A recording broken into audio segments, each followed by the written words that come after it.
uh, let's get started. So yeah, welcome everyone. You all sort of begin to gather around the old job board. You see scraps of parchment pinned all over the place. Most of them have been stuck with like a nail or a stick just stabbed into the board.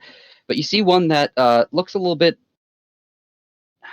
sloppy. It seems to be just a scrap of torn parchment with a pretty scribbly handwriting on it. And this one isn't pinned; seems to be just stuck on the board. If our leader, our party leader, could go up and pluck it off, read out what I'm about to post in game 11, and then introduce your character. So, Huh?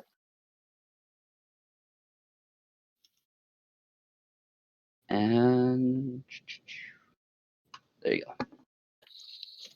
Oh, moderate. Looks like my handwriting. All right. Hello, brave adventurers. Mystic and I need open minds to help test out the second item on our brand new line of medicinal supplements. You can find us atop the eastern peak of the Twin Kings. See you soon and good luck, Mystic and Derek.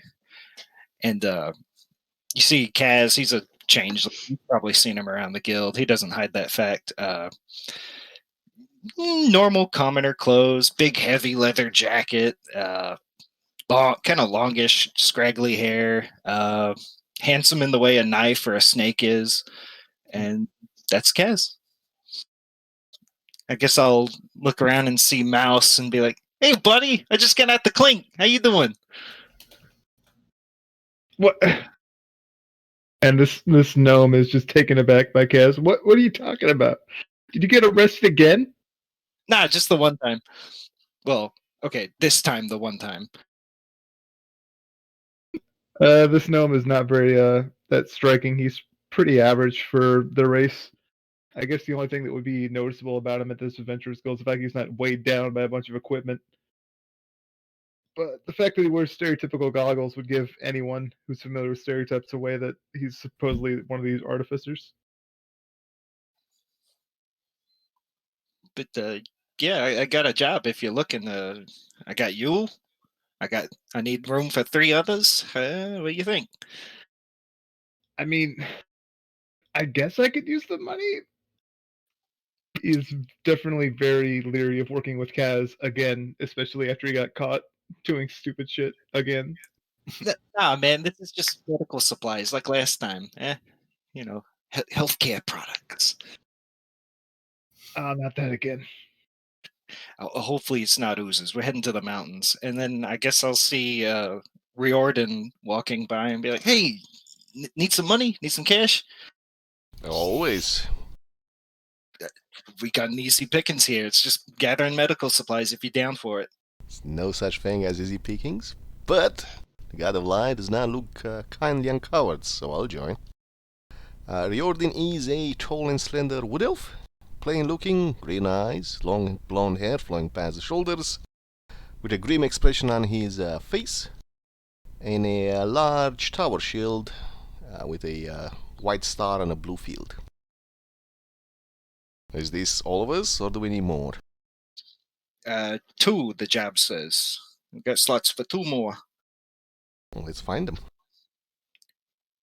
I guess I did a job with Subtle Branch a long time ago. I'll see him kind of walking into the mess hall and be like, "Hey, Subtle, we got work. You need some?" Yeah, I've been getting a bit bored kicking dust balls around here. I'll go out with you. That's the wrong wording. Let's leave it there. I'll walk over. Have a look at the piece of paper there, gesturing to, and I Yeah. recognise those two. Didn't go well last time.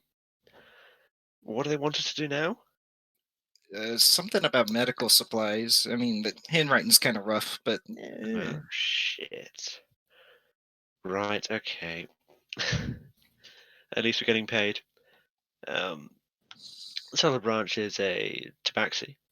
He's fairly tall for tabaxi, but just a little bit over human height, over human average, that is. You can see he has rust brown fur with black rosette spots. So he would be a Tabashi. Well, that's quite deep in the lore.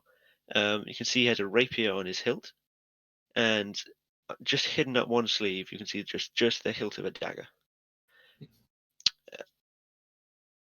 Other than that, stands in a very tall posture, but doesn't really look down on people as such. So I guess, how many do we need? Well, we got 4. We need 1 more. And if anybody One sees more. Dog, call him out. Yeah. I guess he might be outside at the campfire. You never know. You know Wander what? out spot. Hey, I guess Kaz would have seen Dog. This is how I do it. Kaz would have seen Dog walking by. Hey, 1 more spot on this job. I got 5 brave adventurers or 4. Kaz will count on his fingers, confused. Hail, friend. I would be glad to join your adventurer. Adventurer? Dog is a big guy, like 6'6", heavy set, like over 300 pounds. Looks kind of like a robotic Friar Tuck with some mossy mutton chops. Metal of iron, wooden parts that are oak. Newly acquired splint mail, massive warhammer, and a shield emblazoned with a fist clutching a lightning bolt. Where's the job? What's the job? Medical supplies. We gotta head down to the mountains, cross the lake, and boom. I believe the word is up the mountains. Down, up. It's all relative. This should be good. It's been a while since I've been able to practice medicine. Hey, there you go. Are you intending on getting us hurt? No. But if you are hurt, No. I'm familiar with most humanoid anatomy. Right, that doesn't fill me with confidence. Should we get this over with before I change my mind? Yeah, that sounds about good. Let's head out, gang. And he'll slap Mouse on the shoulder really hard, like, yeah, buddy. The gnome almost knocks the gnome over, and he is not looking at all happy about this, since apparently everyone else on this is now a criminal or looks like one. That's just Kaz.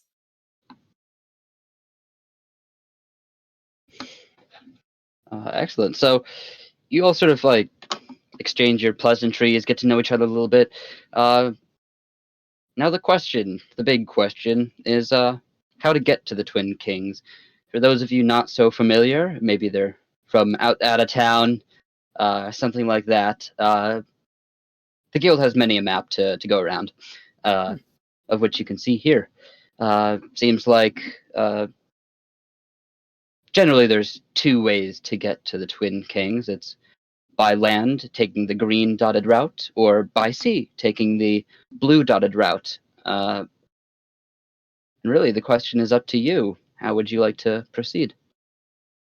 Well, generally the boat is faster. Sailors might hate me. Mm-hmm. Yeah, But more you know expensive. this. You know this pretty well. The boat would be much faster, get you there in much less time than walking by foot. However, you know that the Tears of Sylvanas, especially as it's coming on winter now, are getting a little bit tumultuous. It'd be a dangerous journey, but much faster. I mean, I've been across the tiers once. I mean, I know an old guy who has a boat that we could probably use, maybe, if he's still there in Fraser's Landing. Do any of you people have an aversion to seafood? Normally the large kind, the size of a couple feet across. Could probably take your leg off in 1 pinch. Hence Got why, no aversions to that. I'm sure the sea will be fine. hence why I was insinuating we should take a ship, not a boat.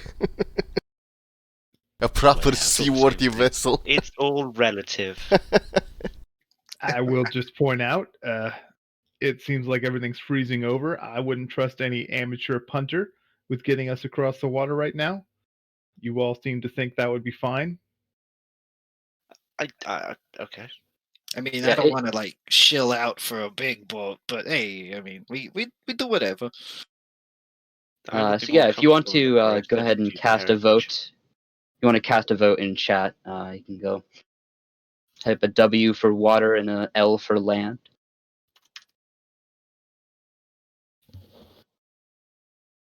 Oh, I'm losing. Yeah, it's pretty well known that you wouldn't have to pay for the boat. I'll let you know that if that Yeah, sways it in any direction. Yes, but I was just. your insistence on calling it a boat scares me. So, so I'm voting for land. All right. Yeah, so you all choose to go by land. Take you a little bit longer, but should be the less rigorous journey. All right. So you all are walking. It takes a couple days to travel all the way around and down to King's Rest.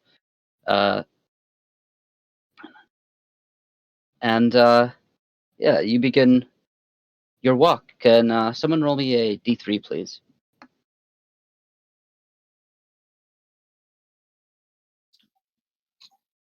Kaz, I pronounce you Dice Master for rolls like this. Okay. D. Too late. Yeah, there it's we go. gone. Yeah, he's All got right. it. Excellent. Yeah, so you begin walking, and seems to be going well. You walk around past the Green Haven, past the Sow, or Sow, depending on how you want to pronounce it, across the river that leads to Silverrun. The majority of your journey is relatively fine. You can see snow beginning to drift down a little bit. The desert seems hot as ever, but that is no change. You begin walking. You start to enter these woods here on the edge, and it seems dark. It's a dark wood, made only gloomier by the approaching snow. You can see up ahead of you are the massive shadows of the Twin Kings looming. It's the best way to describe it, is looming. They are definitely not your average mountain peaks. See, at the top they are snow covered, and coming down the mountain, you can see there's trees that sort of gradually fade off to that snowy peak. You begin entering this forest. Can someone give me a perception check? One moment. Yeah.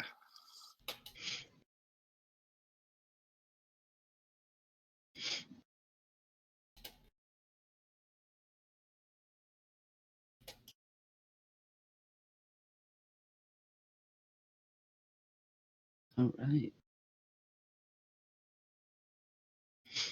So yeah, you can all place yourselves on this little map here on the right side, down on that lower path. Yeah, you begin walking. Still about noon yet.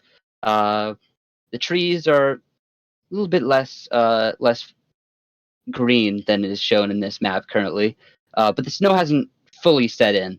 You can see sort of the hanging flakes in the air. They're starting to collect on the ground, but not enough to create snow cover.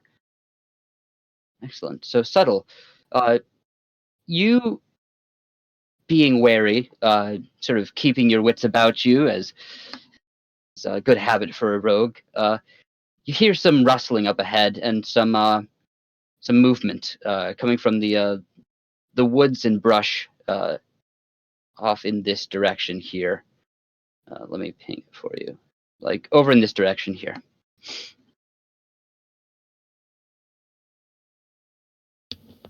Right. Okay. I'll just signal to the rest of the group with a hand gesture just to slow down. Don't, as in, Mhm. walk cautiously but not scaredly as such. And I'll just break off quickly and go behind this rock. Uh, Yeah, feel free to move yourself. Yeah. Sure. If you're gonna get that close, why don't you roll me a stealth check? Oh, As you're coming up to investigate whatever this sound is. should be all right. Should be all right. Before we get too much further, are any of you comfortable with pain? I'd like to avoid it. I'd prefer to avoid it, yeah. Well, should you be hit, I know of a certain magic that can help split the difference between us.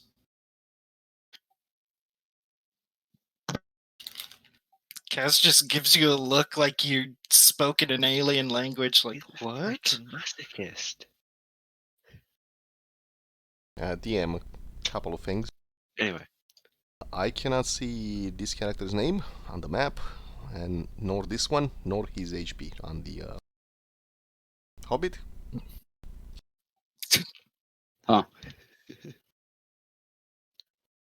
Cannot see this guy's name or HP. The Warforged does not have the nameplate, and I keep forgetting what it is. The small forge. Halfling. Halfling, there it is. Has no HP or a nameplate for me. It's the same for me for the halfling, but I see my own HP and nameplate. That's a dog speaking. Yep. Okay, let me see if I can quickly figure this out. Character sheet. That's her. Dog is gonna pull into his bag and pull out 2 platinum rings, putting one on his finger, and he's gonna offer one to. Did that fix it? Sorry.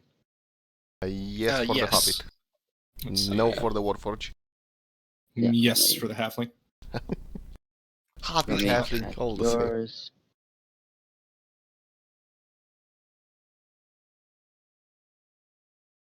Um, There It's it a goes. it's a rather simple spell.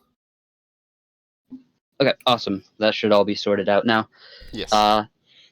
Yeah, Subtle, you begin moving in, and you step behind this rock, and you can hear definitely much more clearly now the sound of snarling and howling. okay. Can I? What? Not. No, sorry. Can I climb up the back of that rock and just peek over the top, try and count how many wolves Sure. I'm dealing with? Yeah. Got to climb Go ahead and this give me a, I guess, an investigation. Trying to peer through the woods here. Count.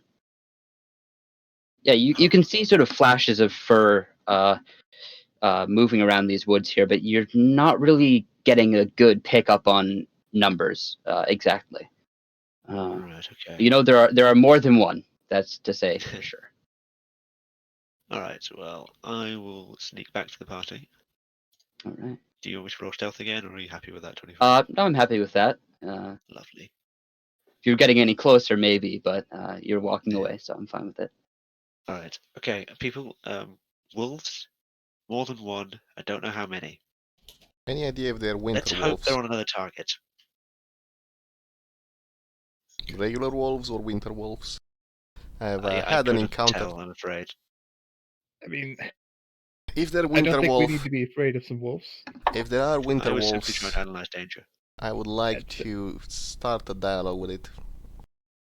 We've had encounter with I've had encounter with previous winter wolves. They've been quite reasonable, and we've made a ceasefire agreement with one of the packs around Silveron. Maybe these are the same. From the noises I was hearing, I wouldn't say reasonable would be a good word. They sounded hungry. Well, gentlemen, I have an idea. Kaz, I think you might have been there. Recently, I was on a hunt with some more gentlemen from the Concordance. We happened upon an owlbear, and I'm willing to bet those bad boys would frighten some wolves away right away. And I think I might be able to convince them there's an owlbear in the area if you're all willing to go with it. Sounds Yeah. fine by me. It's worth a shot. Sounds like a plan. Before we engage in that, though, about that spell? Does anybody want to take the ring? I suppose it'd be better to say that if you get hit, you'll take half the pain, and the other half would be sent to me. Yeah, What I happens got if it. you get hit? I just get hit. That's it. Oh, in that case, I'll take it. If nobody's comfortable, I suppose I could step forward. Okay. So, who wants it? Riordin. Riordin? Okay. So, I've pinged the spell already, but I'll let you know whenever I activate it. While they're sorting that out, the gnome is going to dig around in his little pocket dimension for a bag of ball bearings, pull one out, and use this little class feature to try and make it sound, sort of smell like what he remembers owlbear sweat and adrenaline and stink sort of smelled like. Sure. While that's happening, I'd like to just come and climb on top of this rock here, try and get a nice vantage point. Yeah, absolutely. So you begin sort of moving closer, trying to, I guess, scare off these wolves. You're pretty He's willing to good. offer it up to somebody. If anyone wants to throw it in the area they think those wolves might be in, who knows? It might scare them off. Yeah, if you could do a nature check to see how well you can recall that sort of smell of owlbear. Sure. Do you mind if I throw a quick guidance on there for it? Go for it. Sweet.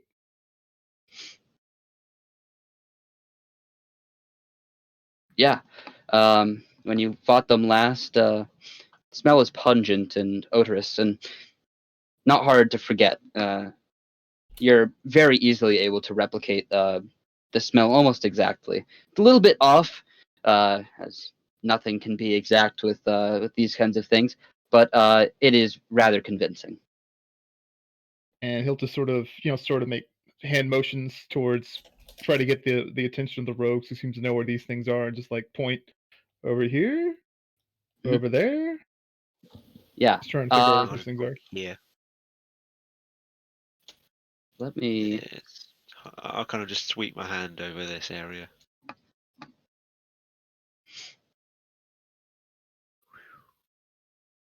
Yeah. So it seems like the wind is at your back, so it's blowing in this direction to the. I guess that would be to the south. Got it. In that case, before they get much closer, he wants to try and throw it to some soft ground, like in this area. Maybe get Sure. that, in that area before they start moving up. Yeah. Let me see. You need to get.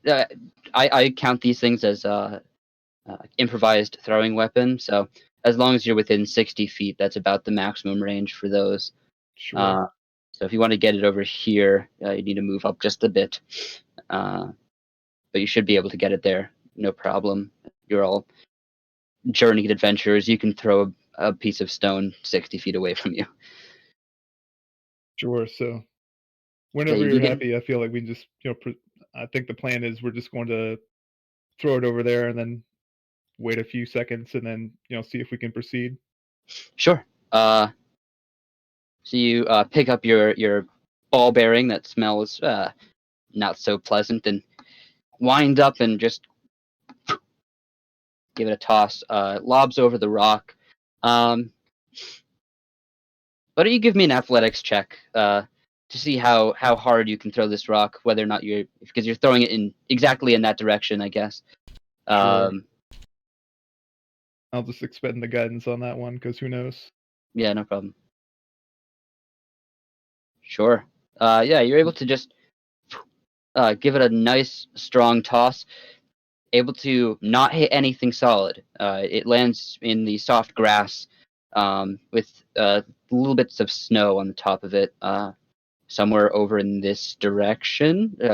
Could you sort of draw an arrow, do a ruler line to where exactly you were trying to throw that ball bearing? Sure.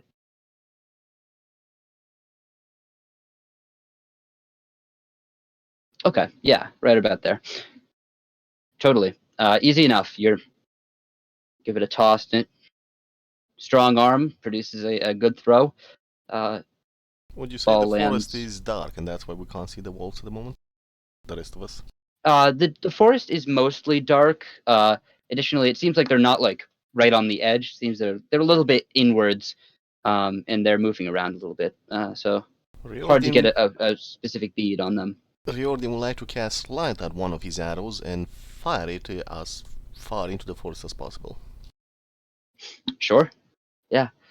So you throw your little bead in.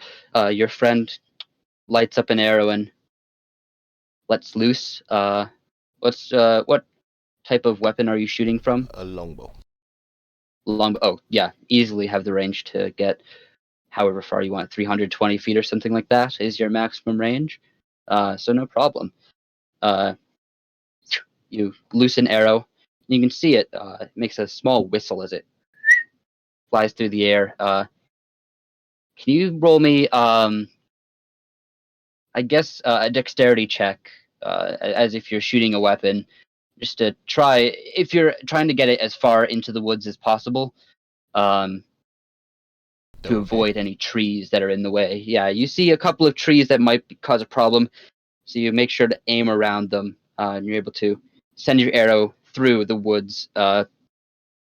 It sort of casts a small light as it flies through the air, and you can see illuminated quickly are the shapes of some animals here. They also saw that light, and you hear this snarling getting louder. They sort of scamper into the woods this way a little bit before you hear some sniffing, and they begin moving back towards your direction. Seems the arrow caught them off guard, but then they picked up on that scent. They're coming to investigate.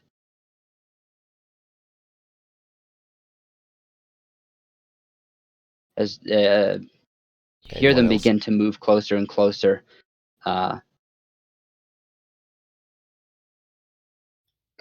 Who did ball bearings was Mouskowitz. Yeah, you hear them getting closer and closer, wondering why this smell isn't driving them off. And you think about it for a moment, and you think to yourself, maybe there's enough that they think they could handle an owl bear. And with that thought popping into your mind, the first one breaches the woods and enters the clearing. Draw roll initiative. All right.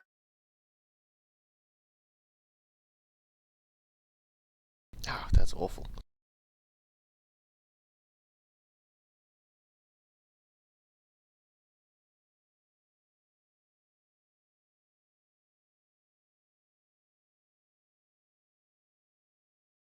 All right. Got some wolves here.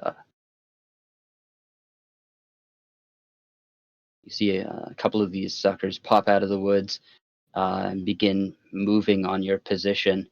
So this first one looks like sort of an alpha of the pack, bounds out, and you pull up there. He looks like a winter wolf, correct? Does look like a winter wolf. Can I start talking to him now or on my turn? On your initiative, you're welcome to give it a shot. Okay. Seems they are immediately hostile to you, considering someone did just fire an arrow in their direction. But who knows? They are relatively intelligent, so We'll maybe see. you'd be able to talk them down from something.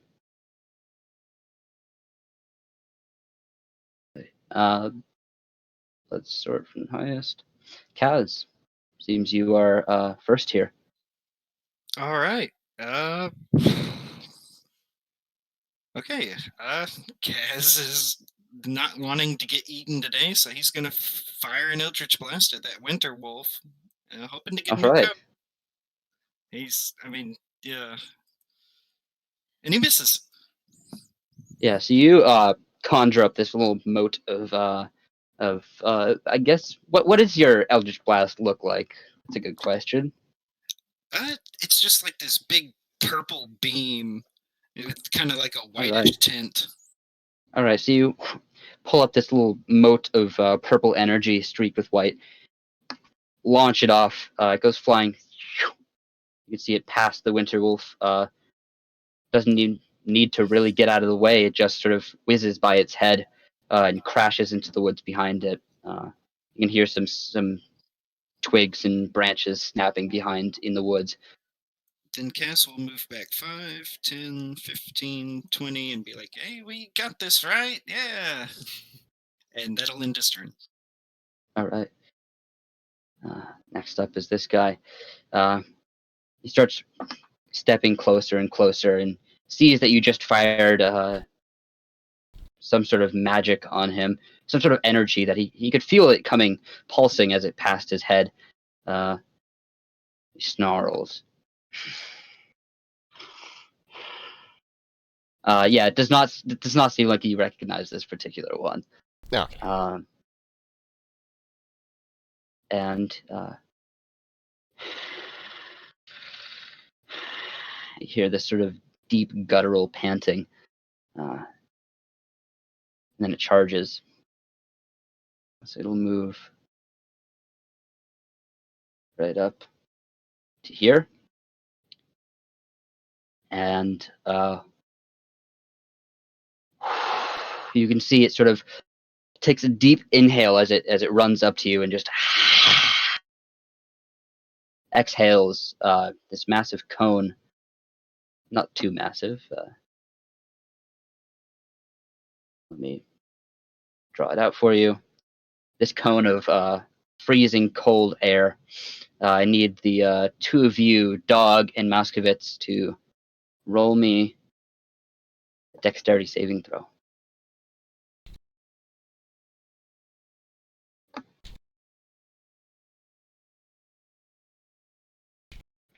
Alrighty. All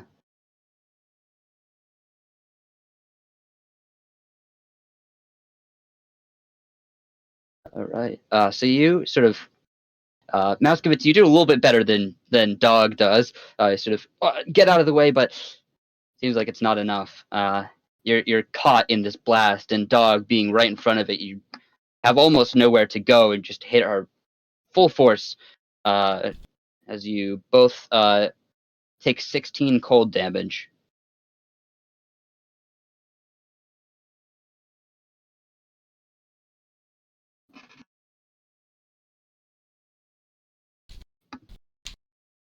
Ouch. That's all he can do. So that's his turn. Now we've got these little guys over here.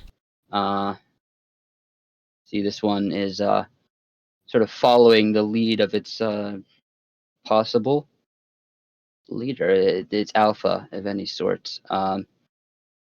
Charge up here, and you can see it gets there and sort of looks around after entering the clearing, sees that it's nowhere within range of anyone, and makes itself much closer, charges right up. It's his turn. Subtle. Okay, well, not really knowing what else I can do at the moment. Oh, no, that's the wrong tool. There we go. Just going to walk to the edge of this rock, very much keeping the high ground. And I'm going to try and shoot at the smaller wolf by shortbow. Go. There it is. I can have sneak, can't I? Because yes, I can. He's next to the other guy.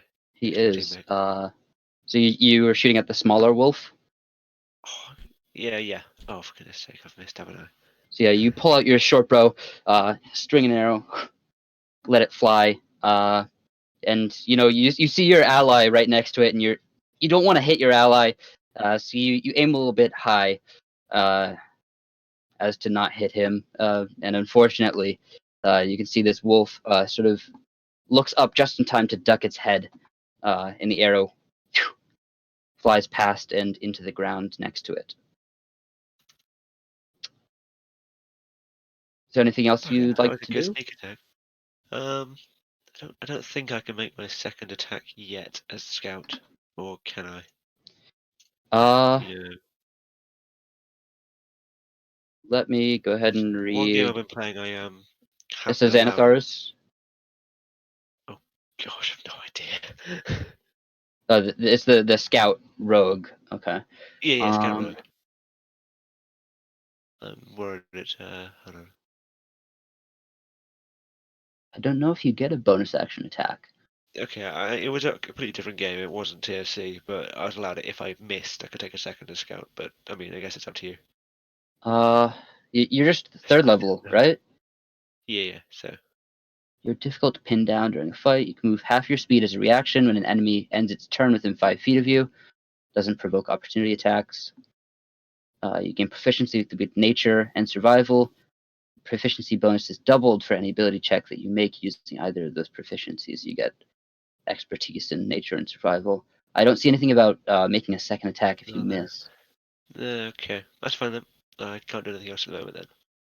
Yeah, if you're able to, like, as we move on, if you're able to find something, just let me know, and I'm more than welcome to allow you to do that. That's fair enough. So For now, no bonus for action. now, in the 10. Okay. No, nothing useful in bonus action. All right. Onto this other wolf. This other wolf seems to be doing something very similar to its brother.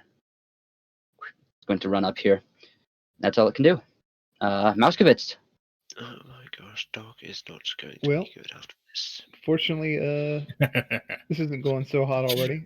So he's going to use his action to immediately start putting together a magical device called an Eldritch Cannon. Yeah, absolutely.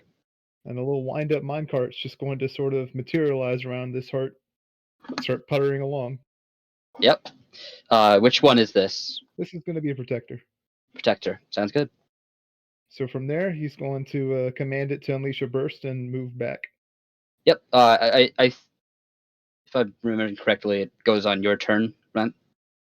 Yeah, you just command it as a bonus action. Bonus Otherwise, action. yeah. Okay. Otherwise, all it can do is move on your turn. Sounds good. So your bonus action commanding it to. All right. Anyone within 10 feet gets 10 temporary hit points. And a quick positive energy burst. Everyone is just, all the allies within 10 feet are just sort of granted this little barrier here. So Dog and Riordin and Mouskevitz, you three can add yourselves 10 temporary hit points. Cool. And that's all for you? No, he's also going to start moving northward, circling around so he's not caught in any more breath attacks. Sounds like a plan. Homunculus is just going to tag along. It's still just sort of hovering along at 30 feet up. Yeah, no problem. On to the next one. You see this big, almost an opposite color scheme. You see this, what first bounded out was this massive snow white wolf. You can see another wolf, this one jet black, breaching out of the forest and moving in at you.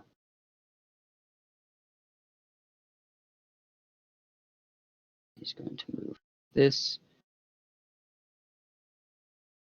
to here.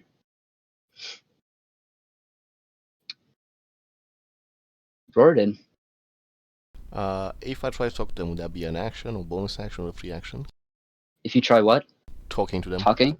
Yes. Yeah, it'd be a free action. As long as you can keep it to a couple words, shouldn't take your turn. Rion's gonna move up here. He will shout, "I've encountered some of you. You seem quite smart. Surrender and let us pass or die." And then with my bonus action, I will summon my spiritual weapon. Next to this one. Ping that. And with my main action, I will grab my amulet, raise it in the air, and say, "Corellon, your faithful needs you in his hours of need. Show us the light." And use a Radiance of the Dawn. Hold on. Make sure I'm in range of everyone. Yep.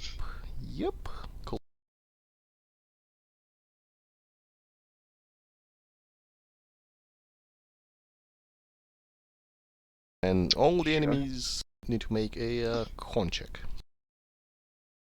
DC 13. Mm-hmm. DC 13 con check. Will do. No, So and let's with the get... bonus action, the spiritual weapon will attack this one. Yeah, that happens when it's summoned. So go ahead and make the attack for me, and then I'll roll con checks while you're doing that. Sorry, wrong button. Why is it not?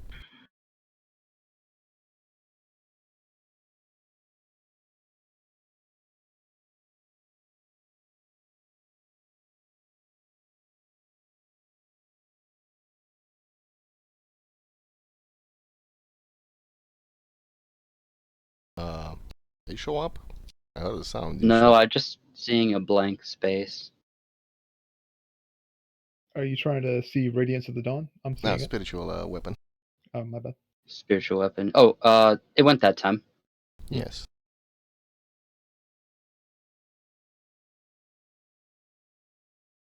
And Okay. that is my turn. All right. Yeah. So we see the two big wolves seem to have failed. It's a 30-foot radius for Radiance of the Dawn. Yes. Okay. Beautiful. They seem to have failed, and they take 12 each of 14, them. the first one. The second one I must Oh, select. yeah, no problem. They each take 14 then. And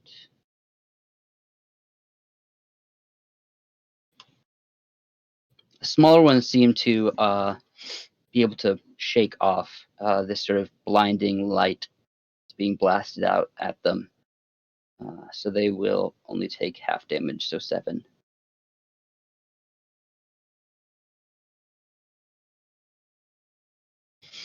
All right. And the spiritual weapon, you conjure up a spiritual weapon and slam it down into this white winter wolf. You can see it sort of cuts into its hide. 10 Seems hits unaffected. or miss. It's a miss. It cuts into its hide and is Yeah. protected. It's sort of natural fur and I guess Yeah, that would be my turn. wolf body. It protects itself. Is that it for you? That is for Riordin. Awesome. As light shines from the skies and does damage, and the white fox Mhm. appears next to Winter Wolf and bounces an attack of it. Yeah. Dog. You're up. Okay. They didn't. The wolves had no response to his call for surrender. Hasn't come to their turn yet. Although you can see facial expression. The two normal wolves and this big black wolf didn't seem to have any much of a response. The white wolf seems to have understood what you're saying, and if you want to roll me like an insight check to see if it's how it's leaning, you're welcome to try that. Yeah, you feel pretty certain that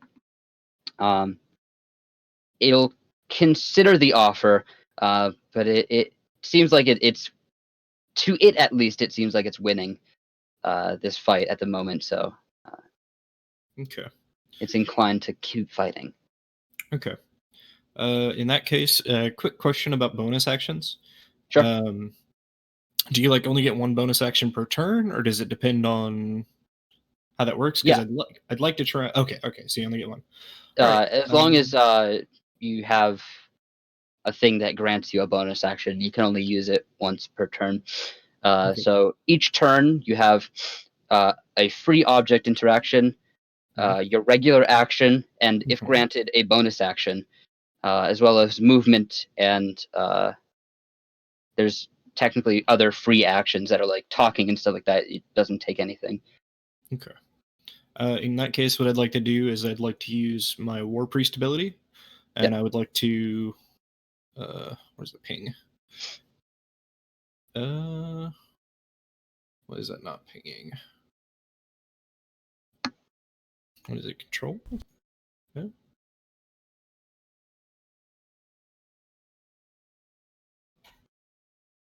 Click on the bubble. Trying to ping my target. It's not pinging.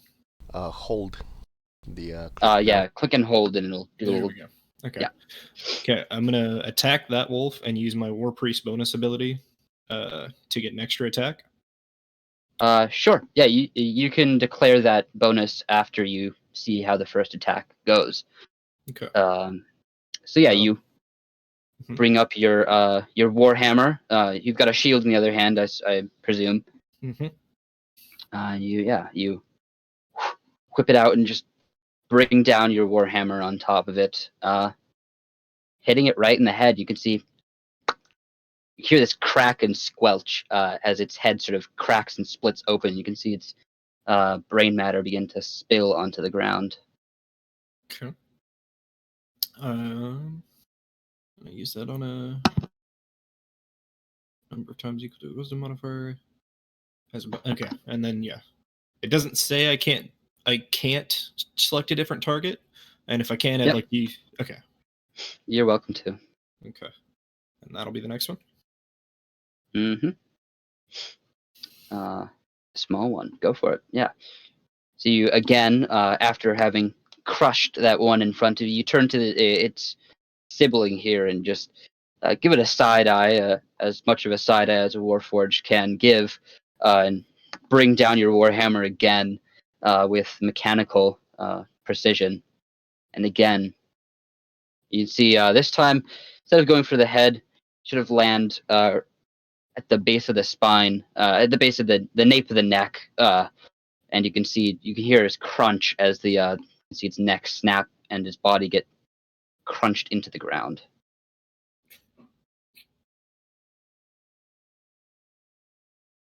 All right, that's them taken care of, and I'm going to move here if I can without provoking an attack of opportunity.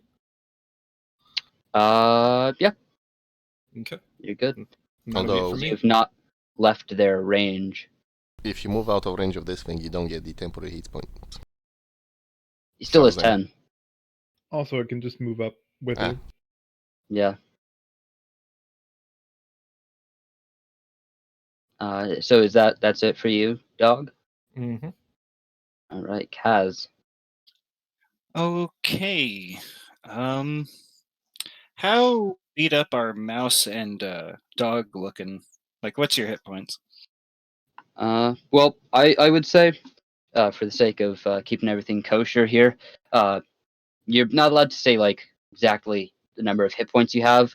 If you want to use similar language to what I use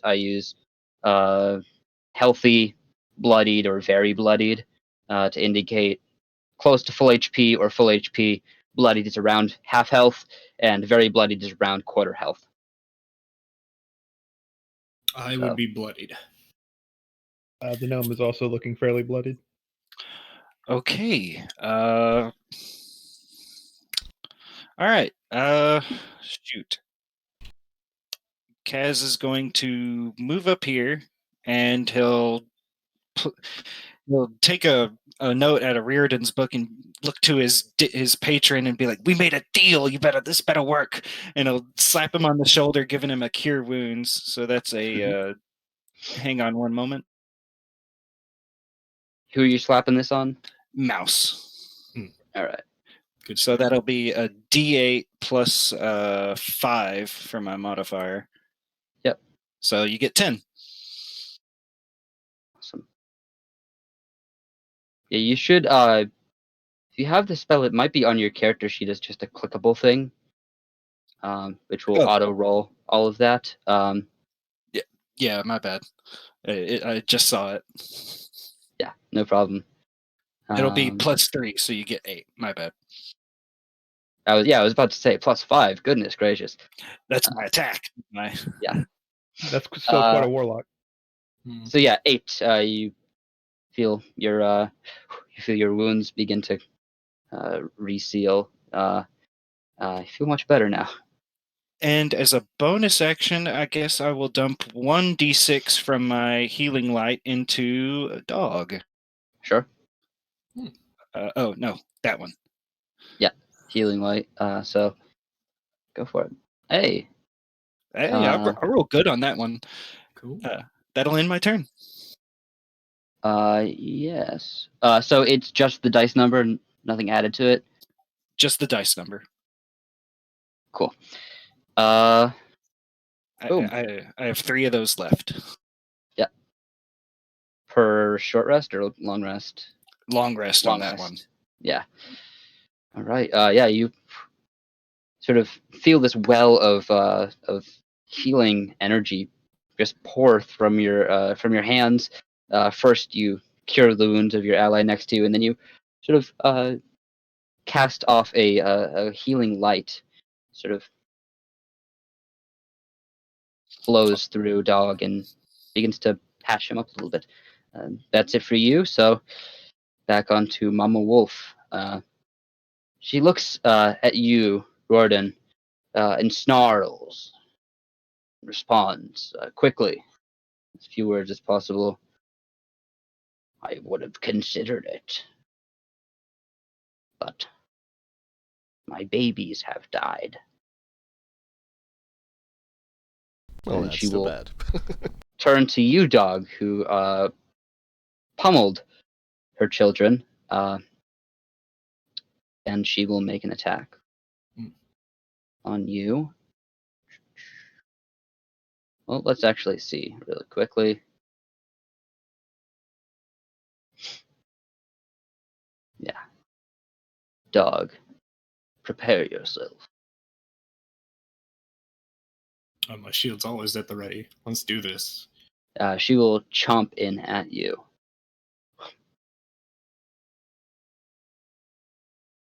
Your AC is 20. So you see this massive wolf turn to you after you've clobbered her babies into the ground. She rears up on her 2 hind legs and bites down at you, clipping past your shield, smashing it away and biting into your shoulder, hitting for 6 piercing damage, and I need you to make a strength saving throw. Okay. Just to be clear, have I lost those temporary hit points by moving away too far away, or no? No. Nope. Those will go away at the end of a long rest, or by taking damage in which is you've just taken. So your max HP stays the same. Sorry, the number of hit points you currently have stays the same. You just first subtract from the temp HP, and then once you're out of temp HP, you subtract from your normal health. Okay. So. Yep, that's been done. I'm pretty sure I failed my strength save. Yeah, you see, you were looking a little bit cocky after taking down 2 of these wolves, and you weren't really expecting this motherly rage to overpower you. But it did. You get pushed onto the ground, prone.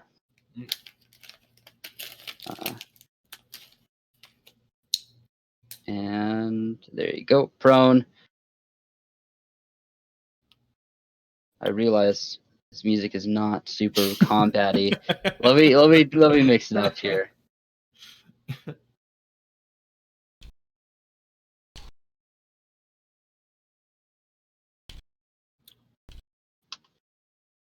That might be a little bit better.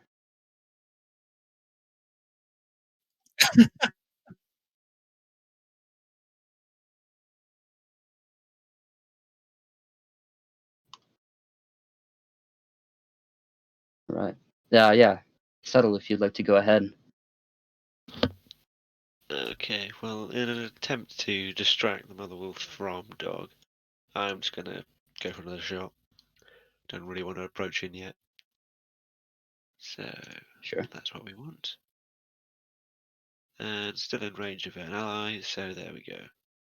Oh, I've missed again, haven't I? Yeah, you again, from up on your perch, draw another arrow, and you're shooting at the white or the black wolf? White. White wolf. You can see its back is turned to you as it's just pounced onto your ally here. You launch off another shot, and it just flies past it and lands in the ground nearby. Right. Okay. Figuring I may as well. I'll just drop down off the rock here. I don't much point me having the advantage now. Sure. Okay. And is Yeah, that it for you? That ends my turn. Cool. This guy's gonzo. Mouskevich. All right. He is actually just going to circle around this dog, mostly because this is the second time he's fought with things with breath weapons and he's sick of dealing with them. But also, hopefully, it will have a little bit more hard time pouncing on their prone cleric. So that's just going to be a quick dagger attack. Sure. Yeah, you seem to get past its hide. Get it in a soft spot. Yep, and Just he's actually quite happy with how things are going right now, and thinks that ordering his homunculus to attack as well will be more useful at this point. sure.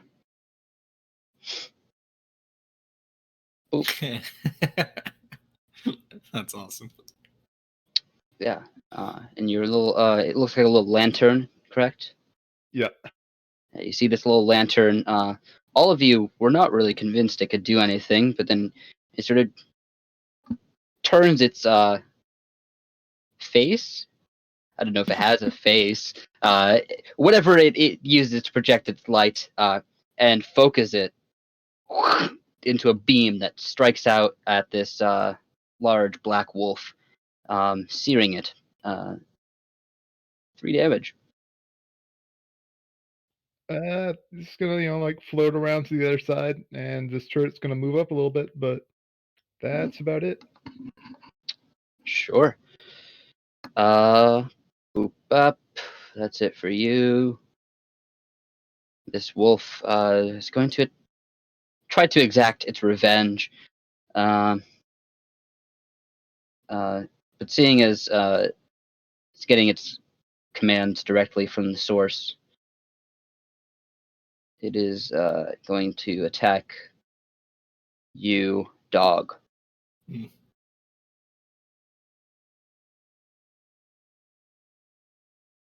Chomp at you.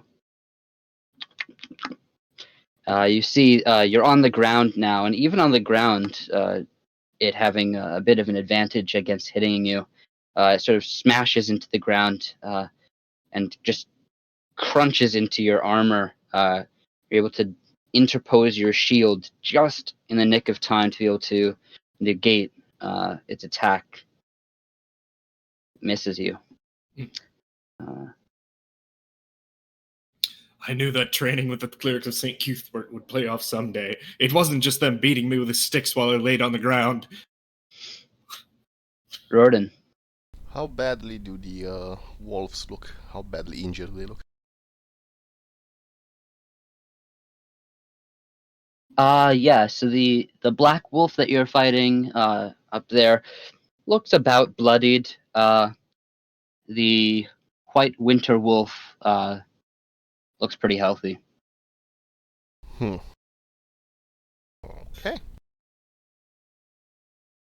Let me check something real.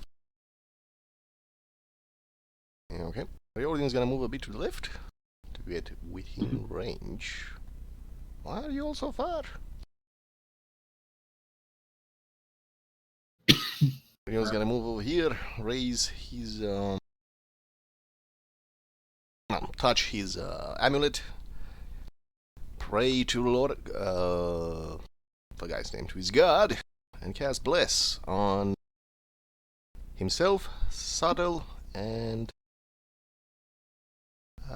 Kaz. Sure. And I am now concentrating. Excellent.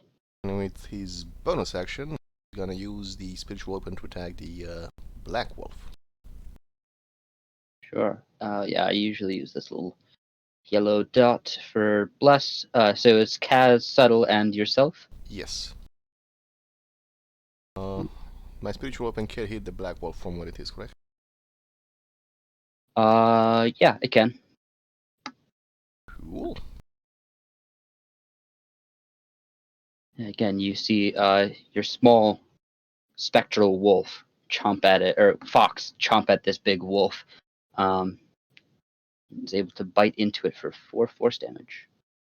And I will then move a bit backwards over here. That's Sure. my turn.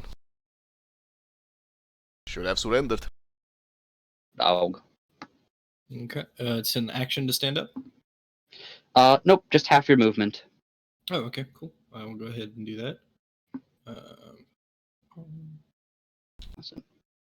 And then turn the favor to the white wolf with one attack. Sure.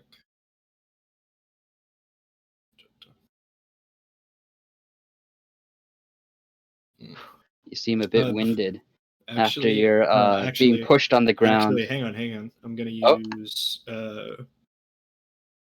guided strike on that one. Sure, to give it a +10. Mm-hmm. All right. Yes. War cleric guided strike.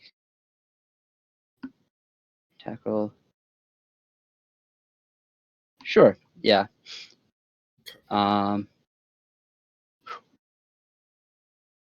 You come in with your warhammer, but unfortunately, seeing as a natural one will always miss. Oh, okay. Yes, that is as per the 5th edition rules. A natural 20 will always hit no matter what, and a natural 1 will always miss no matter what. Okay. So is my use of channeled divinity still spent then? Let's say no. You were unaware of that rule. You're new to D&D, I presume. So new to 5th edition, and I 5th skipped edition, the 4th edition train wreck entirely. So yeah. Yeah, no, that's fine. I'm okay with getting that unused. It's fine. Okay, thank you. But yeah, a 1 will always miss for future reference. Okay. You swing it with your warhammer, just smashes into the ground next to it. You're kind of thrown a little bit off by being knocked to the ground. Anything else for you? No. Does a 1 do anything else like it used to? Like, do I drop my weapon or anything? Or Nope, not in 5th edition. A 1 just means you auto miss and nothing else happens. Oh, okay. That's a fair trade-off. I like that. Yeah. There are some homebrew stuff or like natural. Some people will say natural ones will do other things. But that's just homebrew as per the DM's discretion. Right. Not wrong. Okay. Thank you. Yeah, that's it for me. Awesome. Kaz. All right, Kaz is going to do something he doesn't do very often and hit this wolf with his scimitar. Sure. Yeah. You bring your scimitar in, cuts through the air, slashes right into it for 8 slashing damage. And I'll move this way in case Riordin wants to get a shot on it. And yeah, that'll end my turn. Sure. Move a little bit farther away. Not a problem. Onto this guy here. Yeah, with that last strike, that scimitar slash, you can see this wolf starting to bleed profusely, and it's looking like it's on its last legs, pun intended. Now onto this winter wolf. It's still focusing its aggression at you, dog, and will make another attack at you. Well, will it make another attack at you? Or will it breathe at you? No, it'll just make an attack.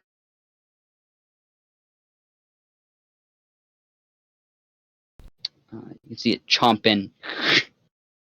And again, you throw your shield up, expecting it to block it all, but it just pushes right past your shield and digs into your sort of stomach area and crunches the sort of mechanical bits around you, dealing 7 piercing damage. And I'm going to need another strength saving throw. Yeah, this time you're expecting it. You know what to expect this time, and you are able to plant your feet and hold yourself upright as it crunches into you. That's the wolf. Subtle, onto you. Right then, let's kill this bitch. Okay. I am going to move in and make an attack with my rapier. Kind of just giving up on the idea of the bow at the moment. Yeah, so you drop your bow and pull out your rapier. Mhm. Pretty well, still next to them. a pretty light weapon, fit for a fast rogue like yourself, and stab in. Give it a nice thrust. Put all your force behind it. Your ally next to you, you're able to have enough of a distraction to get in there for a total of 14 piercing damage. Not too shabby. Okay, and I'd like to bonus action disengage, Mm-hmm. and then move myself back to where I started. Sure. And that's my turn. All right. On to Mouskevitz. He's gonna stay, keep engaging this wolf here. Mhm. But get around to ordering his little buddy over here to glow and put out another little positive energy burst for the benefit of everyone else nearby. Sure. So you're moving it up to there, and given a 10-foot radius, which will just hit dog, appears. Just so, which is fine for now. Okay, so another Well, does 10. it say? Is it? Let me read if it says 5-foot radius or 10-foot radius or anyone within 10 feet. Within 10 feet of it. Oh yeah, if it's within 10 feet of it, then Riordin would also get those temp HP. Extra or just Cool. the same ones?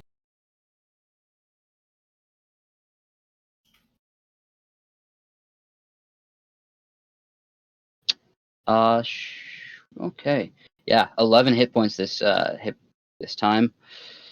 Or is that on top of the already existing ones or replacing them? It You replaces. replaces them. So you use the highest value. Woo, Yeah. one extra. I will say dog definitely ran out just that last time though. Yeah, so dog, you get a fresh set of 11 temp HP, and Riordin, you didn't take any damage, Yep. so your 10 just becomes an 11 instead. Cool. And is that it for you, Mouskevitz? Yeah, that should be about it. Awesome. This wolf, see, panting heavily, turns and just tries to again. You attacked it, Mouskevitz, but it's still going to follow its orders that it was given, and it attacks you, dog, Okay. with a bite.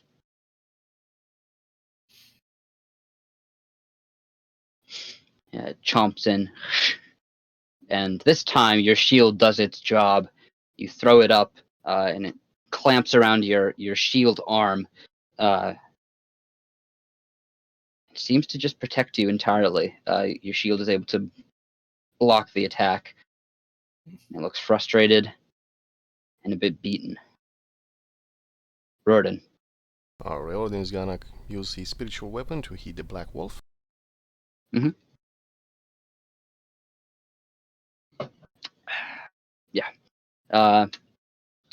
You see your weapon fill itself with energy and strike out at this black wolf. It's not a lot of damage, but it's enough. You see it Excellent. bites into its hind leg and just sort of crumples. Doesn't look like it has the energy to pick itself back up. And with my longbow, I will strike at the white wolf. Sure. You pull out your longbow, loose an arrow, and you know your target. You can see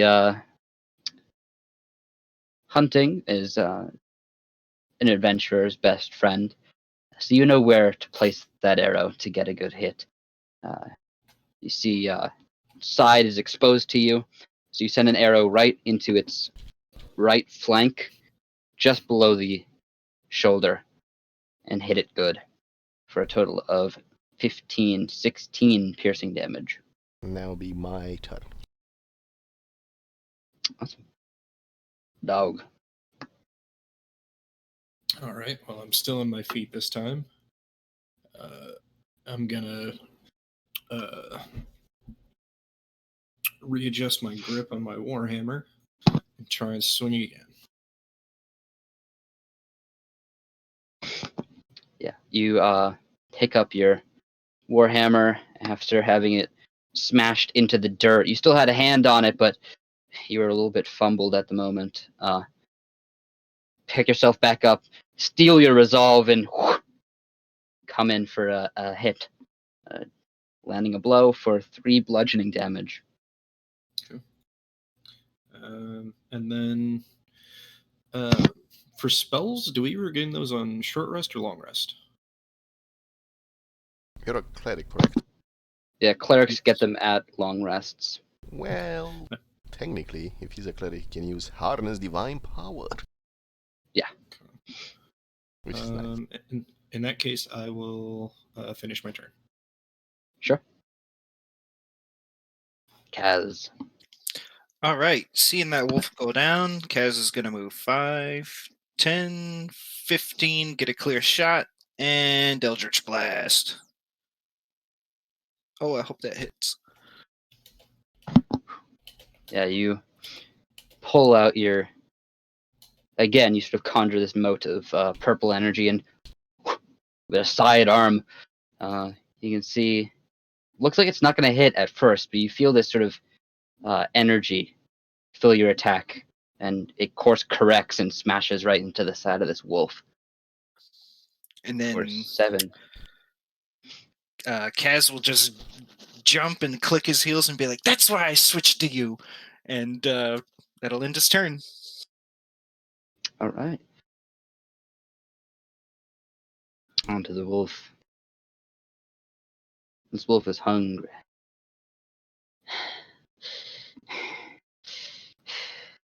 Sort of seethes in anger and looks down at you, dog, and chomps.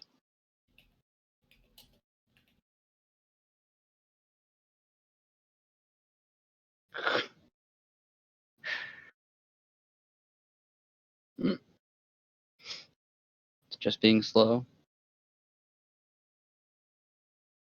Okay, there we go. And again, it seems to be getting more and more beaten down, more and more out of breath. Comes in at you, and it's just throwing all it has at you at this point, and sort of pounces past your shield for 11 piercing damage, which will just eat up your temp HP. Mm-hmm. But it sort of drops back down to all fours. Does not look too hot. Pun also intended. Subtle. Okay. In an attempt to finish off this clearly dying wolf, I'm going to run up to it and kind of try and leap on its back and drive my rapier down through the top of its neck, into the skull, hopefully fairly painless, assuming I actually hit the target. And he's still next to Dog, which is wonderful, because I could do that. Oh, Ooh. You can do that, yes. Yeah, again, you flourish your rapier and drive it upwards towards its neck. And you strike pretty well. Not exactly where you were hoping for to kill it in one blow. But it's enough damage to injure it pretty severely. Takes 14 damage. shit. And I'm going to do the same. Bonus action disengage and get away. Sure. I can go to there. And my Yep. turn. Over. Mouskowitz. Now that it looks like this is winding down, he's actually more concerned with this thing getting away and bringing more. So he's going to start making his way this way. Throw a little dart while they're passing by, but basically get between it and anywhere else to go. Sure. And that little minecart's also going to start glowing again, and you know the deal. Mm-hmm.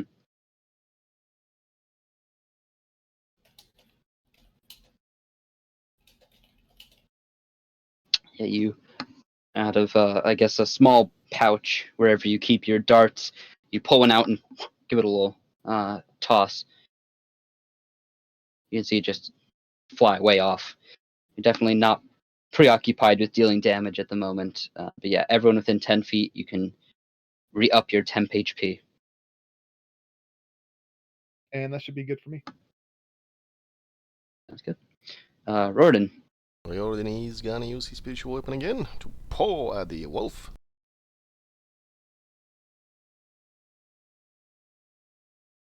You flick out your fox, which sort of prances around quickly and bites at it from its left side and crunches into its leg.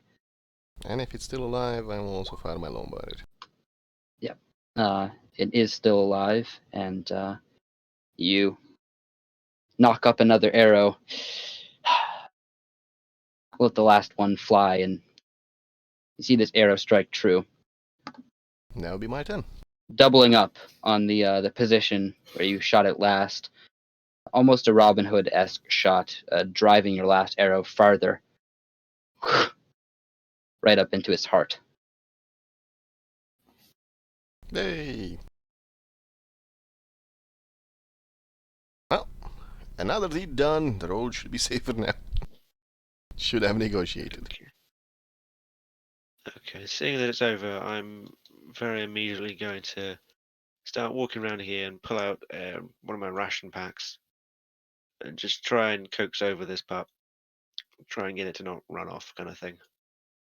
Which one? There's this thing here. That's the spiritual weapon. Oh, I'm dumb. Never mind. Shit. You walk over to this little see-through dog, wolf, Darn it! not wolf, Fox. fox. You sort of offer it a ration pack, and your ally Riordin comes over to you and says, You can What feed do it you if say? you want. It's not gonna take it, but you can feed it. Oh, that's a shame. I thought it was a real thing. Oh well.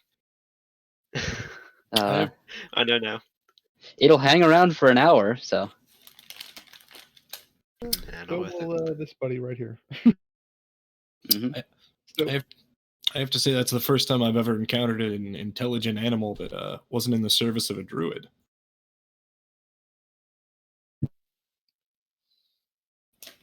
the gnome will look at Kaz very suspiciously. You never I mentioned hope- that you were a healer.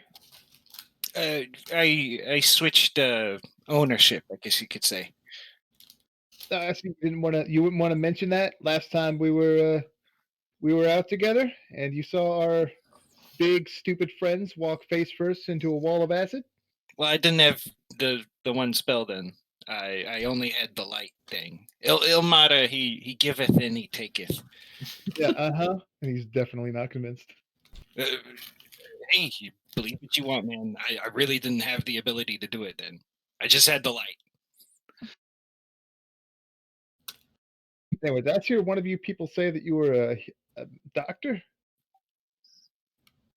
I think it was Dog who says he's a doctor. Yes, I'm very familiar with humanoid anatomy, including gnomes, halflings, goblins.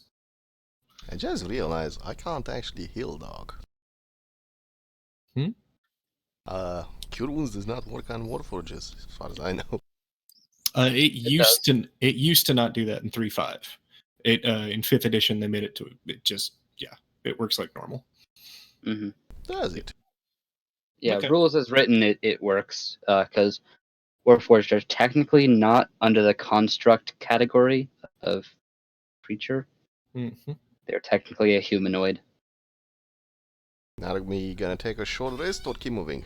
I don't know what we do. Well, I mean, if we're You- gonna take a short rest, I could heal up Dog or Mouse because I mean, I get my powers, my abilities back after sitting for a bit.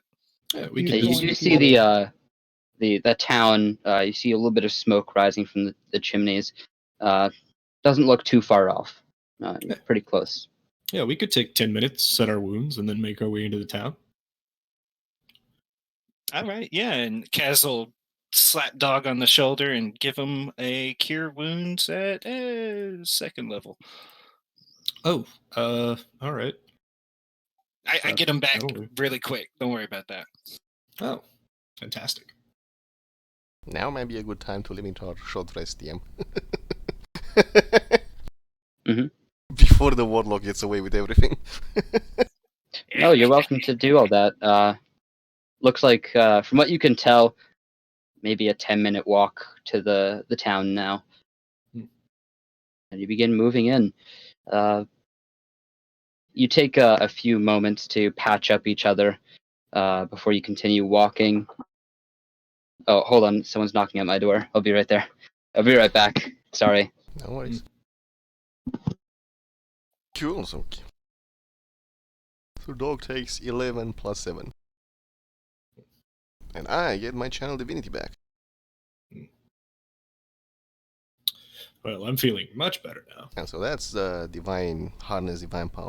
Though it is once per long rest. I was about to suggest we use a healer's kit if someone was a doctor, but okay. Yeah, I have a healer's kit because I forgot to buy one. Yes, I do. I don't have one. Haven't purchased one in a while, but I'm familiar with their use. Apologize, my RA. I'm in a dorm right now. My RA just knocked on my door. Yeah, the gnome will actually reach into his pants and pull one out because pocket dimensions. Okay. We take. I don't think we're taking a short rest at the moment. Their town is just ahead of you. Oh, okay. But I was going to hand hand the doctor a healer's kit and ask if he help patch him up while they deal that. Yeah, I mean, patching up wounds on the go is not a difficult task. You can see the Riordin will town assist. coming up ahead. You see small, sort of, as you see on the map here. Let me pull you over to the map again. It is King's Rest is on the water there below the peak of the mountain, and you can see there's looks like your average waterside town. A couple of small buildings, some inns and taverns, a bunch of houses, all along one main road that leads up to the docks. You make your way into the town and you see a couple of taverns. Most of them have closed up windows, trying to not let any of the heat escape from their buildings. You can see as you get closer and closer, the snow is coming down more heavily. You can see off in the distance behind the Twin Kings is looks like a storm front moving in.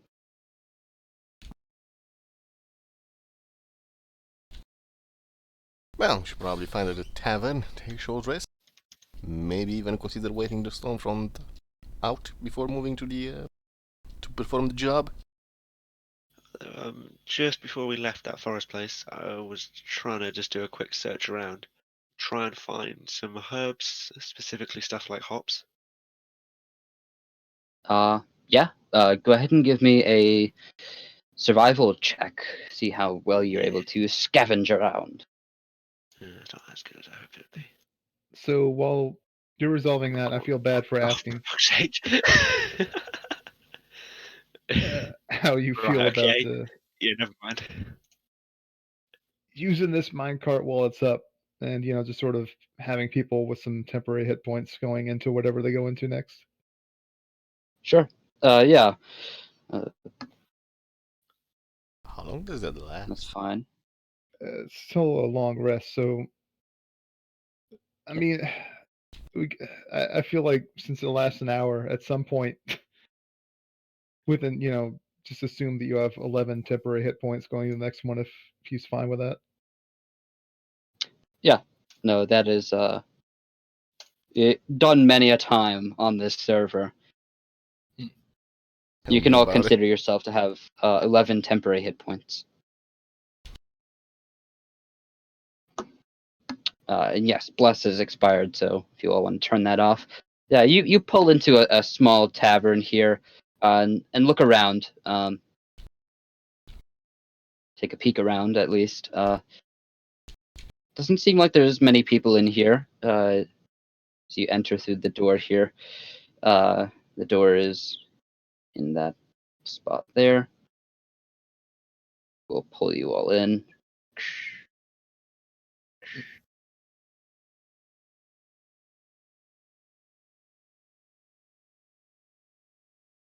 There you are. And, of course, the little cannon. And monks. Yeah. So you all sort of saunter into this tavern. You see another man behind the bar, sort of cleaning out a glass. Hey there. What can I do for you? Hey, Yeah, beer. I need an empty shot glass for a friend of mine. And Kaz will pull Jerry, his pocket rat, out and be like, he likes a good ale too. Yeah, no problem. He will pull a couple of flagons out from underneath the bench. The bar's I'm there. sorry to interrupt. Oh, I yes. am currently staring at a black screen. Oh, And there are two subtle branches I can see. Yeah, I just Huh. brought one in thinking I needed to actually add my own. There you go, that one's gone. But still, currently a black screen. yeah. Let me. And now they're both gone. Yeah. No, yeah. When I take a look through your vision, it seems like you have no vision, which is not ideal. Oh, that got brought up in a previous game. Can see. Still no idea why.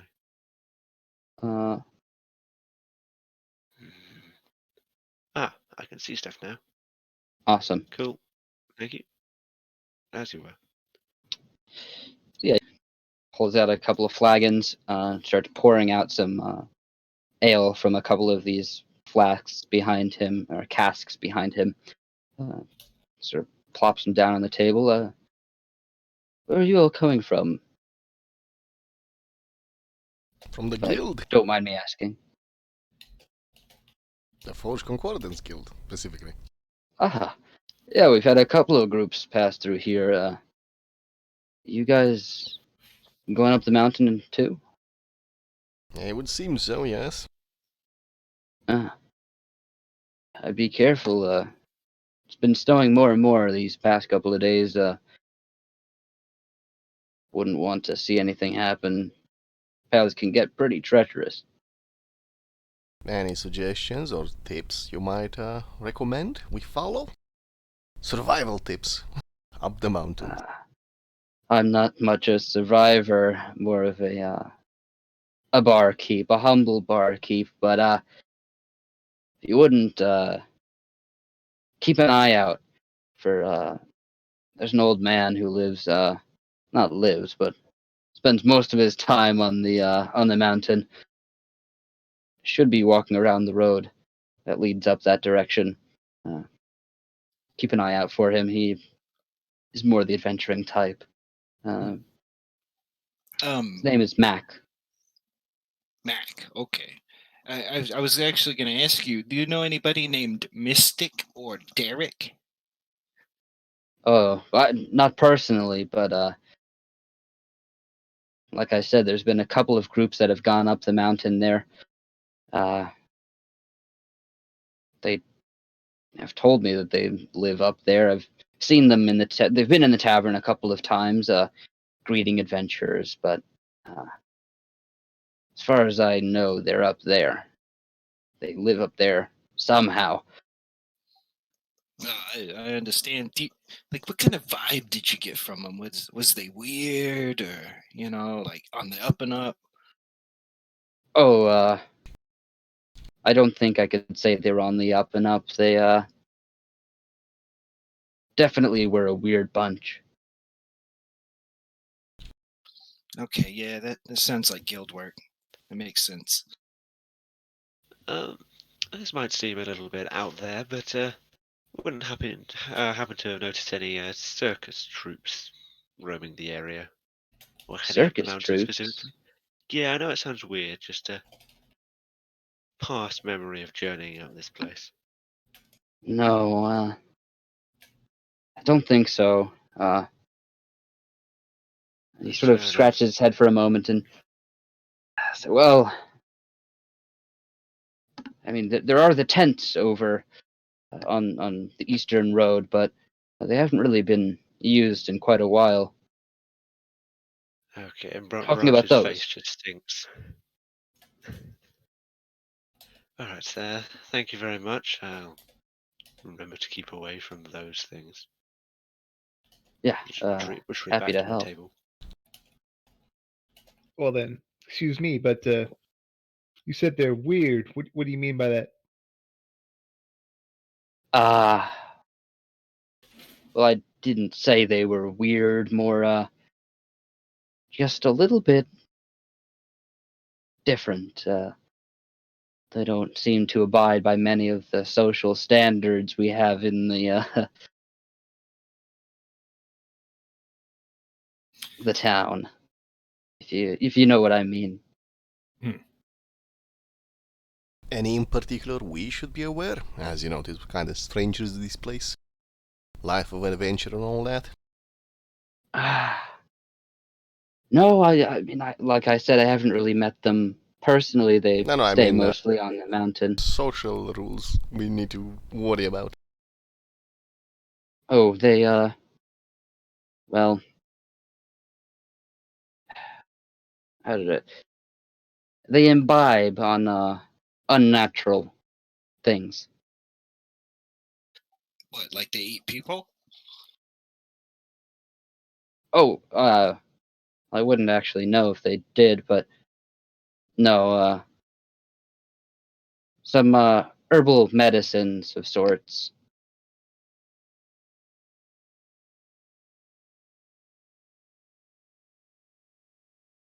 Okay, so they don't eat people. They're just kind of like shroom eaters, that kind of. You could say that. I think that's apt. They're hard to describe, if I'm being completely honest. No, I understand completely. That's a lot of people like that. Part of cannibals?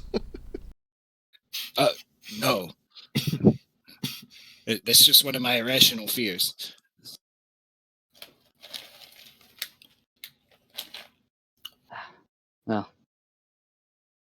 Well, fear not about me, friend. I have no need to eat, therefore I will not eat you or others. Yes, but sometimes eating is not just for need, it's also for enjoyment. I've tried that once. It didn't go well. Kind of gummed everything up.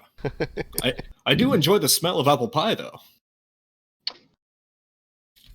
Yeah, I've been meaning to ask a Warforged that. I had a buddy, God rest his soul, but I was like, I always wanted to wonder what it was like when you guys eat. I guess this will be like our conversation while we're short resting because I want my spell slots back. Aware Yeah. that- So this barkeep ushers you and says you're welcome to sit at this back table. It seems the most out of the way. Does he by any chance serve apple pie? If you're asking, Yes? yeah, we've got all sorts of things. I'll have one, please. A make you a whole deal, pie or dog. just a slice? A whole pie. I'll share it with the party. Ah, perfect.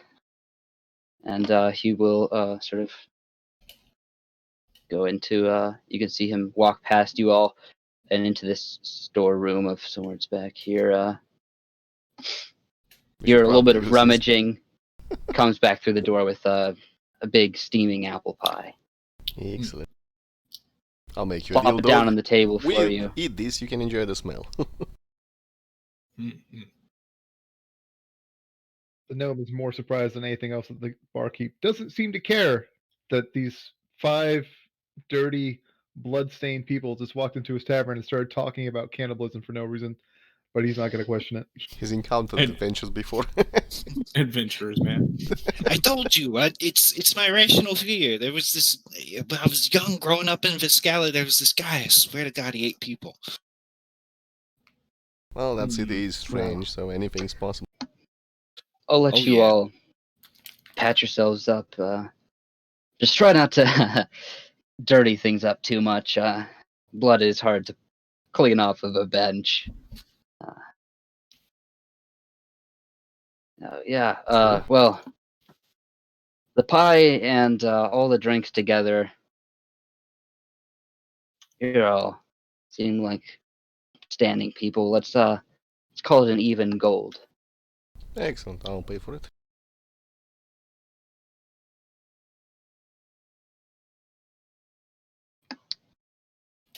Wouldn't happen to have a name of that man. Think he means the It's cannibal in it's Valhalla? roleplay talk. It's roleplay talk. Just you were talking, so I put it in chat instead. Oh, the guy who ate people? I don't know. He was some fancy pants noble. You know how they are. He liked to cruise through Poor Town and he's a real creep. You know how rich people are around poor people. They're like, oh, I can exploit them. I was just wondering. There were a couple of teachers at my rogue school over there that had some interesting rumors around them. I was just thinking there may have been a link, but I have no idea. Nah, I get it. I never fell in with that crowd. I was more an independent thief, so I understand. I Yeah. didn't While intend to we're be a chatting thief. here, if you all want to, feel free to roll up your hit dice. Take a short rest. Get back anything you get back on a short rest, and then have a little banter while we're doing that.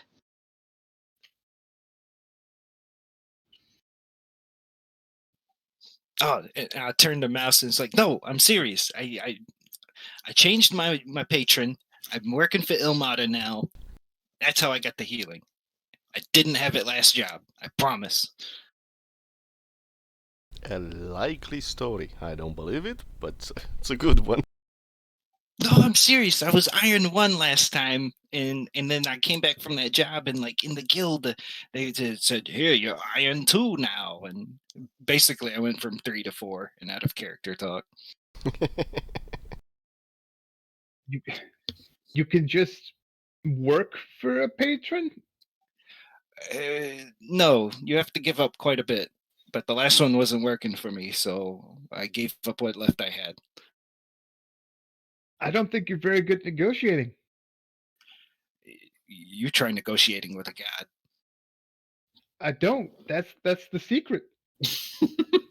Well, hell, the last one, it wasn't even really a god. It was just kind of like the monster under my bed when I lived at the orphanage. And he was like, go out into the streets. I shall show you. Fucking weirdo.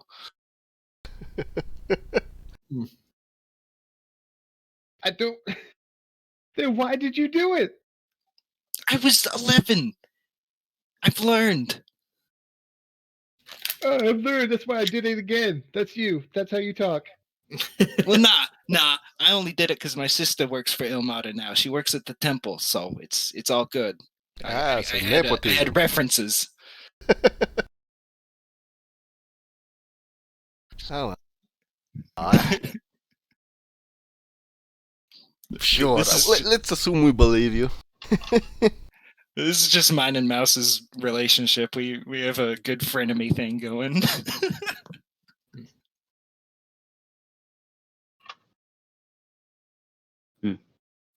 Yeah, you continue to chat some small talk as you sort of sit, drink some ale, eat some pie, and pat yourselves up. And short rest goes fine. Nothing seems to be amiss. And How was the pie? it's up to you. What would you like to do next?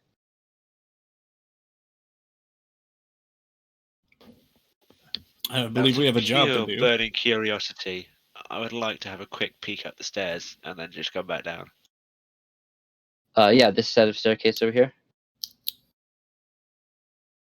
Yeah, So you just out sort of interest, see what's upstairs.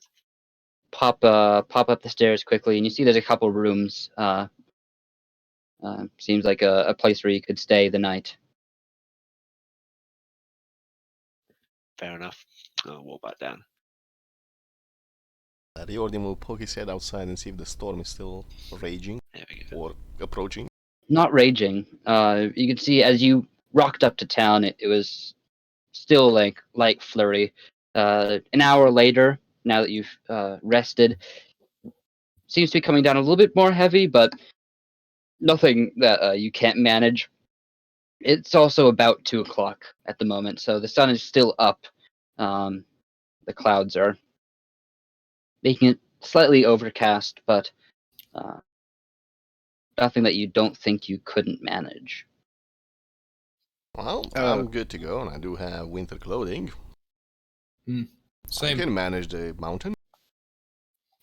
Probably. Yeah. Before we go, Kaz will ask the barkeep. He'll be like, "Hey, how long do you think it?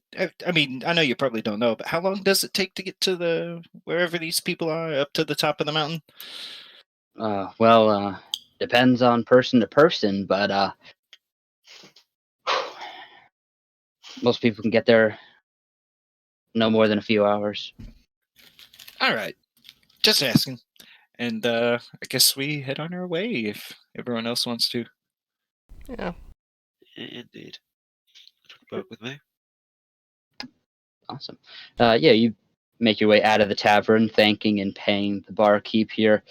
Get moving down the road.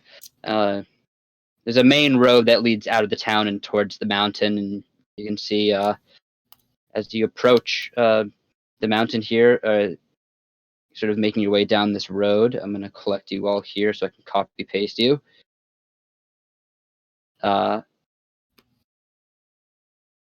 You see a small road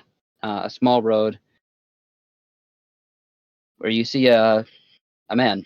Looks like an elderly fellow. He's got this big satchel on his back with piles of things on it. This nice wool cap. He's wrapped in what looks like cold weather clothing. He's got these big set of goggles on, nice big fluffy gloves, and he's got a small umbrella that he has outfolded and sort of keeping the snow off of him. More adventurers come to climb the mountain. How are you all? I was thinking more on walking up the mountain rather than climbing, but if we must. Oh, well, depends on the path you choose. That of least resistance? Is there any? Well, they all comes with their ups and downs. Well, see, you all look pretty well prepared. It is getting pretty chilly. Anyone in need of some cold weather clothing or some crampons or snowshoes? I sell it all. Or rent if you really don't want to spend too much cash. How much for some snowshoes? Snowshoes, well, I sell it in a bundle. For the most part, it comes with the clothing, the crampons, snowshoes, whatever you need. How How much for And a bundle? the bundle will be 5 gold pieces up front, but upon safe return of the gear, it's just 1 gold piece. So That's if cheap. I want to keep it, that's 5. If you want to keep it all, I can't really sell them. Takes a while to make them. And Nah, I understand. I was just asking. Yeah, I'll rent some. All I got's my jacket, so. What? Hold on. Nope is now put off by this man's logic. So you're saying that you'll rent it to someone for 5 gold, but you'll refund them 4. But if they just paid you 5 and walked off, aren't you in effect selling it to them? Don't question his logic. He's being generous. well, I hadn't thought of it like that. Everyone's returned it so far. Oh gosh! The gnome just face palms and looks away. He can't believe this. All right, you've convinced me. You've convinced me. Oh. I'll give you the bundle to rent for 14 gold pieces. Cat kick mouse in the shin, like you logical. I don't need it. Thank you. I'm fine. Well, the rest of you, the price is the same, 14 gold per head. But on a safe return of the gear, you can refund most of that. I'm gonna. All right. I will pay your 14 gold. Let's giving mouse the death glare, but I get 13 back. All right. 12 now. I'm gonna return it. Have to be honest. Well, I was thinking more after your buddy so kindly pointed out my flaws in the system. I was thinking more like 12 gold back. Nah, man, I already know about your old prices. If you don't want me to spread the word about that, it's gonna be like 1 gold, and I get 13. Roll me a perception check, or not Oh. perception, persuasion. And he'll get a guidance for that. Sure.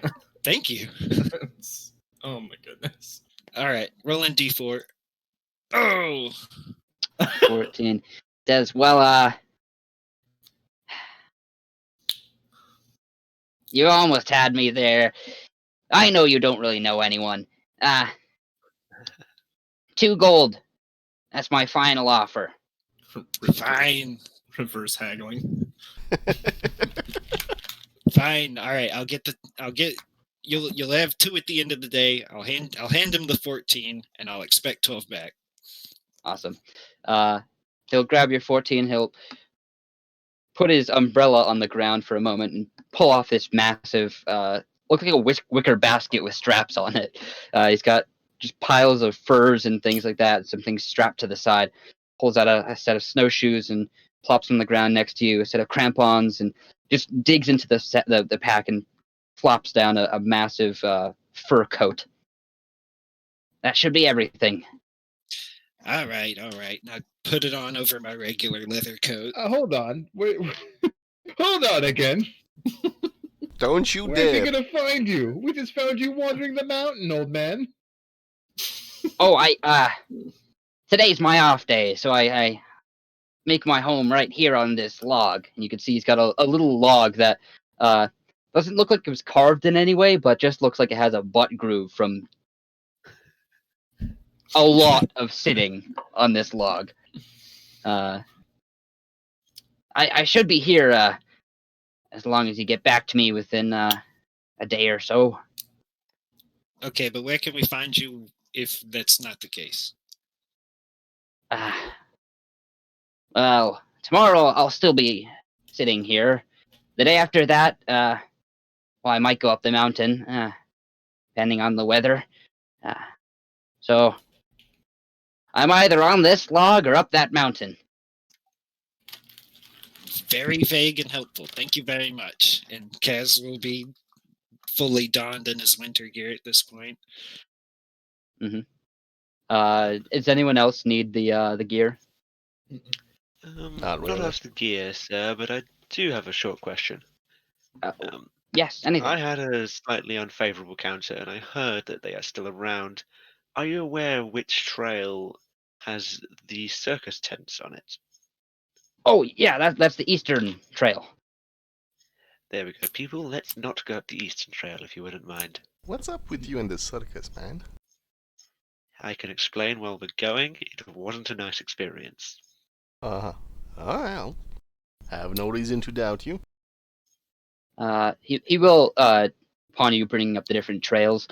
Well, now that you mention it, there are 3 paths up the mountain to the summit. There's the eastern path, which has the tent, as your buddy mentioned. Southwestern path, and the northwestern path. Well, let me guess. The Eastern. one of least resistance is the eastern path. Oh well, they all have, like I said, their ups and downs. The eastern path, the most exposed of the 3 paths. It's got a lot of snowfall on it, Huh. as well as that circus tent that your friend was mentioning. That one's not up the mountain; it's more on the trail to the mountain.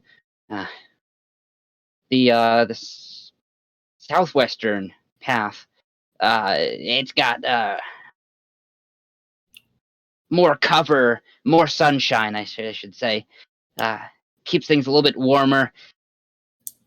Can get rather muddy at this time of year. Mud freezes. It's a bit nasty. But the northwestern path, well, when you asked about climbing, that's the one. A few years back, due to the cold, a portion of the mountain face sheared completely off, and it's a completely vertical climb. Right, muddy frozen path it is.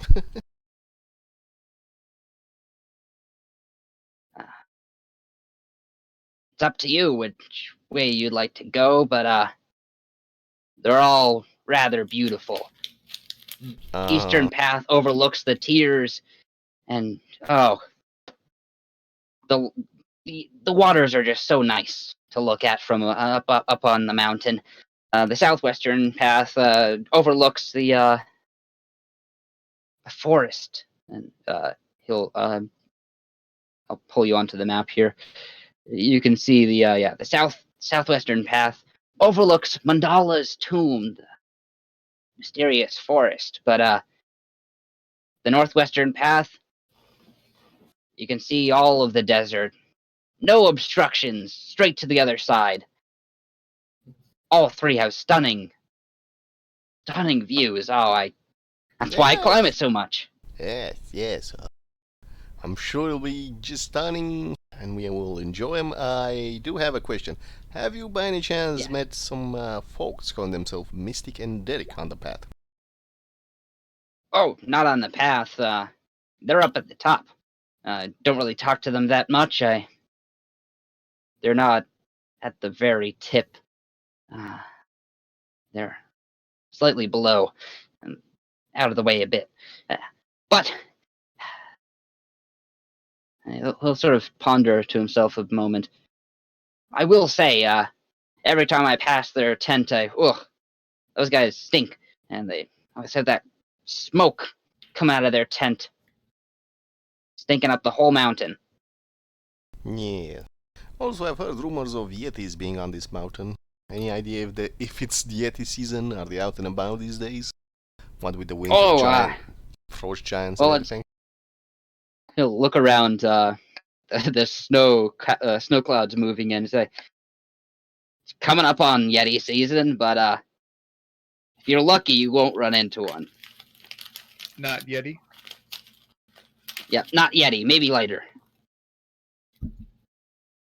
Alright, thank you. Been quite helpful. Shall we go? It's my job. I was once an adventurer myself, till I took a snowball to the knee. Damn kids, one of them froze theirs.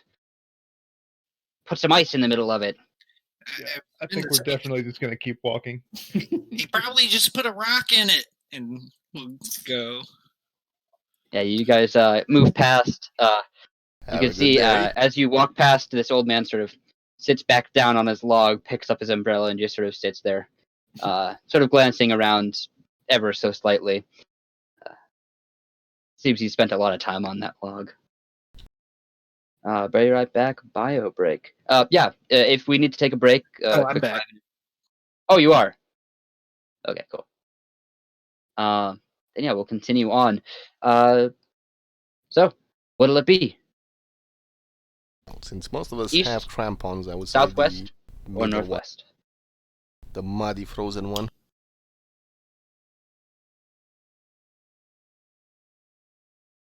Sure. Anyone? Yeah, if you all want to put, I guess, an E, an S, or a N in the chat for east, south, or north.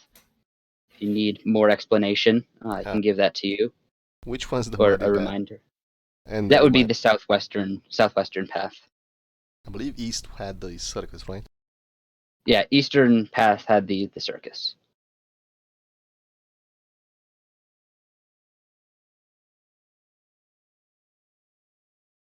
Cass wants to go to the circus. No, he doesn't. I like seeing the weirdos. Okay, so it's a 50-50 split. I just wanted there to be a tiebreaker. Would you like me to explain what happens at this circus, or what happened at least last time? Does What it involve happened? cannibals? Okay, you're not going to find multiple people. You're going to find one small goblin, probably with narcolepsy, and a very uncontrolled attitude to rather dangerous magic. They will make you perform a play. That's the worst bit. Oh, okay. I changed my They- vote. Probably murdered the rest of their troop. Yes, it was exciting. Luckily, one of us was actually a good playwright. Yeah, no, people like to use my kind for actors all the time. I don't like the idea of that. I was hoping you'd see my side. Yeah, so it seems you've all voted for the southwestern path. Could someone roll me a D2? Or flip a coin, technically.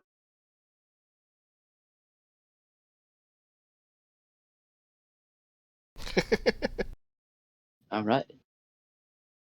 Yeah, But which one so we use? you begin climbing the southwestern path, pretty exactly as the old man described it. It's rather sunshiny here. Seems warmer than the other two sides of the mountain. And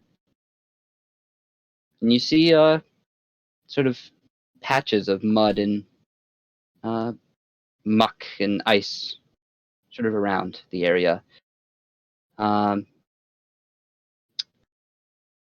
You see you sort of slopping around. You hear quickly a rush. And then you sort of look around at each other, wondering what that noise is, and the ground begins to shake underneath your feet. And everyone, please make me a dexterity saving throw, as the mud and ice under your feet begins to slide away down the mountain. Oh my god.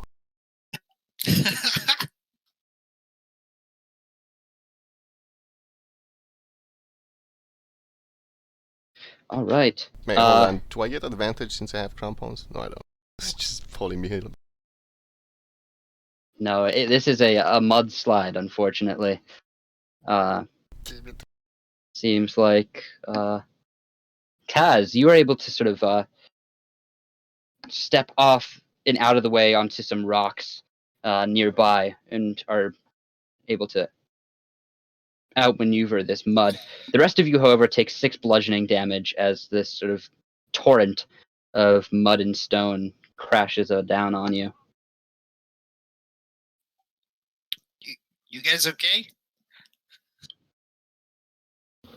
Quite all right. You can see Yeah, now in fine. front of you, the path is sort of uneven, rough, and it looks very slippery. Ooh, this looks Continue fun. up the mountain. Need you all to make a group acrobatics check. Ooh. Oh my god damn it. Come on, one It's more. twice One in a more row, are you success. kidding? Alright, hang on. One more success. I feel like this is something he'd want to concentrate on. Yep, you definitely did not have time for the first one, but now that you have a little bit of time to sort of steady yourselves a little bit more, you're welcome to cast guidance. Yeah, so that damage we took, was that the temp hit points? Do we still have those from the machinery? Yep. Okay. That used up those temp at least 6 of those temp HPs. And then, yes.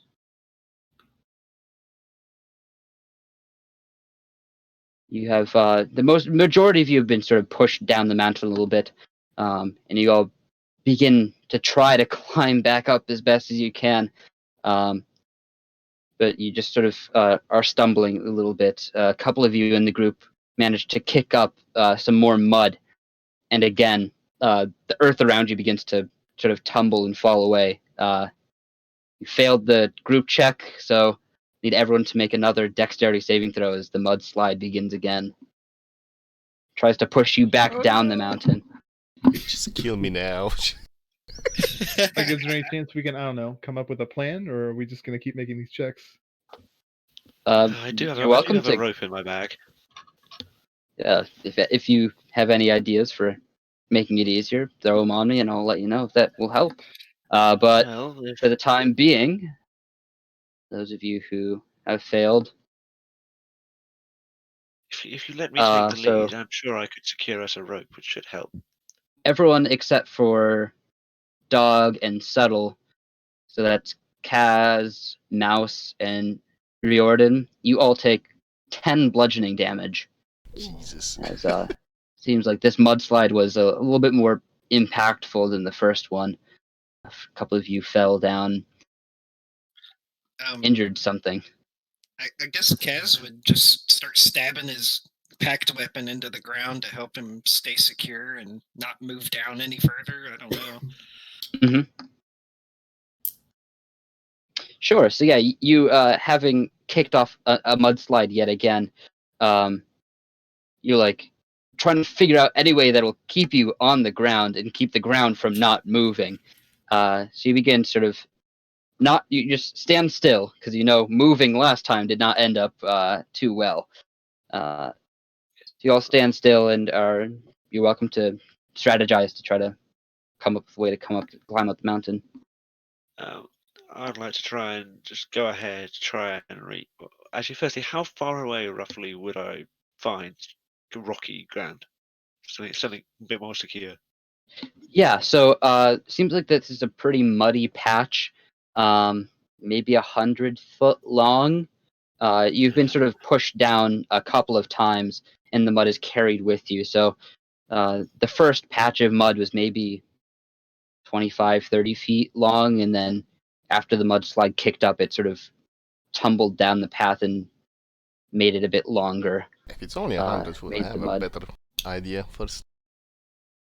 I would like to tie one of my rope to one of my unbreakable arrows and then fire it, try and see if I can get it stuck in something. I doubt your rope will be long enough, but you can tie mine on the end as well. That should make it. Yeah. I mean, It's I only have an idea of how the gnome could get through this on his own. I don't know about the rest of everybody. It might help a little bit, but Do you want to give the gnome a rope and throw it? well, that's the thing. He has just about enough space and more than enough weight for him to literally just climb inside his little bag of holding and have his homunculus carry him. But that's kind of the thing. It's like I don't want to assume that sort of thing is fine. It kind of varies from DM to DM. Well, like, No, how long can absolutely. you hold your breath? There's not even a need to. Yeah, you'd But need. and then The bag of holding has 10 minutes of breathable air inside of okay. it, so absolutely, you'd be more than welcome to give it a shot at least. Would he have room for 2 lengths of rope in the bag yeah, of holding with him? The bag of holding can hold up to 500 pounds, and I think the space inside of it is like a 4 foot by 4 foot cube or something like that. So that's Yeah, a yes. I'm pretty sure the space, because it's like 64 cubic feet or something like that. Someone can correct me on that. But yeah, if you had nothing in it, you could probably fit a couple of people in a bag of holding. Right. That sounds like a plan. We give him the rope we have, we tie it together. He flies up there in his bag of holding. And then he fastens the rope to something secure, and we use it to climb up.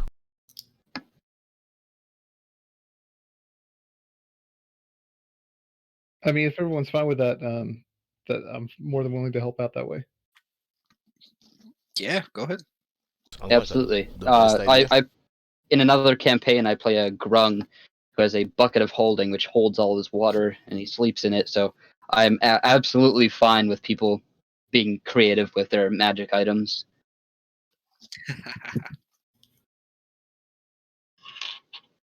So yeah, you sort of climb into your bag of holding and tell your homunculus to pick you up and carry you.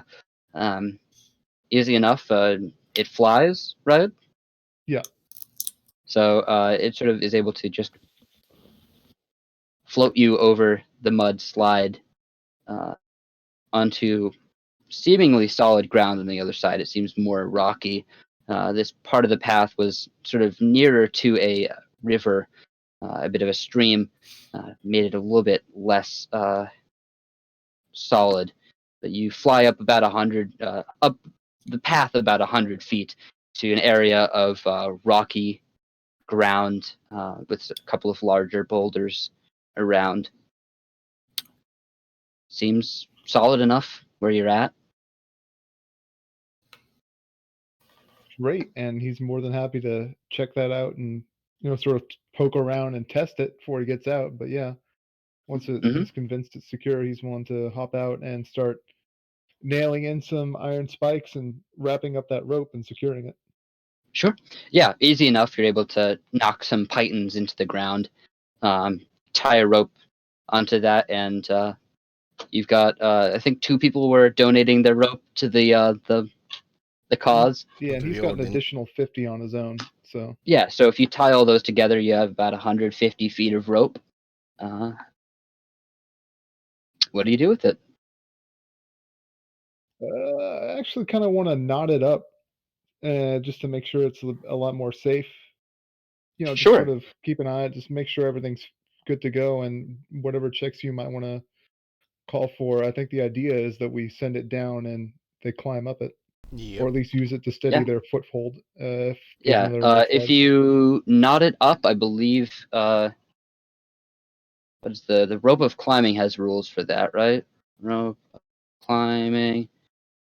So it goes from a 60-foot rope to a 50-foot rope.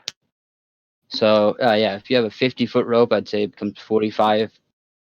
If you try to knot it at every foot, so 45, 45, 45. It's still like Plenty. easily enough rope to get to the end of the path. Yeah, totally. Yeah, you are able to simply tie knots at 1 foot intervals throughout the 3 lengths of rope that you have. Looks pretty secure. Sure. Once he's satisfied, he's going to go ahead and toss it down to the waiting, everybody waiting down there. You might Yeah, want to so send a the homunculus with it, though. yeah, the mudslide, that's it, that's the area of ground that was slippery here. It's not like a vertical. It's more.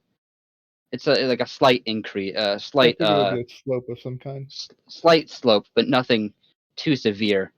If you threw it, you could probably throw it 60 feet down. It wouldn't skitter down the rest of the way I mean, on its own. the plan is just to, get it down there, and if they need to use the homunculus to sort of get this, straighten and get it directly to them, that's fine. But Yeah, yeah. The homunculus, easy enough, is able to just sort of pick up the rope and float it down, dragging it taut to the bottom of that little path where your allies are waiting, stuck in the mud. yeah, he's just going to sort of wave up at them like he's ready to go and brace the other side of the rope along with Sure. Who's gonna go first? Sure. So, if the 4 of you who are down at the bottom want to give me another group athletics check this time, or group acrobatics check this time, you have advantage because of the rope I will also cast guidance on He myself does before we want begin. to keep an eye out for anybody who looks like they're slipping, and just Mhm. if you'll allow, just have like a ready to action where you can deliver a guidance through that homunculus. Sure. One more person. Mhm. Is there any way I could substitute athletics, or is this strictly acrobatics? I would say if you begin to slip and fall, it in this case it would probably be a strength check to hold onto the rope and stand your ground. But you're using the rope to sort of like carefully move your way across this rather tempestuous ground. It's not necessarily a strength thing. Go ahead and give yourself a 1d4 on that if it'll allow it. Yeah, you see this homunculus sort of see you begin to slip and grabs onto your collar, gives you a guidance, so you can add a d4 to that. Okay. All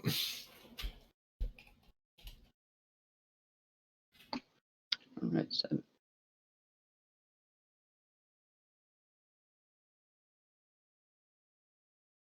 yeah, you see this rope has made it significantly easier to climb up the rest of the way. Dog, you slip and fall a couple of times, but luckily enough, you fall in a way as to not re-trigger the mudslide for a third time. The four of you are able to climb up to relatively stable ground. That sucked. Whew, good thinking, Mouse. This is unfortunately not the first, and probably won't be the last time he's had to do this. Someone had a healing kit? Might want to use that. God knows I don't want to be low on HP when we encounter the Yetis. Just between us, our character, I don't think you get any benefit from the healing kit unless you have a feat. Otherwise, it just Yeah. lets you stabilize someone. Yep, that's correct. Does anyone have a feat? I got 2 feet. Get out. 20 guys. Just get out. Alright, shall we So after move further out? retrieving their things, I think everyone's ready to figure out what's next. Yeah, most people with the healer feat, healer feat make it abundantly clear that they have the healer feat. But yeah, you continue up your way, on your way up the mountain. Sorry, Subtle, I think I cut you off there. No, it's fine. All right. Can you continue climbing? Seems like that was the most dangerous part of the mountain, at least on this trail. The rest of your climb is somewhat uneventful. You sort of pull your way up the mountain. Takes a couple of hours to get there. A couple of hours of pretty, I wouldn't say difficult, but a decent climb. Definitely a workout. You can see the storm clouds are coming in more and more heavily at this point. Snow is falling all around you, and as you get higher up, the mountain is capped with snow to begin with. So you sort of start trudging through the snow, and with your gear that you have either bought beforehand or acquired from the friendly trader Mac, make quick work of it. Make your way up the mountain, and you see ahead of you looks like a small tent, not directly on the peak, but near enough to it. Let me bring you into this next map. Yeah, so you sort of find yourselves in front of a small tent.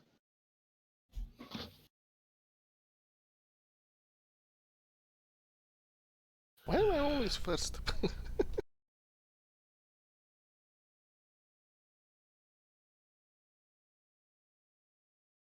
I think you're going to As be stuck people- up there. If they start pulling out a pipe, run. Why? Last time the party stayed to find it. Well, they have a bit of an aversion to hallucinogenics, even if you don't want to. You pull up to this tent here, and you can see they've got this sort of heavy canvas flap on the front, but even though it's a heavy canvas, it sort of buffets a little bit with the wind, and you can see sort of trails of smoke pooling out from underneath the flap of the tent.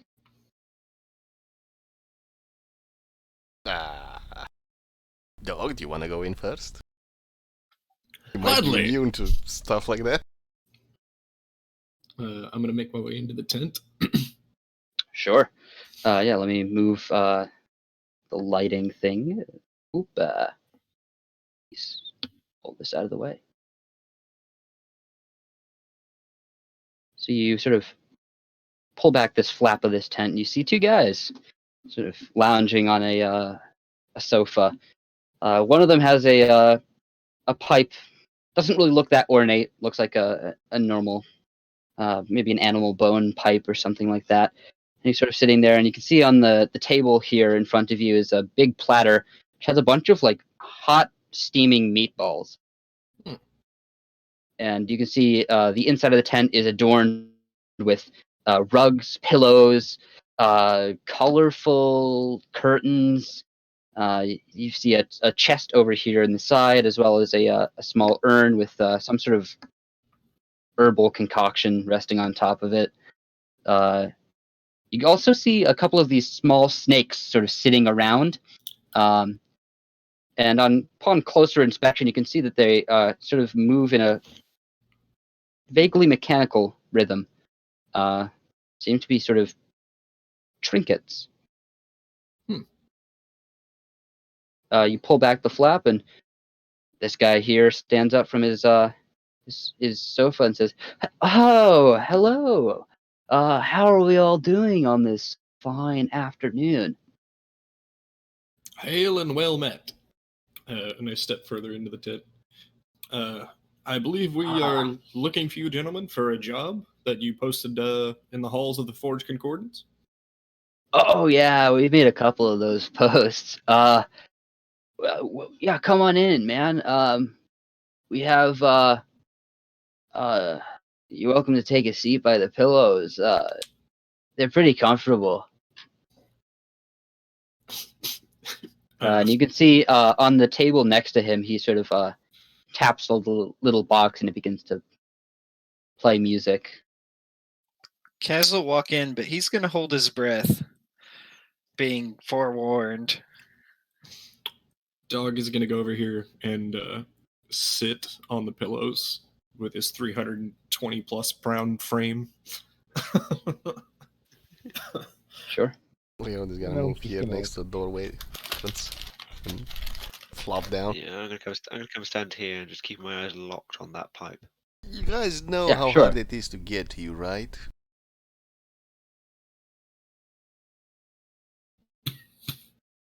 He sort of taps this box and begins playing a melody, not too different from the one that's currently playing through your ears, except for Riordin, because you have copyright music off.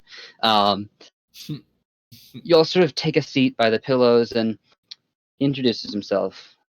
Hey, my name's Derek. This is my partner, Mystic. Although I suppose you two, you know us too, because we made the post about it, you know. And but yeah, welcome. We need you to test some stuff, if you wouldn't mind. Well, we are getting paid, and that's why we're here. No, and I'm walking out the tent. Too think, late. Just so you know, I can't see anything. Yeah, I think Mouse is missing. Yeah, you're like out in the corner somewhere, and I don't know how that happened. You get like stuck somewhere. Okay, thanks.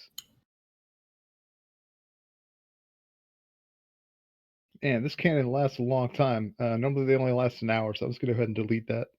Yeah, sure. I will chase down the Saturn and say, it's too late now. You should have decided when you posted the message. Might Then as we'll well just- stay with the rest of us.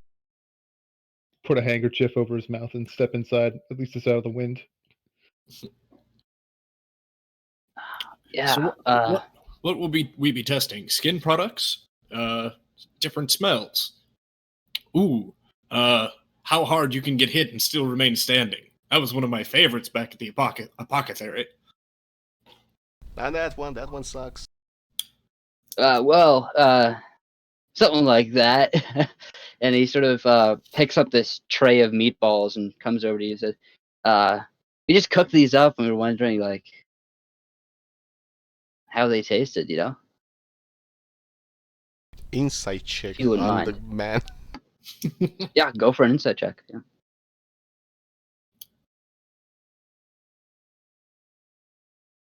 Yep. It seems like he hasn't told you any lies. He just cooked up these meatballs and wants you to see how they taste. What's inside the meatballs? You're not sure. Yeah, exactly. He hasn't told you the ingredients. I'm asking now. What's inside the meatballs? Oh, well, number one ingredient is meat, of course. Hey, not human meat. We just want to make that clear. We're not cannibals or anything. It's not anything weird like that. It's just, we created this sort of mix of herbs and spices that supposed to have an effect on you, man. If you guys wouldn't mind testing it out and sort of reporting back to us on what kind of effects you feel, you know? Gosh, while this is happening, I'm just loudly mouthing from outside the door, no. And then, yeah, you can see Derek sort of sidestep the table here and look at the flap and see you subtle. Is it? Hey, Out the way. do I recognize you? Hey, come back in, man. No, I could have sworn you tested the first round. I He'll think he's sort of shy. chase you out of the doorway and just sort of step out and say, I hope that there was no hard feelings, you know, man. It was just we couldn't think of any other way to test it. You threw us Please come in back a in. cave with live bears, with children, without any of our gear. Whoa. But we That's gave not it back easy to you, to do. man. How are we supposed to like test it if there wasn't a little bit of mystery involved? Mystery and quite potentially lethal danger are different. Don't worry, man. We knew you could do it. That's what you said last time. Was I wrong? It was you were very close to being wrong. I'd rather not go through it again. Ah, man. Well, we'll tell you this. This time, we won't. We're not putting you back in that cave. We promised that. Different cave. No new caves. one. No Wolves caves this this time, man. I will say this process doesn't seem very scientific. Oh, don't worry, man. It's all scientific. You can see Mystic over here on the couch, like sort of nods his head and doesn't say a word. Wait, so you threw them in a cave with children? Where did you get the children? Oh, there wasn't any. I don't know what he's talking about. Children. No. He's on about bear cubs. Oh, bear cubs. So it Oh. made the mothers a little bit more angry. Oh yeah.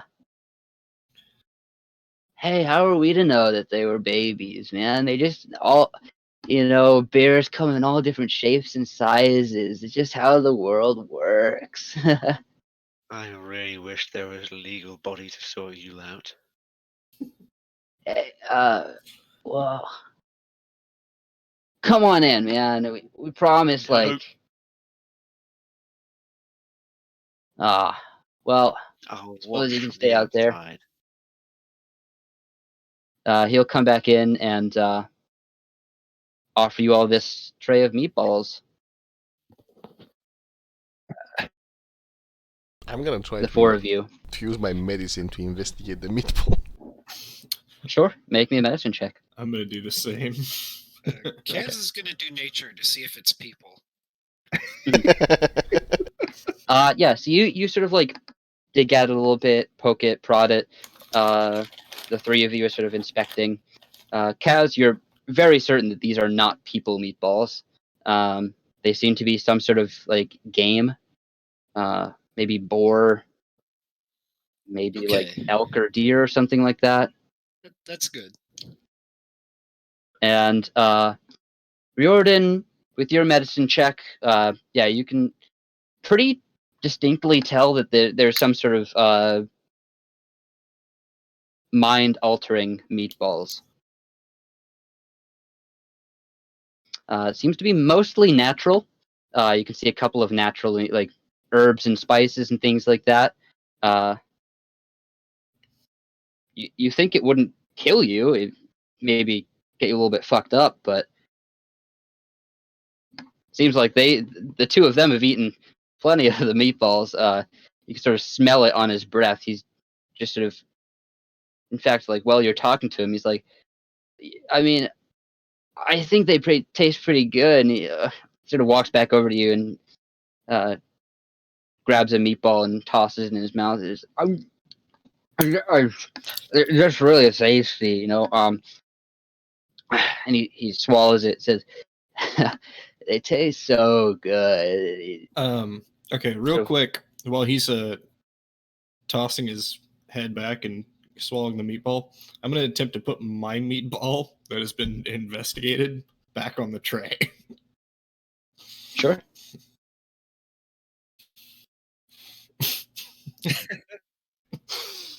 Yeah, he'll look down at you and, "You don't want one?" I'm afraid I don't eat is the problem. Oh. Do you have like a mouth? You mean you're talking, so.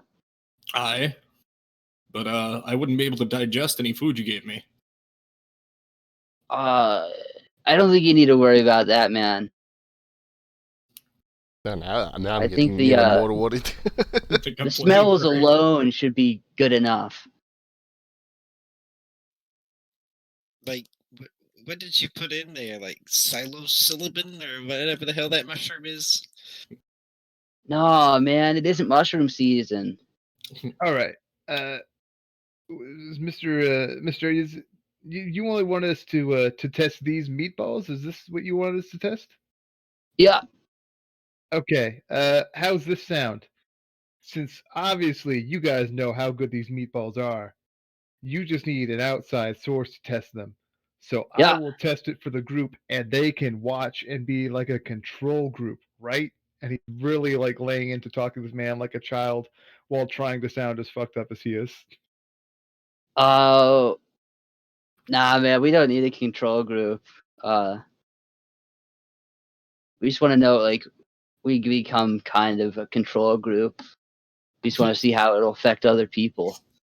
Mm-mm. We only hold the meatball up, look at it, say, well, a job is a job.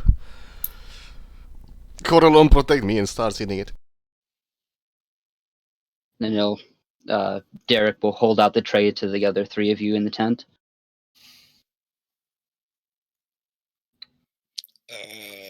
What's the worst that could happen? I told you the worst that could happen. It's fine. Actually, I don't know I that it could be understand. worst. But we need someone to watch over people, right? That's a sensible idea, although they didn't like that idea last time. I'll try for it. Cass will grab one and try. He'll like start to go to eat it, but then he'll try and shove it in Mouse's mouth. Sure. Unfortunately, I can't. That's just gonna work. Like, there's no way he's gonna stop. Yeah, you get a meatball shoved down your throat and are forced to swallow it by your supposed ally next to you. That's for the 14 gold. I mean, this is literally Yeah. the job we accepted and we're being paid for, and the guild will look down on us if we refuse to perform it. Cass Yeah. will eat one himself as well. He'll look out at you, Subtle, and say, "Hey, man, it's okay. We don't have to pay you. You can just go home, I suppose. But like, where's the fun in that? You come all this way." I would like to keep watch over the party. That would seem Ah, like a man, sensible idea in regards to the last events. we'll keep good watch over them. Over all of you, really. Unfortunately, how creepy. long does the gnome have before this all goes south for him? I'd say about 20, 30 minutes from experience, but might be different here. Anyways. All right. Hey, let's. Jesus Christ. Here, let me take these to him, and I'll talk him into it. And he offers to take the tray. Sure. He'll first ask Kaz and Dog if you two want to grab one as well before he takes the tray. They need to help me out, right? Fuck.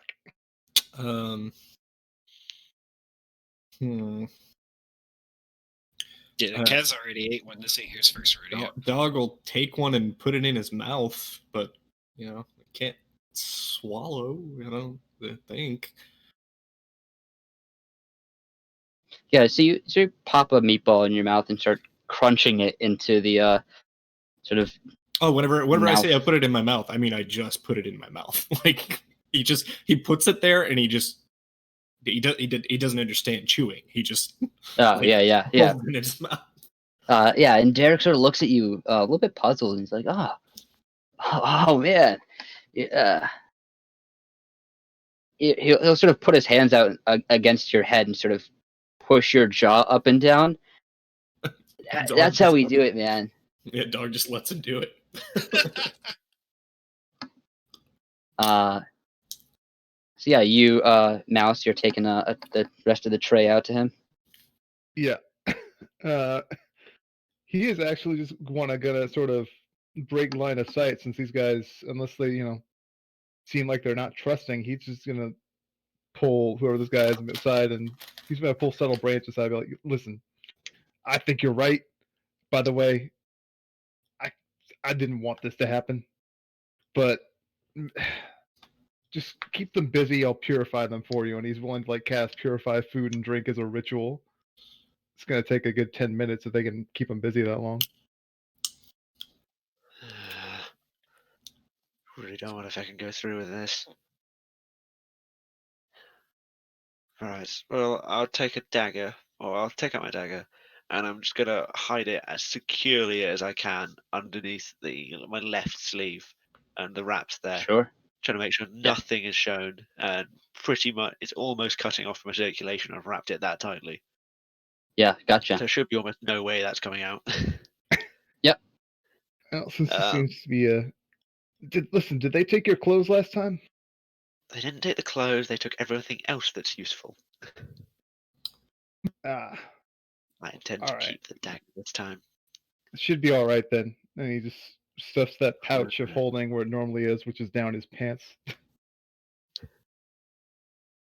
All right. Anyway, he just wants to go ahead and ritual cast, purify food and drink before offering it back to Subtle Branch. Sure. Yeah. Shaking my head with distaste, I take it and. Yeah. You hear from inside the tent, sort of casually. Mystic and Derek sit back. You can hear them sort of lounging again, sort of chatting with the rest of the group. They seem to not really care that you guys are outside. Yeah, you're welcome to cast Purify Food and Drink. And he is super glad that Kaz decided to take things into his own hands before he had a chance to do that, by the way. Oh, yeah. Mm-hmm. Man, you just gotta ride with it, bro. And Kaz will take any opportunity to fuck with Mouse. That's a fun thing. But yeah, once that's done, he's ready to go back inside with Subtle if Subtle will, go back in. Sure. Subtle Is Subtle willing to go in? He will stay there.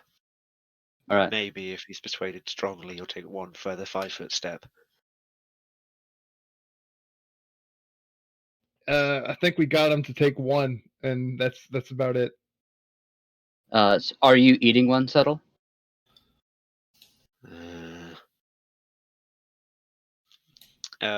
Very slowly chewing. He will Okay. be, yes. So yeah, you begin munching on this meatball. At this point, everyone's eaten one. You see Mystic and Derek have both eaten a couple at this point, and they're sort of sitting back on the couch, just sort of. And so it begins, my friends. Can everyone please make a Constitution saving throw? Yeah. This is not against a poison, so Warforged. But is it against magic? Yeah. It is against magic. Dang, that actually doesn't apply to me, unfortunately. I don't know why I asked. I was like, oh, wait a minute, it's the other ones. What kind of magic then? Specifically with my Fey ancestry of an elf come into play. Yeah. Even throws against charm. It's not a charmed effect. Is it a sleep effect? That's true. Well, partially. But is you it a all magic like sleep effect? yeah. Let me sort of describe it as you Okay. begin to fade away. You can feel like your body sort of begin to freeze and lock up slightly. And you feel the rest of you. You sort of let's see. Everyone besides Mouskevitz, you sort of feel your body sort of lock up, almost in a state of paralysis. Your body sort of fade away and go limp. You can see things turn black. Your vision is cut off, and you are sort of pulled in and out of consciousness. It's strange because the two of you who are certain that magic can't put you to sleep, you're trying to rationalize why you feel your vision fading and why you feel like sort of sleep pulling on your eyelids.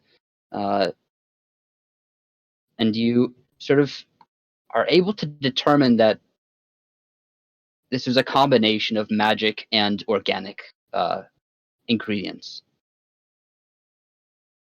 Yeah, nah, we should have threatened them that if we lose our gear, we were gonna come back and kill them. And yeah, so everyone, Mouskevitz, however, you do feel your body lock up a little bit.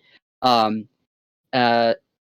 else, you sort of fall into this deep sleep, which you will wake up from at some point. Mouskevitz, you sort of feel your body lock up, and you fall into unconsciousness, but you feel yourself sort of wake and fall back into it, and wake and fall back into it. You seem that, like you're pushing off this sort of sleep that's pulling on you. And you hear, you sort of have your senses about you, and you see Derek come up to you and says, "Oh man, you're pretty strong."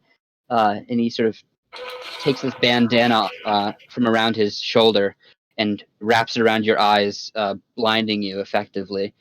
Says, "I hope there's no hard feelings, but we want to test it out, and like we think this is the best way."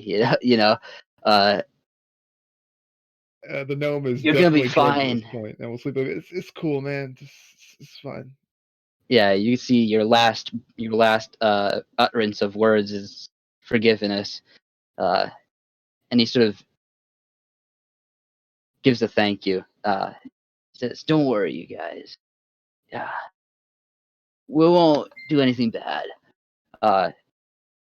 Tightens the bandana around your eyes, and you can hear for the most part. You can't see, you can't really move, but you can hear. You can hear your friend sort of being dragged into a sort of a pile in the center here, and you can hear as Derek calls Mystic up, and the two of them sort of do something that you're not really sure what they're doing, and you hear sort of space and time get sucked away, and you hear a snap, and you feel a change. You feel a lot colder now. You hear the whistling of wind in the trees, and you can hear sort of crackling as the rest of you begin to feel your bodies come back to you. You can feel your senses return.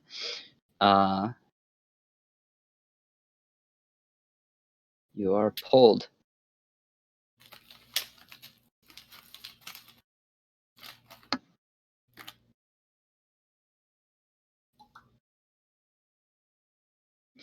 You wake, sort of in a little bit of a field here.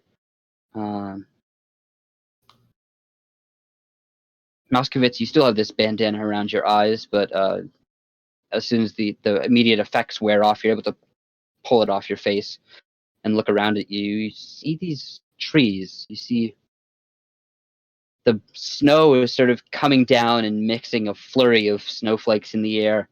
You can see these trees, all of them just ablaze. You can see just crackling fire and energy coming off of them, mixing with the snowflakes and producing bursts and blasts of color. You can see these trees, the flames that are on them.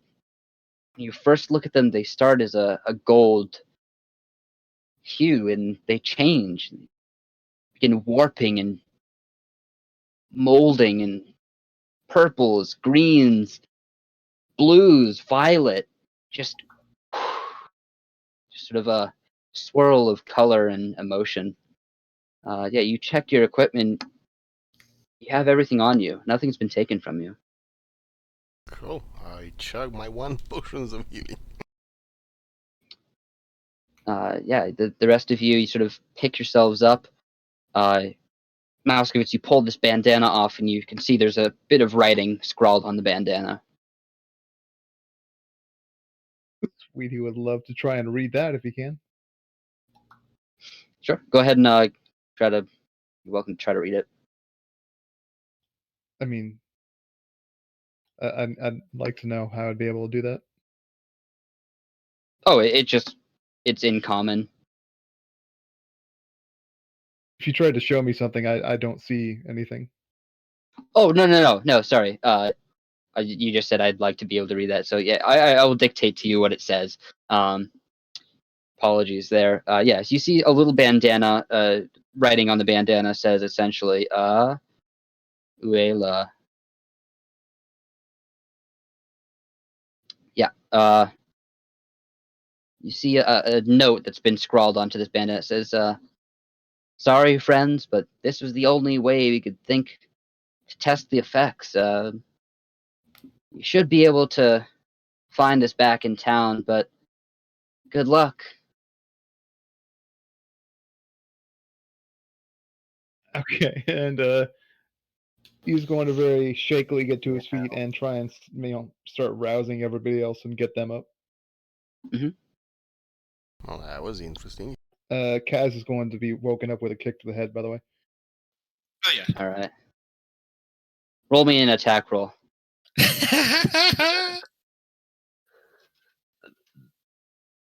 Sure. Hurt me, baby.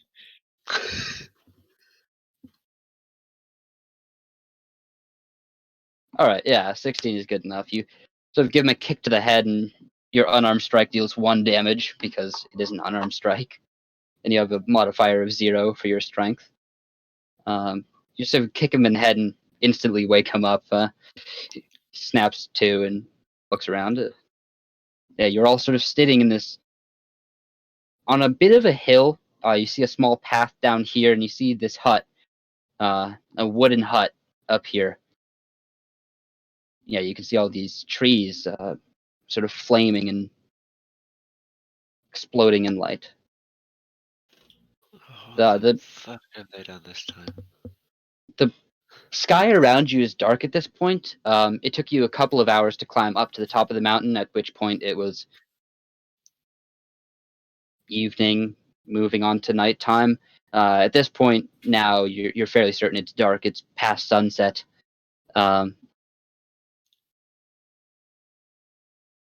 Definitely tell. Everyone, there's something over there. Or someone. Right, people. The sooner we get this over with, the sooner we can go back and beat them up for doing this. Shall we? I don't know, man. I feel pretty good. Riordin will shout in the forest Still. towards this guy. Hey, old friend! Might we inquire where we are? Yeah, you can see as he sort of, you call out to him. He sucks in and spits out a breath of fire, engulfing this tree in front of him, completely engulfing it in fire. And he hears a call out, and he sort of like looks down the hill at you all, and sort of starts rushing over there. And you can see as he runs past this building, he bangs on the side of the building, says, "We've got company, boys." That doesn't sound good to me. I'll just fire along with him. The gnome will take cover behind this tree, very shakily. You can see he runs up towards you all. Well, where'd you all come from? We could have sworn we checked this place in the first place. You didn't Well. check good enough. No matter. Get your fucking asses out here, mates. That works for us, don't you worry. Uh, Would you mind directing us the way to get our asses out of here?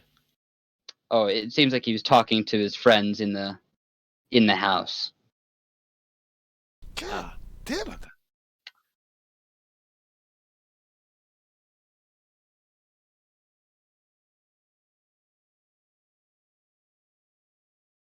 oh, didn't select my token.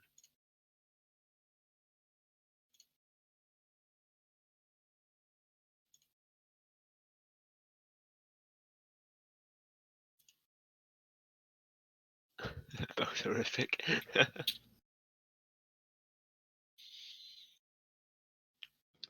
All right. Let's see who's going first.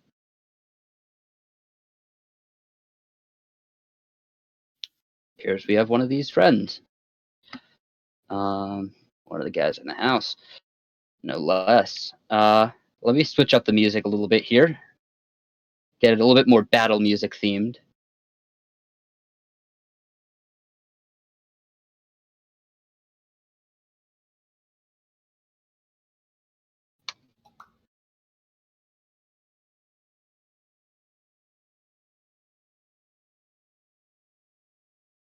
So you see this guy dressed in mostly blacks and reds, sort of charge out of this building, and run towards you all, and making his way this way. He's gonna dash.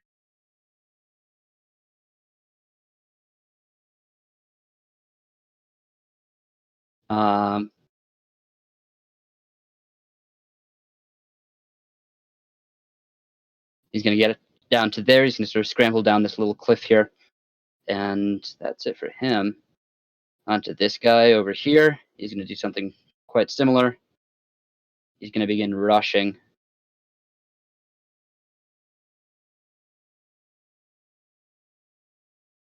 Sort of charging in this direction. He's gonna plant himself behind this tree here. Kaz, go ahead. Okay, Kaz is feeling pretty good. He's gonna be moving 5, 10, and gonna he wants to see the pretty lights, so he's gonna Eldritch Blast this fellow. Sure. Bam. Yeah, you launch off an Eldritch Blast. You can see. Woo! Well, your Eldritch Blast is normally a purple white streak. You can see it sort of launches off at a purple, sort of flashes different colors, and showers of sparks fall off of it and smashes into this guy. But it seems like blasts off his armor, leaving him uninjured. That was fucking cool. All right, and that ends my turn. Auskevitz. He's going to see these guys coming up on the other side and shout, try to shout a warning, but it's definitely going to come out pretty slurred. Yeah. But he will turn around and bring his little cannon buddy online. Sure. It's going to cost a spell slot this time, but it's whatever. Which cannon? Protector again?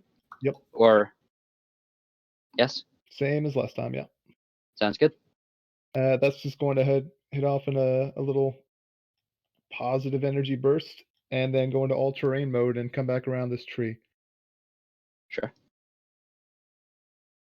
And that's it for you? Yeah, so he's just going to sort of like try and take cover behind this little thing here, but that should be the turn. Cool. This guy in the house.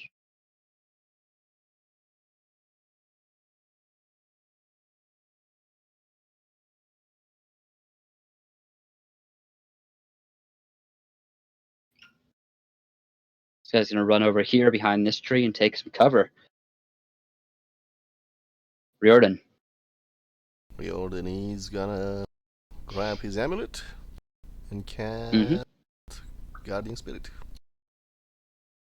All the way up to the guy who shouted at us. Sorry, spiritual weapon, not Guardian Spirit. Can't do that yet. Spiritual weapon. Yeah, it's a 60-foot range on that thing, so I think it should be pretty good. Yes. Yeah. 5 to spare. And Totally. I will attack him with it. Sure, yeah, you conjure up your spiritual weapon. You see this little spectral fox that seems to be like every time it steps, it changes colors and just sort of sends a little burst of energy on the ground. And it comes in and bites at this guy, chomps at him, but he seems pretty nimble. He sort of just lifts his leg up and jumps out of the way. And I also fire a longbow at him. Yeah, you see this longbow. You didn't hit him the first time with the weapon, so you launch off a longbow arrow and just sails into him. You can see it just hits him right in the left pectoral and punctures past his armor and gets into I was 11 trying damage. to be friendly. And that will be my turn. Actually, no, I will actually move back.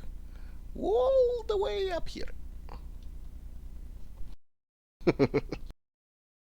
Sure. That is my turn. Subtle. Okay, remembering that I currently have 9 vials of oil actually on me, I'm going to. How far can I throw an unarmed weapon? So just a improvised weapon. 60 feet is your max range. Although I think oil has flasks of oil have a rule for that. Does it? Okay, well, I mean, I was just Up to 20 feet for the flask of oil. that's what I was expecting you to say. All right. Don't know if I'll be allowed to do this. I'll have to ask. So I'm going to move myself just over to here first. Should this all be blacked out next to me or no?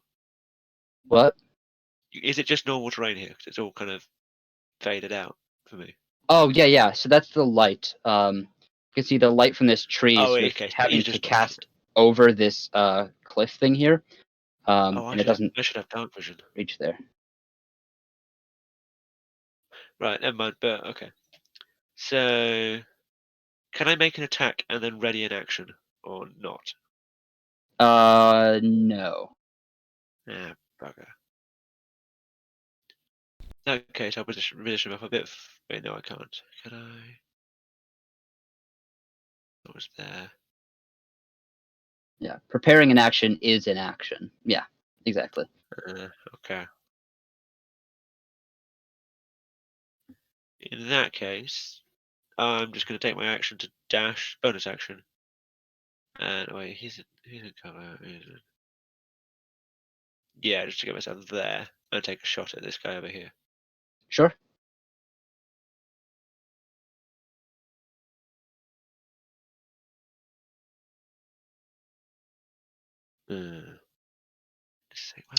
Yeah. Not good. 13 will hit. Oh. Stabs into him for 9 piercing damage. Are you going to let me count the spiritual weapon as an ally nearby? Because it would have No. distracted him. Oh. Yeah. It's not a Sure. living creature next to it. It's close enough. All right, my turn over. Onto this guy. I can see you next to him.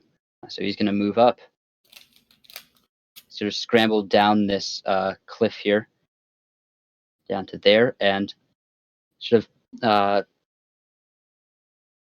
of builds up a bit of saliva in his mouth. And just spits. And as soon as he spits, his breath catches on fire, sending a cone of flames at you. I need a dex save, please.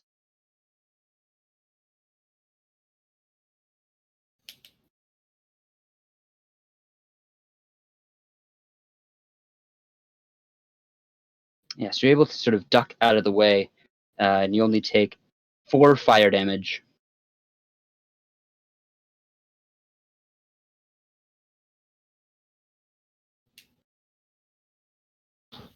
Okay, that's my temporary hit points almost out of the way. And then he scrambles back up the cliff here, or the sort of slope to the top here. How far can that guy move?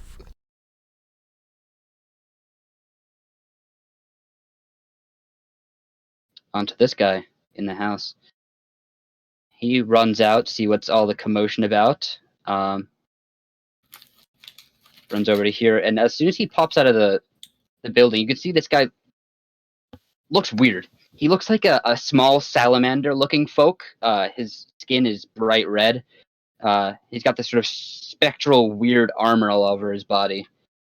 You see the whoosh.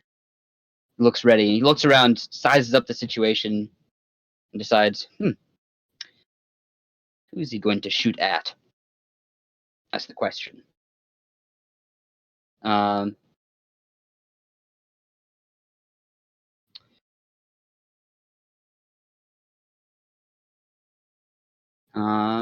Boop. Let's check range. Yeah. Throw right there. Maushkovitz, you are the first thing that he sees. So he's going to sort of collapses his hands together and pulls like an orb of fire out from his palm and lobs it in your direction. Sort of an arcing throw that lands right next to you. And begins to ignite the area around you. So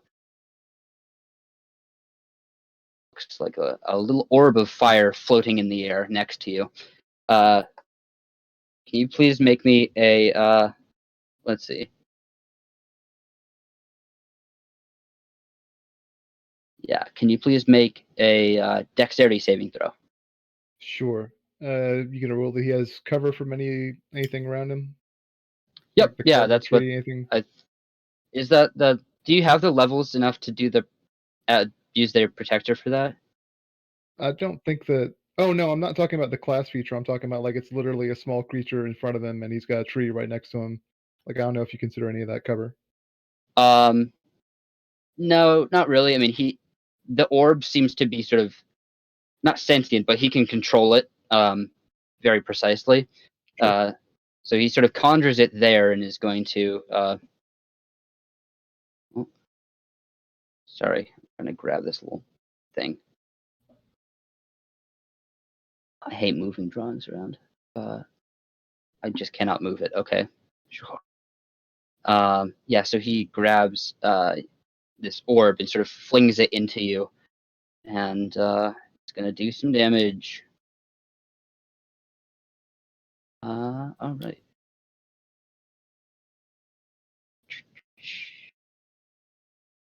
You take 8 fire damage as he slams this little orb into you. Got it. That's his turn. On to Dog.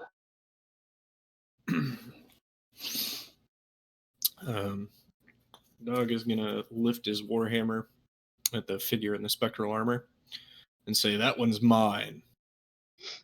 And let's see. So this cliff here, do I need to jump across that, or what is that? Nah, that's just like a small drop down, maybe a couple feet. Okay. In that case, gonna move 30 feet. Let's see. Cast spiritual weapon as a bonus action here. You can just move it using a bonus action. Don't know if it's within range to move. It wouldn't be within range from where I was. Yeah, that's my spiritual weapon. Ah, gotcha. Yeah. Forget there's 2 clerics in the party. Sure. Yeah, so you cast a spiritual weapon. What would you like as your spiritual weapon? If you have anything that's like a longsword, that'd be great. Sure. Yeah, I gotcha. It's gonna take What it's gonna take colors the are- form of a copper longsword with Okay. lightning arcing around it. Sure. We can do that.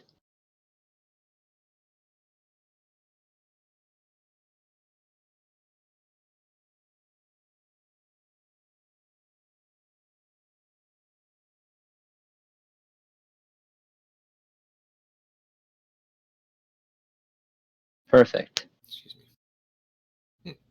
Copper longsword with lightning around it. Mhm. And then I'm gonna have it make its attack. Mhm. I don't think I have a roll set up for that for a melee spell attack. Is that just my spell mod? It should be. It might be on your character sheet already if it's set up. Here it is. Yeah. Let's see. Did that go through? Click the token again. Oh, cast it with total. There we go. Yeah. On the. Yeah. There you go. Perfect. All right. So, yep. That'll be the attack, and then I'm going to use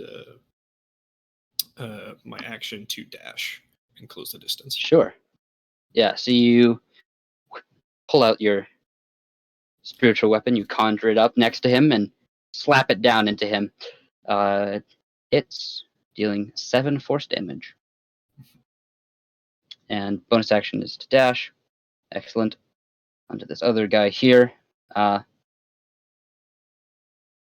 He's One also thing, going to try to.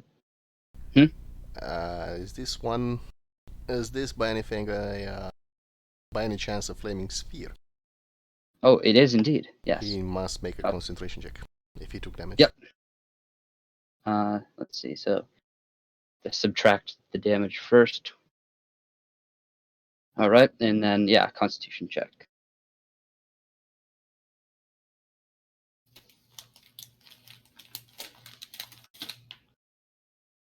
Oh, that's the wrong one.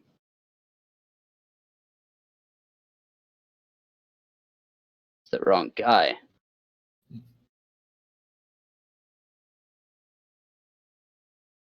Yeah. You can see the little flaming sphere stays up.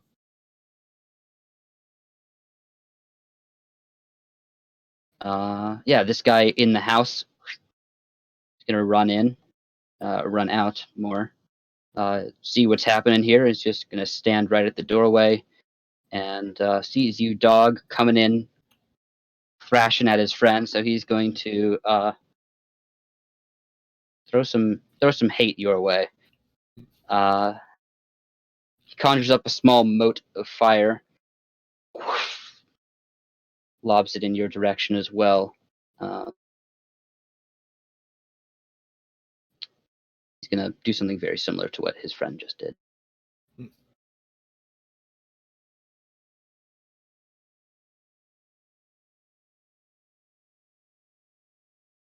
Conjure up this little ball of fire and plop it right next to him and smack it into you. So I need a dexterity saving throw.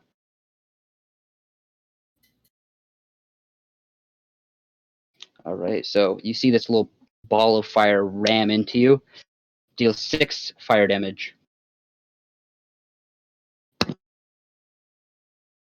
Make sure to use the temporary HP you had first. I did. Yep, temp HP is gone. It did 1 to my normal HP. And that's it for him. This guy is going to go up, and he's going to move in as much as possible.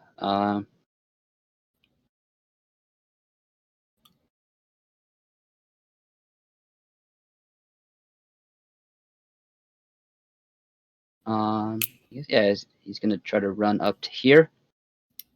He sees you two there. I guess 1.5. Not exactly sure how the cannon. It's not a creature, but it is a creature. It can take damage. Yeah. So it's going to. He's going to spit out this flame at you. That. So I need a dex save from you, and if your cannon makes a dex save, then a dex save from the cannon.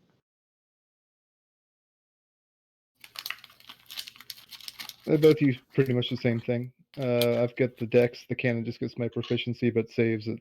Like as if it had 10 and everything. So the first one is you, and the second one is the cannon. Yeah, that sounds about right.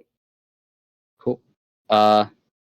Where is your homunculus? Does it also take damage? It's usually about 30 feet in the air. Sure. So yeah, it's out of the range there. So the two of you, the cannon seems to sort of bound out of the way. You, however, my friend, are not so lucky. Get outmaneuvered by a cannon. You take 10 fire damage, and your cannon takes half, so 5 fire damage.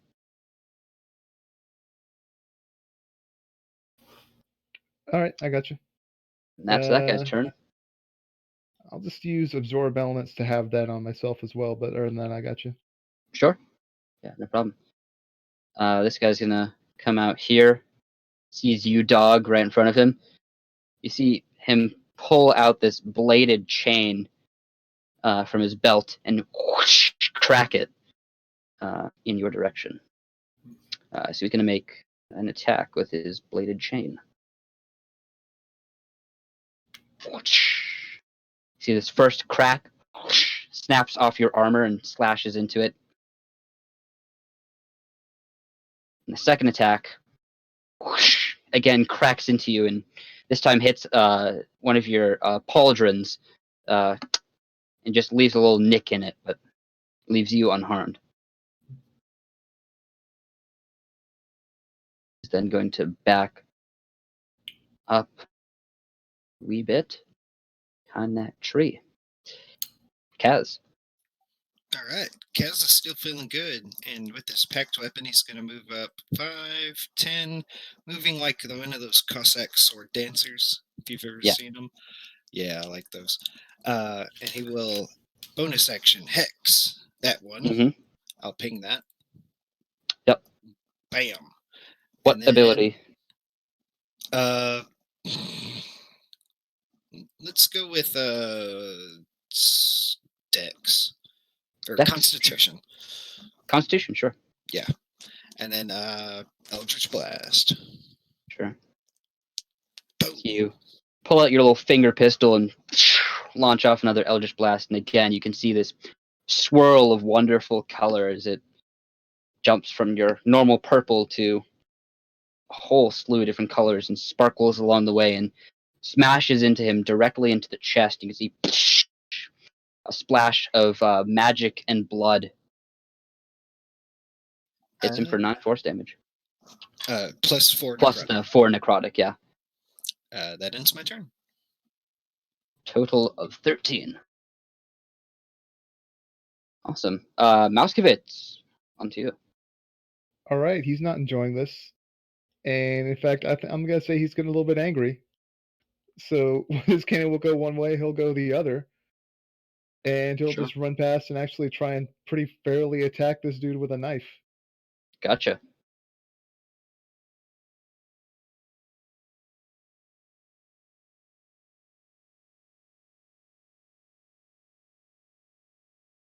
Yeah, you can see you pull out a knife and just try to jab it in there. Seems like it did its work. So 6 piercing damage. Plus 1 extra from the fire, and that's about it. What's the fire damage from? Just as part of absorb elements, I'll ping the spell for you. Oh, yeah, I gotcha. You don't need to ping it, I remember. Gotcha. 5 fire. Oh, 5, 1 fire. 7, 6, and 1. 6 and 1. Yep. I love math. Yeah, he's looking pretty worse for wear now. That should be about it for me. Cool. This guy up here sees you down there, Subtle, and also sees you there, Kaz. Seeing as he just launched a hurling ball of energy at his friend, he's gonna run down here and pull out a chain similar to his other friend and crack it twice at you. So let's see how he does.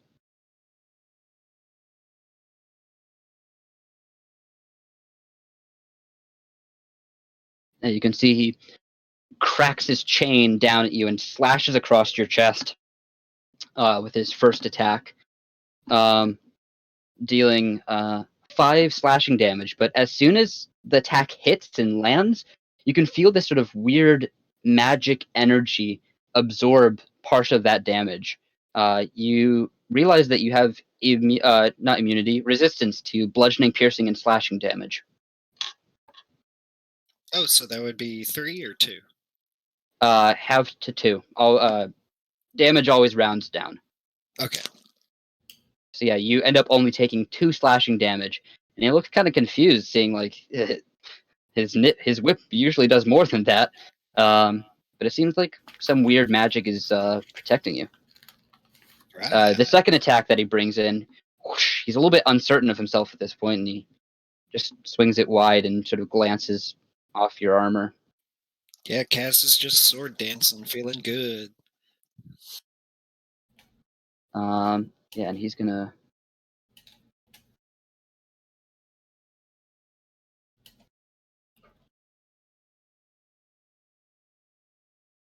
He's gonna run over to here. Just as Riordin. Riordin's gonna move his spiritual weapon next to this one and hit him. You can see you have your little spectral fox scamper over there and splashing color all across the ground as it walks. Lights. Chomp. And gets in there for 7 force damage. Cool. He has to roll concentration again. Yep.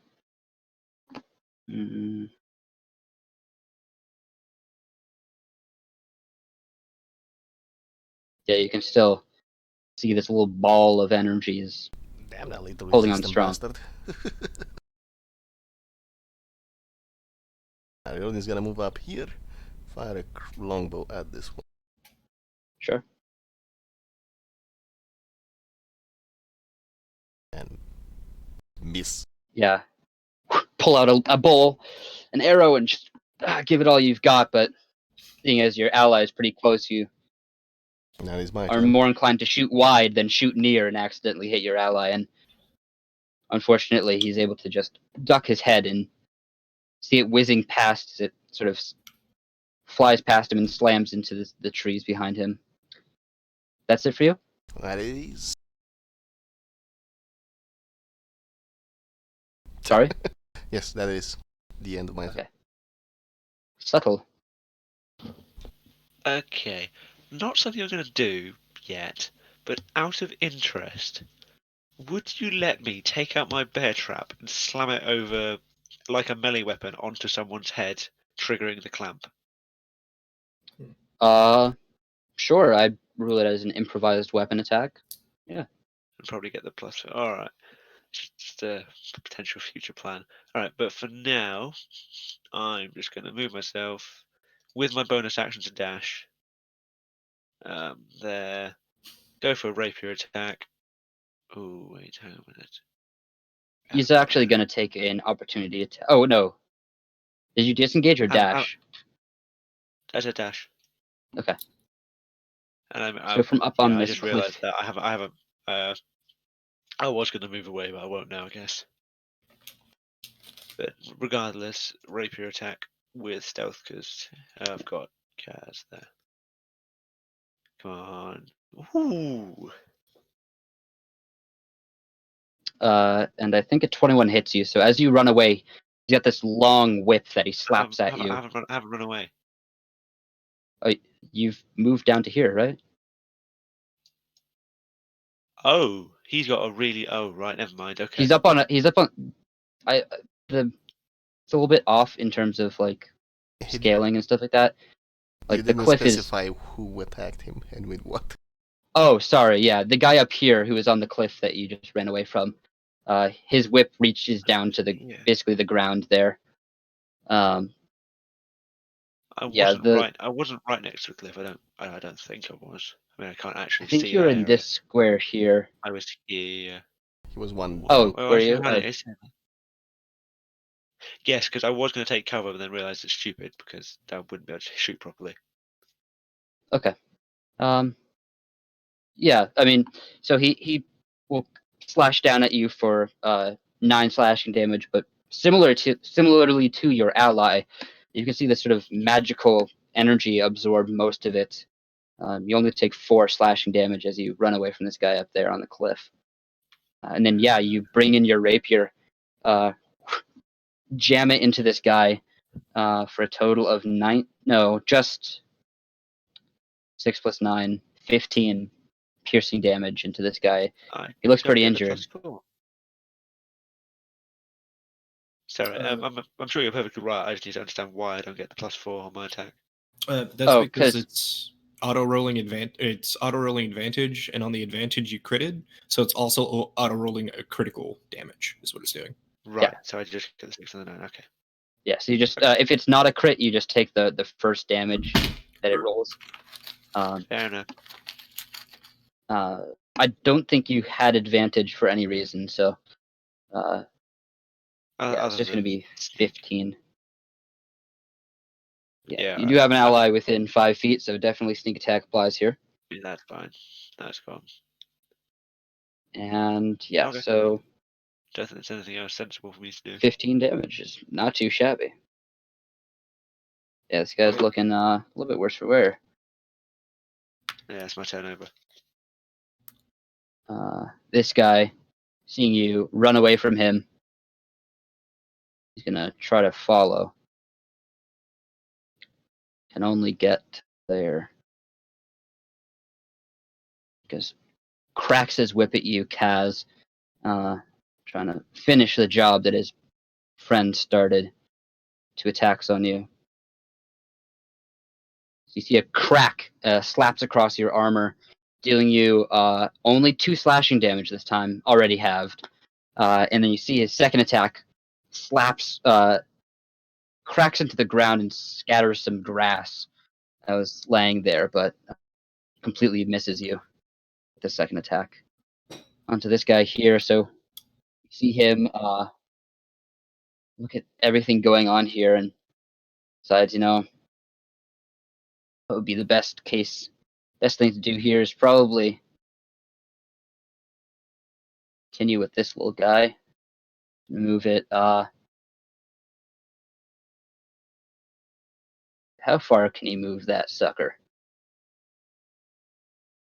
You see him sort of.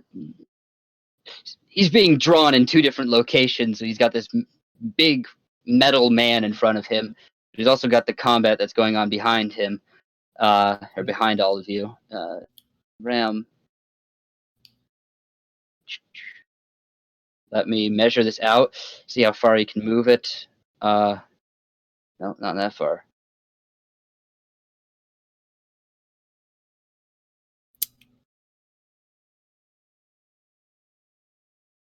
Can dog Yeah. So can dog see like the look of concentration on his face as he's trying to figure out what to do? yeah, definitely. So he's gonna move it over here, slam it into this protector here. So he's gonna make an attack. Actually, I think the protector needs to make a dex save. It sort of spirals this ball of energy into him. Right.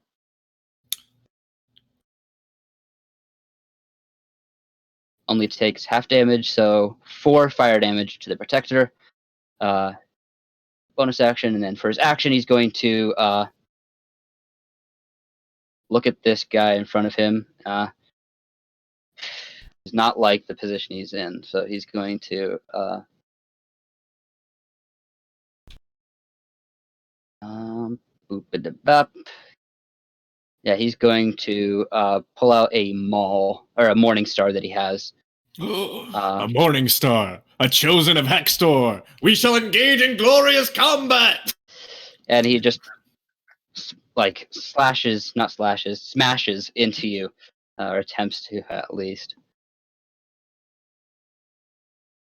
And yeah, he looks like menacing and brings his big morning star down and just crashes it into the ground at your feet, completely missing.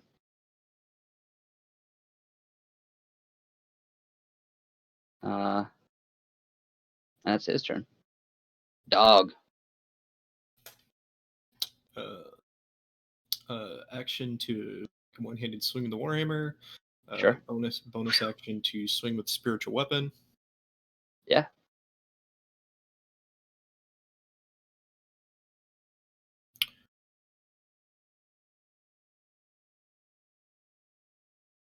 So, wait, is it asking me what level again? Of course it is. Okay. Probably. There we go.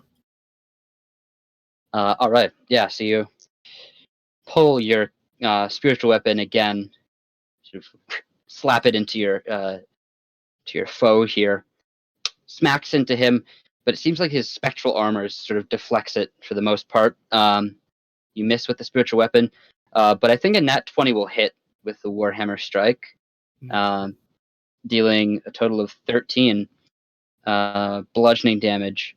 And as you smash into him, I need you to make a dexterity saving throw. Okay. So as you can see, he gets buffeted by this. You have a morning star as well, Warhammer. By this Warhammer, it just, as a reaction, throws his hands up in the air, and you just feel your body heat, casting hellish rebuke on you. Okay.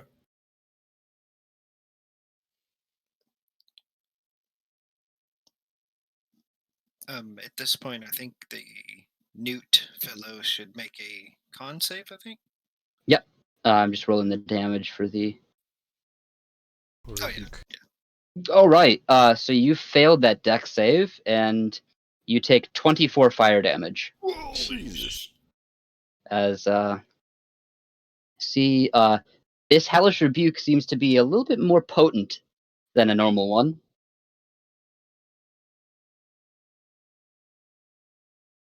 Yeah, so he does 24 fire damage to you, and then he's going to make a con save for that little sphere down at the bottom. And another one for the warhammer below. Since he got hit twice. Yep. See, the first attack was okay, so it's a 10 for the first one, and then the spiritual weapon didn't hit. Oh, it didn't hit. Okay. It did not. Because the DC is only 10 for that, so he holds on to concentration just barely. See, he's really straining himself. Is that it for you? Oh. Well, that hellish rebuke kind of hurt. Can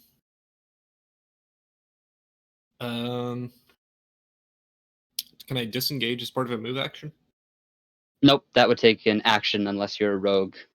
Okay. You could just run away and hope he doesn't hit you. That's also possible, yeah. Oh, well, he cast Hellish Rebuke, so he doesn't have a reaction, right? Yep. Oh yeah, that's actually true. Okay. Yeah, in that case, but there's a lot more things over there.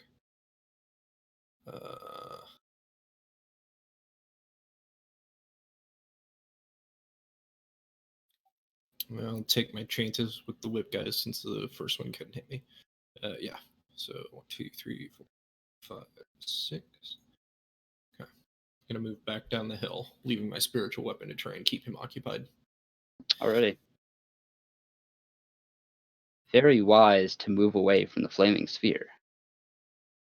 Flamey boy, number 2, Electric Boogaloo. Well, first things first, he's got a bonus action to use, so he's gonna throw his flaming sphere 5, 10, 15, 20, 25. That's as far as it can go, so I need a dex save from Dog.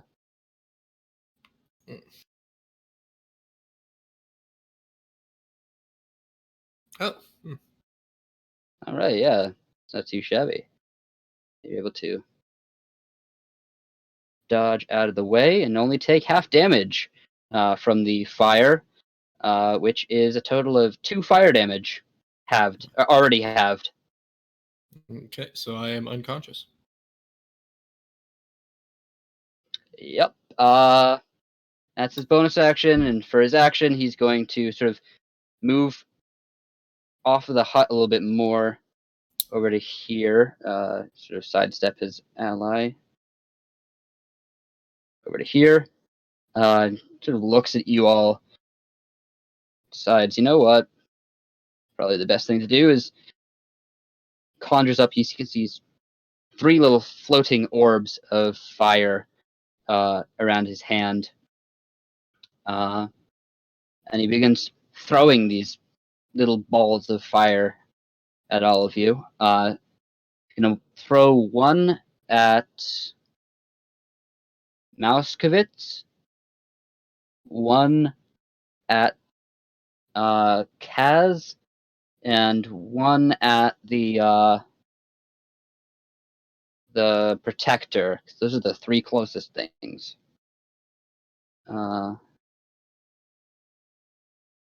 So attack number 1, Mouskevitz. Number 2 at the Protector. And number 3 at Kaz. So you can see he throws these first two balls whoosh past your head, Mouskevitz, slam into the tree behind you. The second one just skitters into the dirt in front of the Protector. And the third one flies through the air and smashes into you, Kaz, for a total of 5 fire damage. All right. Onto this guy. This guy sees you sort of circling behind him and decides, you know what? Doesn't really like this. You getting the move around on him, so he's gonna quickly run over to here while disengaging. That's a bonus action, and slashing at you with this bladed chain.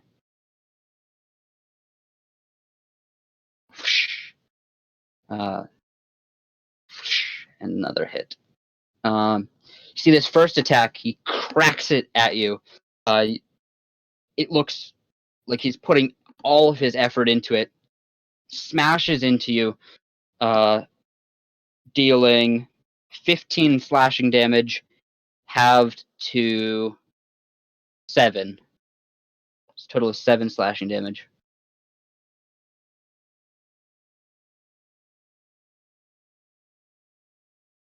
Gotcha. 50.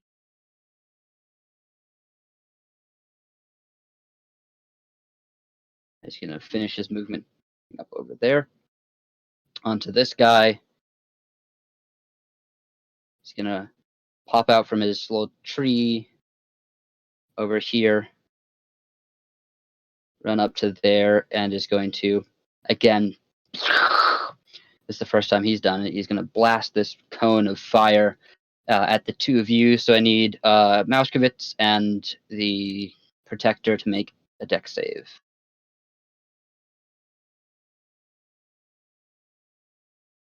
All right. This time, Mauskowitz, you jump out of the way, but your Protector is a little bit less lucky. Protector takes 8 fire damage, and you only take 4 fire damage.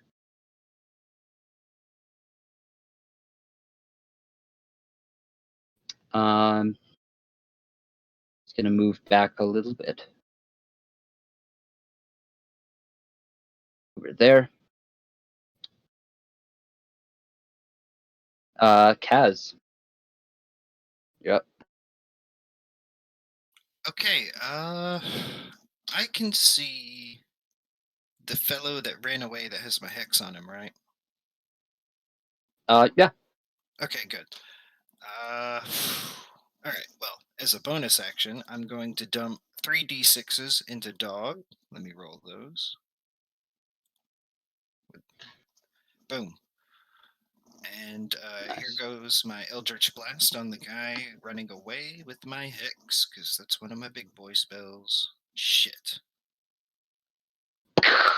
You launch off another Eldritch Blast, and see this one just sort of looks a little bit a little bit more wimpy than your other ones. Just sputters into the ground and casts some magical sparks across the ground. Okay, I'll stay right there, and that ends my turn. Cool. Mauskowitz. He's aware that these things have run away, and I guess Dog is back up. So he's going to turn his feral rage back on this one. And just, run up to it screaming, basically. Yep.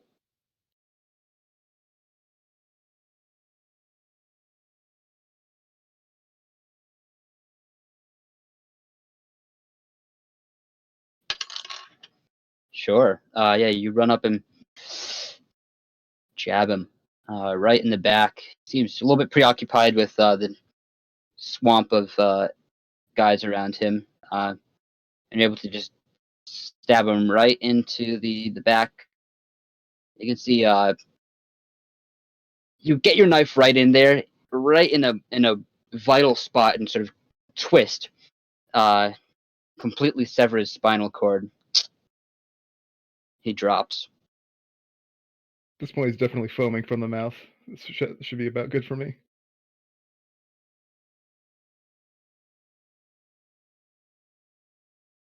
Right.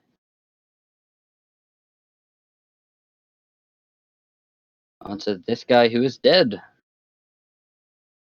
Oh. Onto Riordin. Right, so this one has a 20-foot range whip, correct? So I only get an attack What? of 20 feet reach whip. So basically, Uh, if I move here, I will not actually leave his attack of opportunity range. no, it's just a normal whip range.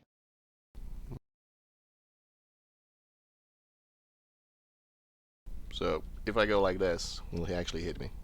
Will I trigger an attack of opportunity? Yes. So no matter where I am, leave from here, I will get an attack of opportunity. That sucks. If you go like this direction, probably not. Alright, let's do that. So I am a wood elf. I do have 30 feet of range.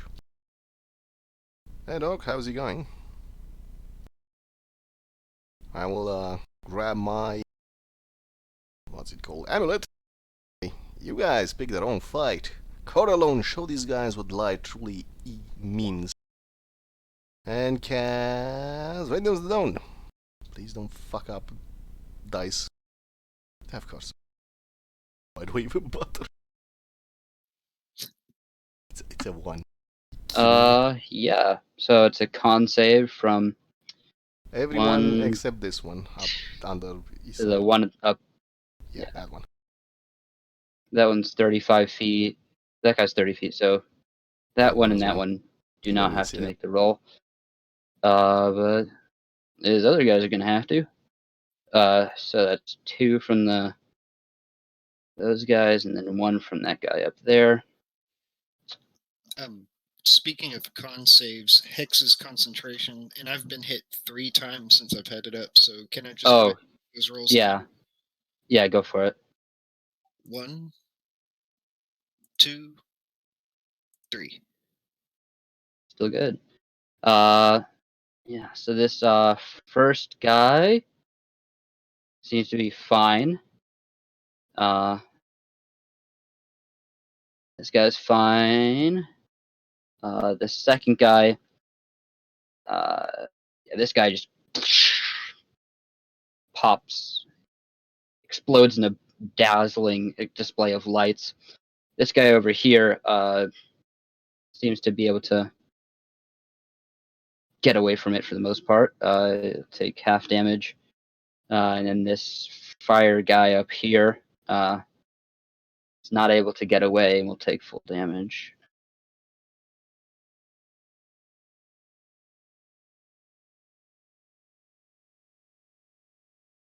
And holds concentration.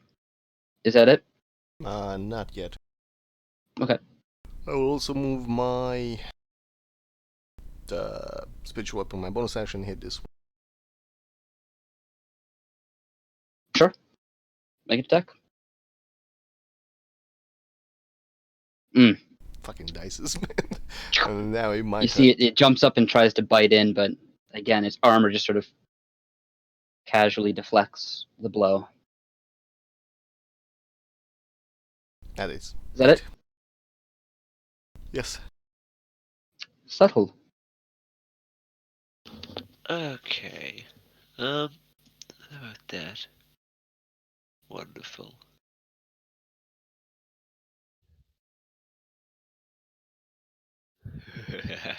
Alright. I'm gonna try this. Could I don't know if this would be too many actions, but worth a shot. Could I tie an end of my rope onto my hunting trap? And I would then like to run up behind this person here and basically slam this trap onto his head, hopefully tethering him to my rope. Is that too many actions? Or... I would say it would be an object interaction to tie a knot, and then it would be an improvised weapon attack to attack with your strange bear trap whip. I wasn't planning on swinging it. I was planning on directly holding the trap and slamming it down, but then just being able to keep hold of the rope. Yeah, if you run up and just actions, that fair enough. Slam it into him, yeah, you could make an improvised weapon attack. But I can't tie it and then do that. No, you can.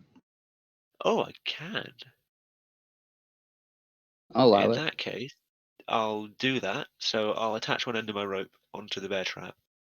Mm-hmm. And I'll have to bonus action dash. From there, let's take this path. Up behind him. And then just slam this bear trap down onto this poor guy's head. Sure. Probably clamp around his neck. Make me an attack roll using your strength modifier. Right. Do I just roll one? What do I roll? I've never actually done a bare hand attack, technically. Yeah, so it's just a d20 plus or minus your strength modifier, depending on what it is. Right, it's -1. Okay. No, go away. I don't want you there. I want you. And it'll be -1. 10. A 10. Yeah, so you pull this bear trap out, quickly tie a rope on it, just sort of run up and try to smash it into this guy's head. He's able to just sort of dodge out of the way. He seems quite nimble, and he was looking in your direction, so he saw it coming and dodges out of the way as you swing wide with your bear trap. bugger. Alright, don't think I can do much more without putting myself in harm's way. All right. Yeah, okay. This guy's dead over there. This guy's not. Let me remove that guy from initiative. Yeah. So this other salamander-looking fella is going to first off, he's going to pull his guy and smash it into you, Riordin. Do what? He's throwing this ball of fire at you. Oh, So I okay. need a dex save.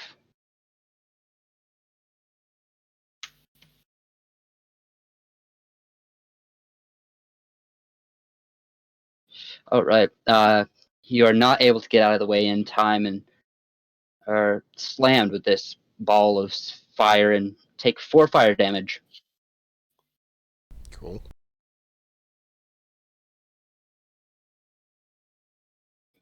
All right, and then he's going to pull out a another, like he sort of pulls another ball of fire out of his body and just whoosh, throws it, attempting to slam it into you, dog. You were coming after him, and now he's going to come after you. So he's going to fire a bolt. You see this ball of fire smash into the ground next to you, and he misses. He's going to move up a little bit.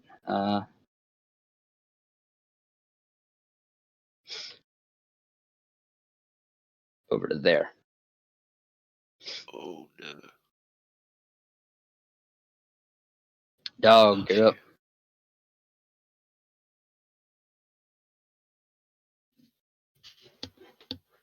Dog. Yes. Oh, there he is. Hmm.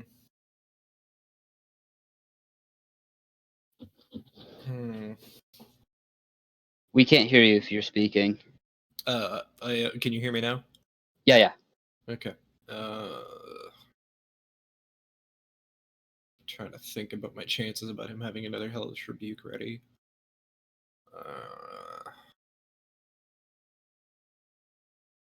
Why are they skip? I mean, you do have that temporary HP on you, but it's still a good spell. Yeah. It's an outpower Haley's Rebuke. How much was the temp HP, by the way? I think it was 7. No, it was 11. Wow. Yeah, the last one was 11. Did I get the last one as well? No, you were out of That's range. right. It was Riordin, Mouskowitz, and Dog that got it. It was not Riordin. I think Riordin was moved after Mouskowitz, and Riordin was over here before and Okay. just ran up.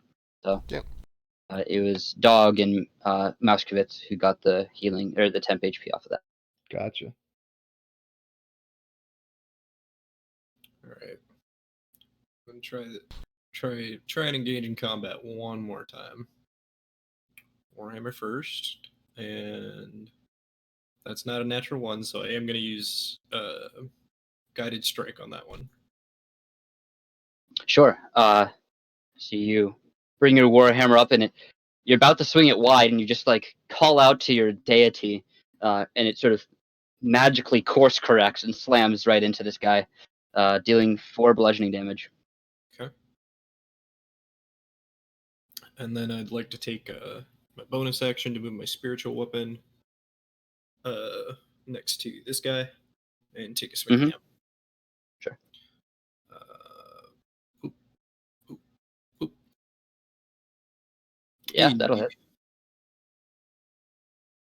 Hey. Okay. And that'll be it for my turn. All right. 24 damage on a Hellish Rebuke, though. That's a little intimidating. I'm not gonna lie. Yep.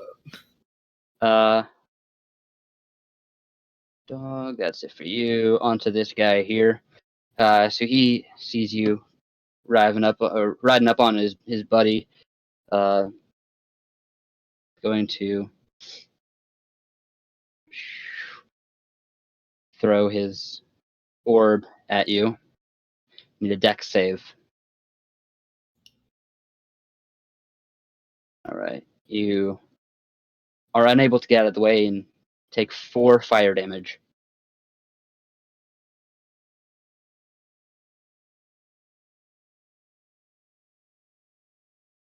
Yes, thank you, Muskovitz. And then he's going to pull out another mote, a ball of fire, and whoosh, launch it in your direction. Attempting to hit. And he does not. You see his little ball of fire skitters off through the air and bounces off a knee pad of something. That is. Move a little bit.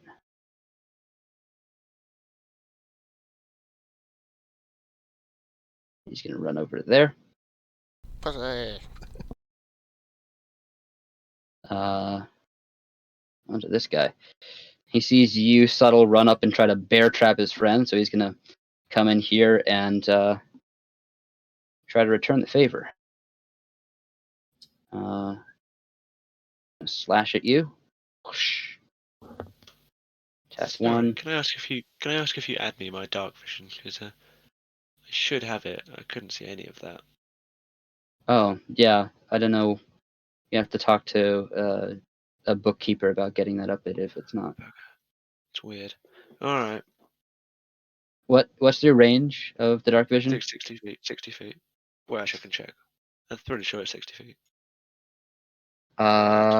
Yes. Yeah, 60. Awesome.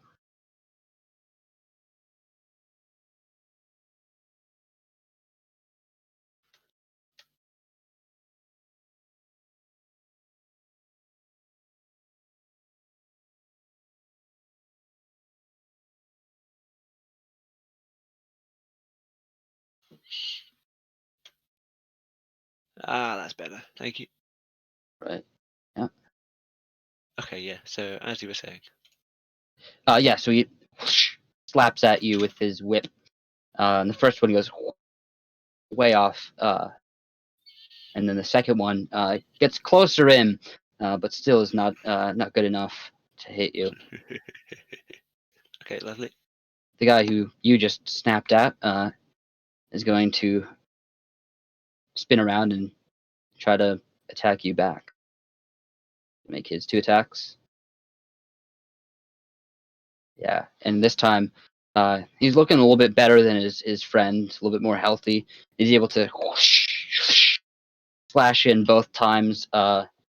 First hit dealing 4 damage, already halved, and the second hit dealing 3 damage, already halved. So 7, all right. Yeah, total of 7 damage. He's gonna back up. Cool. And is that the end of that guy's turn? No, they're both gonna move back from you Yeah, I was hoping he'd stay there. Never mind. over there. Yeah, I think they're both gonna go there. Let me measure out some stuff. Yeah, they're gonna go over to there, backing off a little bit, and Kaz, you're up. Okay, so of these lizard fellows, which one looks more wounded? They look about the same. Okay, just a bit bloody. All right. Yeah, they're both around bloodied. Okay. Kaz is upset that his hex ran away, so he's gonna make it come back by casting it again on this fellow. Sure. Bam. And we'll fire an Eldritch Blast past Dog. All right. You can see that colorful now bolt of energy smash into him, dealing a total of 9 damage. And he will move 5, 10, 15, 20, 25, 30, and hold there. Cool. Maushkovitz. He's going to take a quick look around, see things running right, and he is not happy with that. So he's going to command his, little pets to move forward a bit and use a dash action to get to here, which is normal movement. Do a quick leap up this hill and find this maneuvering around to the back of this guy here, and the turn there. All right. Oh, I'm sorry. I meant to say, as a bonus action, this protector needs to go off too. Sure. How So about that'll that? get Dog with some HP. Sure. I should have remembered to do it in the middle of it, but I got you. That's it. Yeah. So Dog ups to 10 HP or temp HP, assuming you had lost some, which I think you had. Couple, yeah.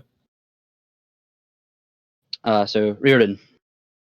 Riordin is gonna cast Bless on himself, Dog, and Subtle.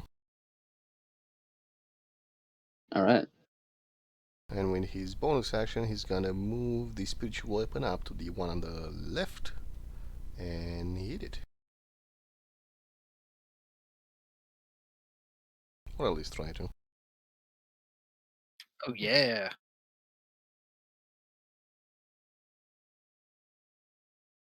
And I am now concentrating. Mhm. And after that, I will try to move. I'm actually gonna go after him. How much movement does it take to get up here? Up where? Up over here. It's like a 5-foot step up, so Nah, I can not move it much. there. And that is my turn. All right. And he needs to make Subtle. concentration. Yep. Right. In annoyance that my little contraption didn't really do its job the first time, I think I'm going to try again. So I kind of, yeah. I'm going to come up to here, kind of just reach over the edge and try and go for this guy this time. Sure. See if I can get it around his waist. Okay, or D20. There we go, and it should be +3 this time. Oh my gosh. Why is this one +3? Bless. I got -1 for strength and I got blessed off, but it's regardless. I don't think a 6 is going to hit.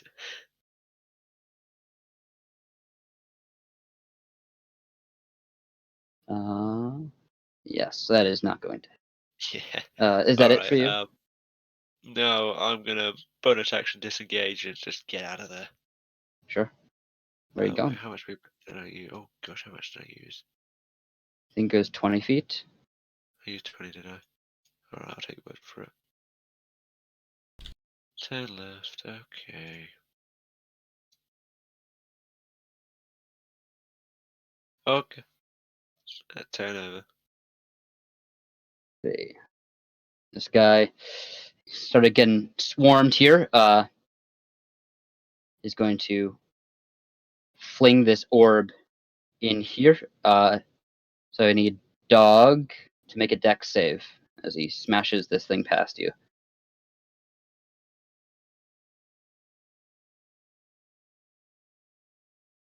Yeah, you fail and take 4 fire damage from that thing, and then he's gonna swing his Morning Star down at you.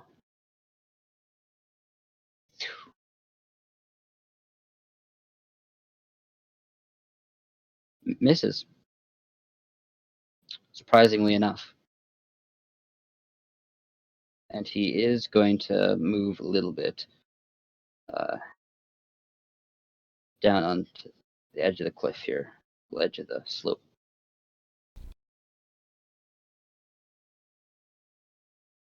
That's his turn. Dog. For my action, now that I'm blessed, let's go ahead and take another swing while he's still within range.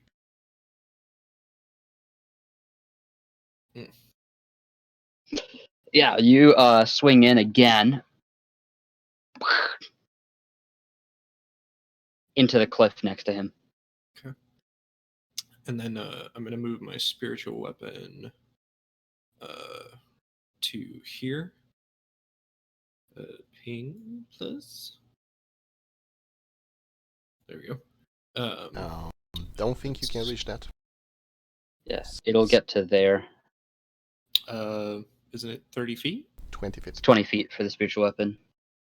Oh, okay. Well, I think you can reach the other one. Not even that. No luck. The limitations of the spiritual weapon. okay. Well, if it's only 20 feet, then I think it should actually be back another 5 feet. It So that's was 25. Was Yep. it? it was that blue line. I think it was here, though. Nope. No? Okay. All right. I guess that'll be it for me then. Alrighty. I need you to make 2 dex saving throws, please.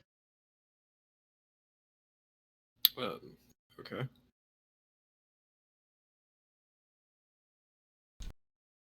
Right. See, as you're standing next to these 2 flaming spheres, they start to heat you up from both sides. You fail both and take a total of 14 fire damage.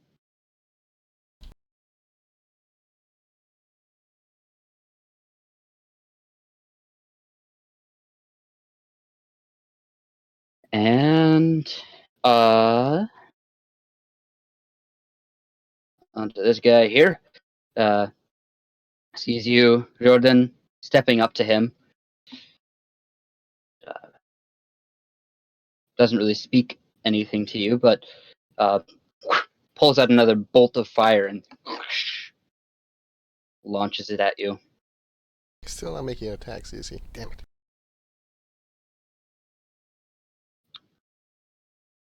You'd see this little fire bolt that he tosses at you, sort of Is it a fire splashes bolt or into something your. else? Is he doing a proper attack on me, or? Yeah, it's a proper attack. How much does he roll for the attack? Yeah. I need to know. So he this. throws his little bolt at you, and he splashes into your side, and just sort of bounces off of the armor around you, Okay. and smashes into the ground. Because I do have Skitters warding away. flares, and I kind of need to know the roll to trigger it. Oh yeah, I don't think I technically. But only if with it's warding an flare. attack. Yeah, I can tell you if it hits, but not what he rolls. Yes, okay.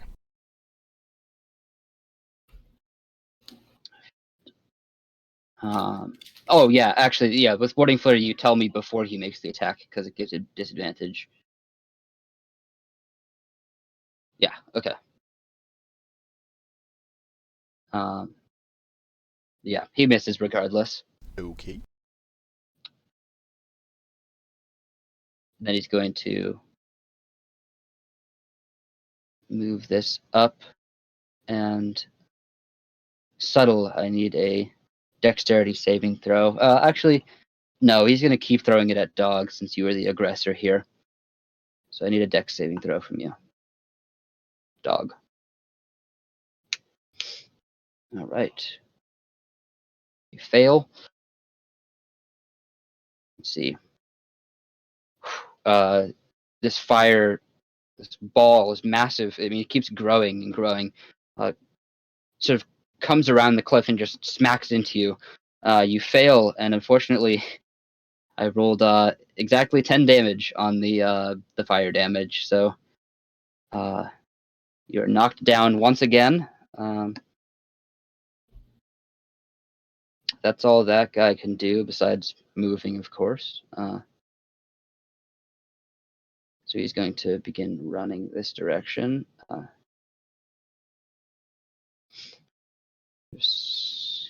Scattered down down the cliff.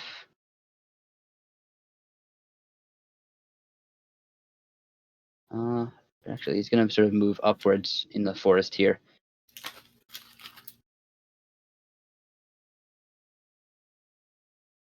A good view on everyone.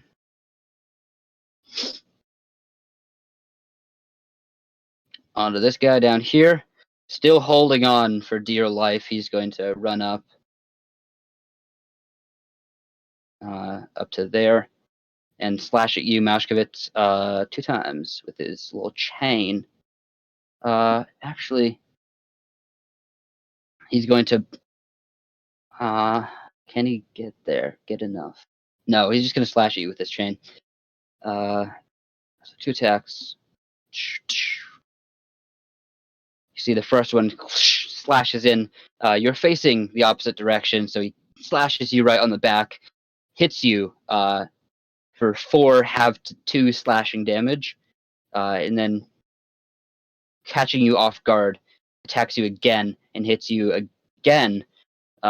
This time dealing 7 half to 3 slashing damage, for a total of 5 slashing damage.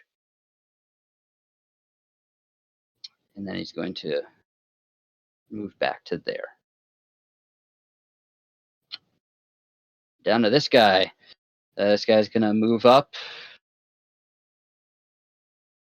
He's going to do something pretty similar. He's going to run up to here, slash at you twice, Mashkovitz. His bladed chain. The first one, you can see, slams past you. You're able to sort of dodge it enough so that it just slashes off of your shoulder pad. And the second attack, although catching you a little bit off balance from dodging the first one, comes back and hits you for a 9 half to 4 slashing damage.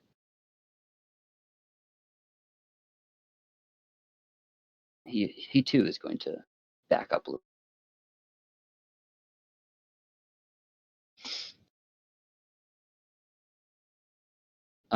Kaz, you're up.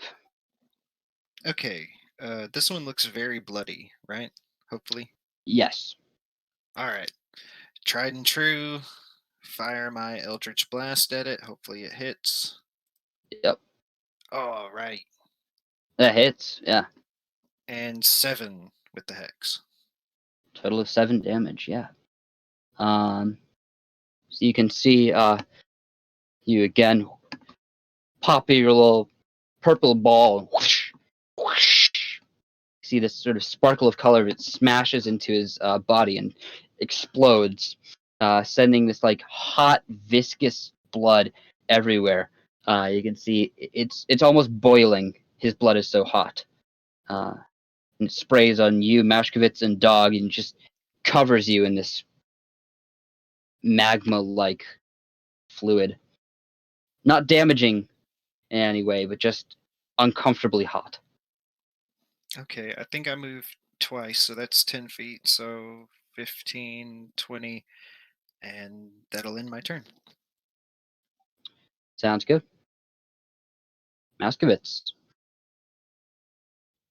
Sure, this gnome is definitely not in position of his senses and just gets knocked off balance down the cliff a bit, maybe stunned out. And his little contraption sort of rush forward and, sort of sycophantic, sympathy here. Mhm. As Homunculus will come down to ground level and expend his last spell slot to cast a Cure Wounds on Dog. Sure. Yeah, you can cast it through your homunculus.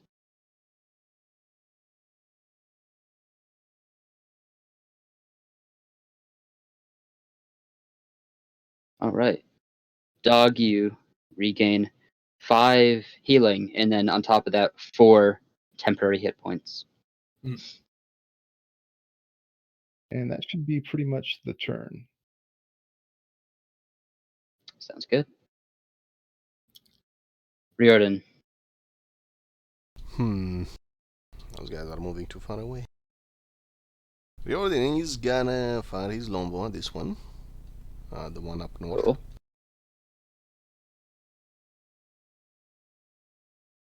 That's why I got it. Yeah.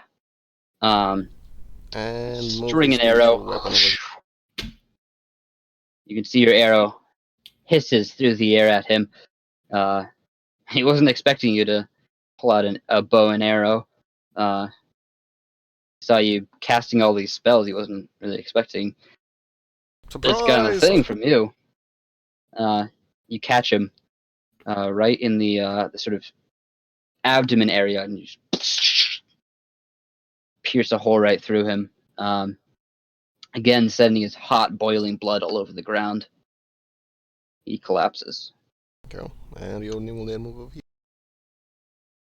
Now, since I actually saw it die, I would like to move my speech weapon over here. Yeah. That'll be fine. Go. Settle.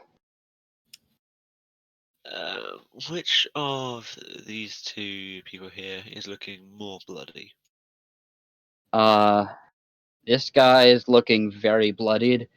The guy above him looks like he's not really been touched Very bloody. that much. Okay. Right, let's do a bit of measuring.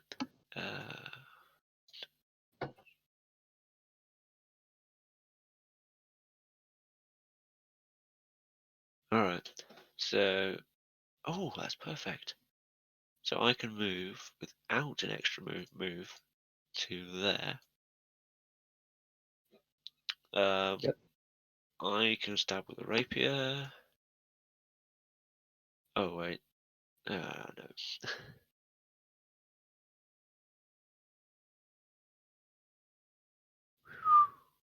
Yeah, you pull out a rapier and get in, smash him for 7 piercing damage, and you can see, kind of fed up at this point, you just flick your rapier and drive it straight through his skull. Begins leaking brain fluid and flops over dead. Gorgeous. Okay. Don't think there's much else I can do. Oh wait, hang on a minute. No, that's done. Yeah, okay. That's my turn over. Oh, this guy's Gonzo. Dog, you're up. Okay.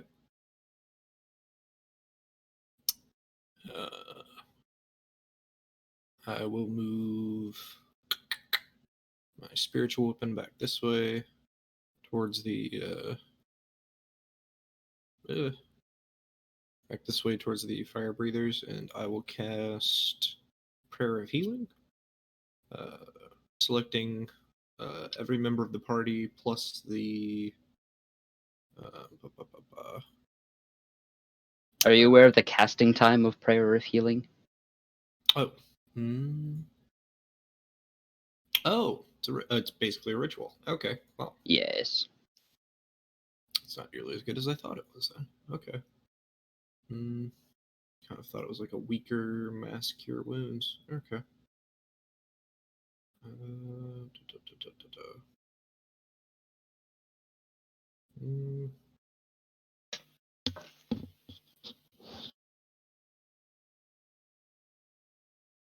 It's really good out of combat, but Yeah. in combat, not really an option. I mean, kill these guys and we can mass cure wounds afterwards. I mean, prayer of healing afterwards. And by these guys, I mean this guy, because I think he's the only one. I will actually just go ahead and cast Cure Wounds on myself then. Sure. I assume you stand up. Yes. Cool. And got half my movement, so move there. Awesome. Five. That's it for you. So this guy. Oh, this guy's also dead. Remove him from combat. This guy's also dead. On to this guy. The last guy left. So he sees you, Riordin, blocking his way back into his hut that he was staying in. At least, sort of glances in your direction. Says that's not a valid way to go. Sees you, dog, approaching him, and sort of caught up in everything. Just Yeah, now you lashes can out. always surrender. And he will slash out at you, dog. I guess subtle. You were dealing a lot of damage to him too. He's gonna begin sort of dancing around. He's gonna move 5 feet over to here, slash at you, subtle. His chain.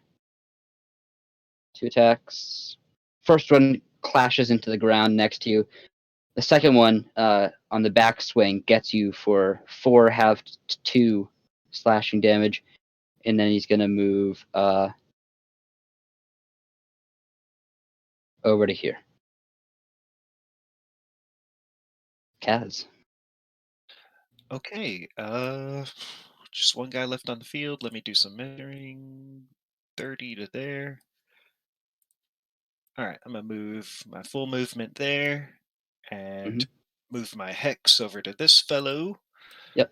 And hit him with an Eldritch Blast. Missing. Yeah, again, you bam launch off this blast, and you see it careening through the air. You get a little bit distracted by all the colors that it's making, and it just smashes into this tree next to him, splintering wood all over the place. And that'll end my turn. Mousekevitz. He is just going to take off sprinting after this guy, as everything else, tries to keep up. Sure. At that point, his little, toy is going to try its best to help out, put off a little burst there. And he's going to finish out this dash action. That looks like everyone except for Riordin, you get 8 temp HP. And I think he just barely gets behind him about there. You were there 5, 10, 50. Yep. It's like it's it. I will say a helpful trick so that you don't have to hit like one at a time. If you pick up your token to drag it and hit Q, you can draw a line that'll trace out exactly where you want to go, and then when you let go of Q, it'll move your character where you've traced. Little tips and tricks. Yes. On to Riordin. Riordin's gonna shoot his bow at him.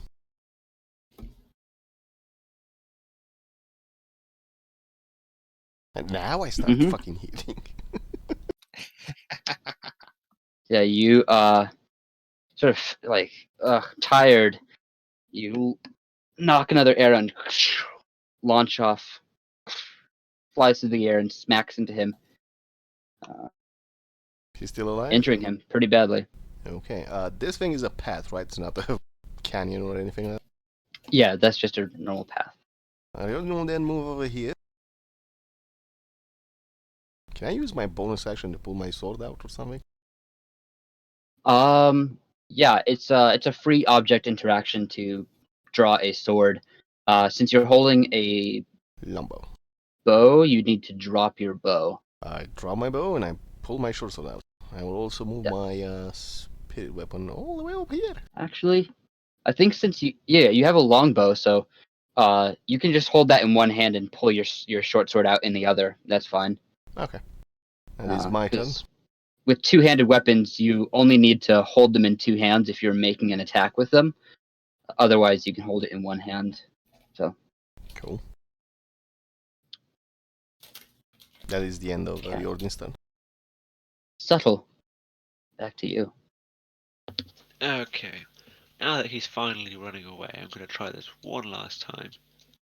And so, with a bonus action of dash, I'll put myself there pretty easily and take a lovely swing with this little bear trap contraption. Sure. So that's, I should still have bless on, so that should still be a +3. Strike Oh free, my you're gosh, out. how? Yeah. So you pull out your little bear trap contraption, swing it at him. Sort of, you almost drop it. It sort of bobs around in your hands. You're able to grab it. The safe side, you're able to grab just in time to catch it again before it falls on the ground. Of course, you miss. Oh my god. That's it for you, Right. Yeah. dog. Okay. Hmm. Let's see. Move 10. So I can see my target. Cast Guiding Bolt. Sure.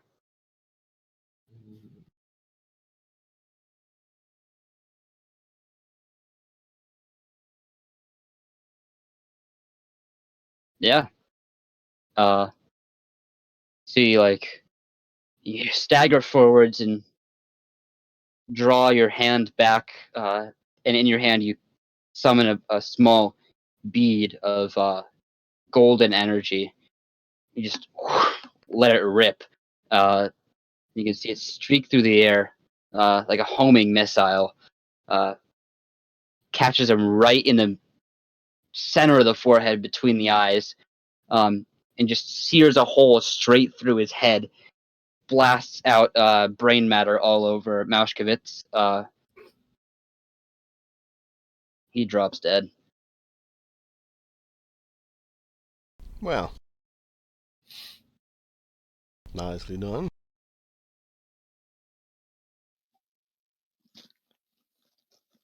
Okay. Is that all of them? Think so. All right. Riordin is gonna spend 1 minute picking up some arrows. By that I mean 1, maybe 2. Yeah, so any arrows that you expend, you can pick up half of what you've used. Yeah, I don't remember how many I expended exactly, so I'm gonna just pick 1 back up. I think you shot like 3 Yeah, or 4. So let's go. yeah, Find 1 back. That's fine. They're cheap. no problem. Is that rounded up or down? Rounded down, I think. If you want to make me a survival check, you can round it up. Oh, I'll take that. Or not survival, natural like a one. perception or investigation. Oh, whatever you- too late. Okay. What's your let's go what's your perception or investigation bonus? I'll go investigation. It's 4. 4. Oh, Yeah. wow, that Definitely. Yeah, go ahead and round it up. beautiful. Back to 20.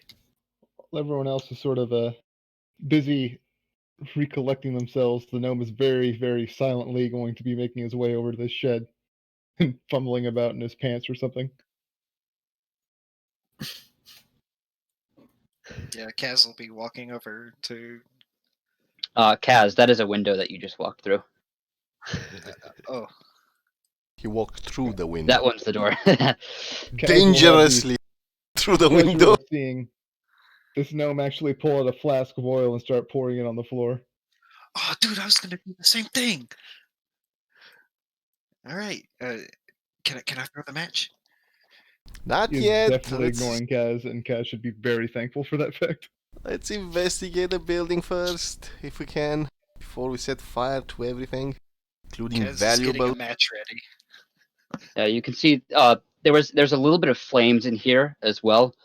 Seems like this group of pyromaniacs were just trying to light as much as they can on fire.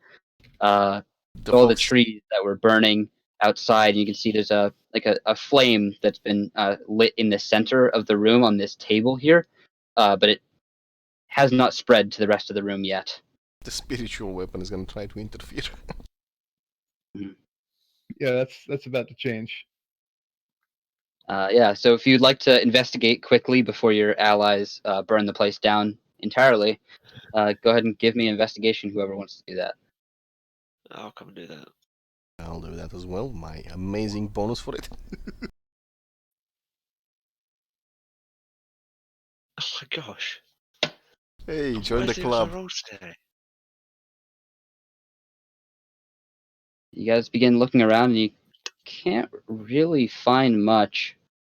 Yeah, it looks like there's not much around here. You do find a like a letter or a note up on this little bedstand over here. That one's pretty easily accessible and viewable. Looks like another scrap of parchment with a note on it. May as well go grab it. Okay. Yeah, you pick it up and find another little note that says, "Congratulations. Come find us back in the town for your reward."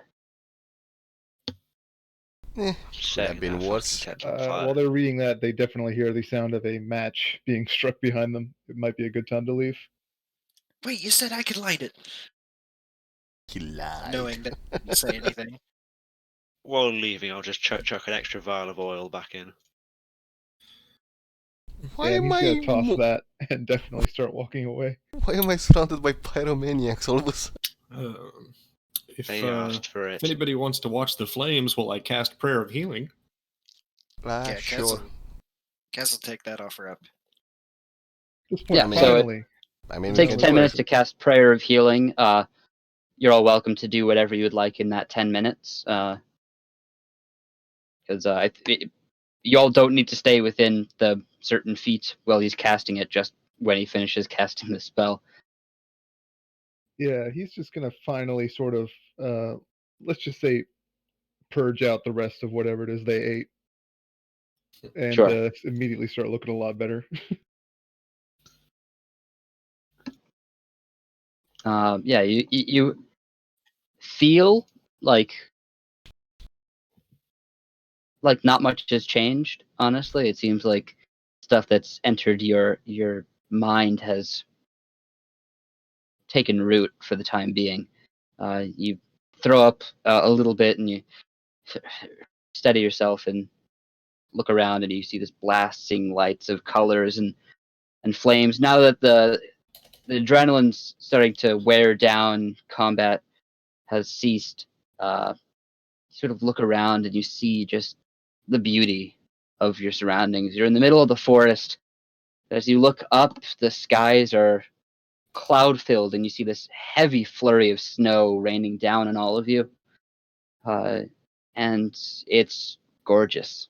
The flames mixing with the snow, swirling in color and light.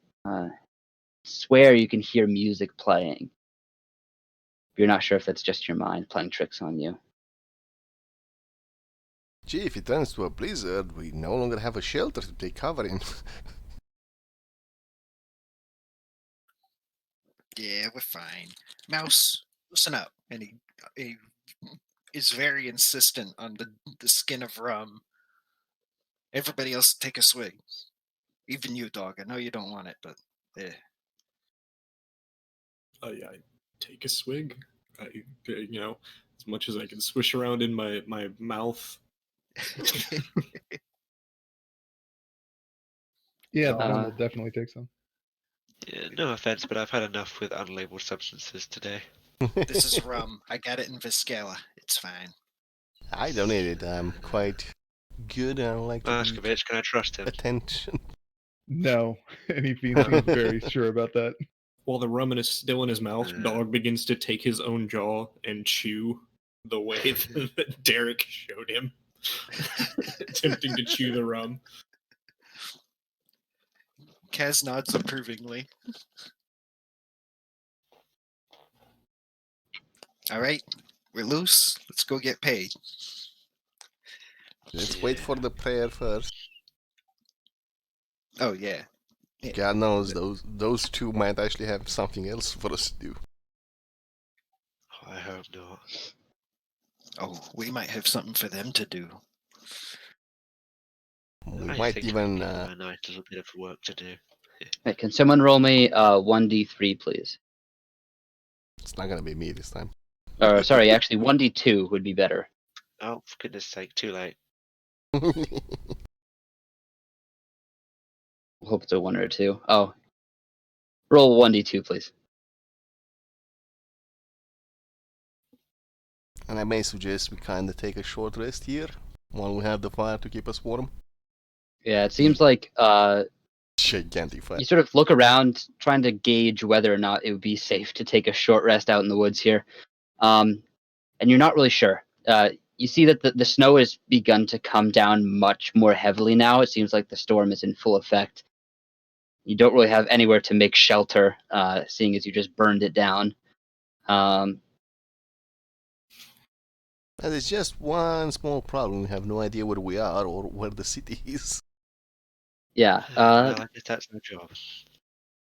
Someone wants to make me a survival check. That would be great. Yeah. I do believe we have a scout with us. You can go ahead and take guidance on that if he knows what you're looking More for. like it. Yeah. Finally, he's doing his job. Yeah. So you sort of like fed up with all this nonsense. You sort of look around trying to gauge where you're at. You look around, you can see through the clouds just barely the image of the Twin Kings up ahead. It seems like you're down at the bottom of the mountain somewhere. If I move you over to the little map here, seems like you are in the woods over here somewhere on the eastern side of the mountain.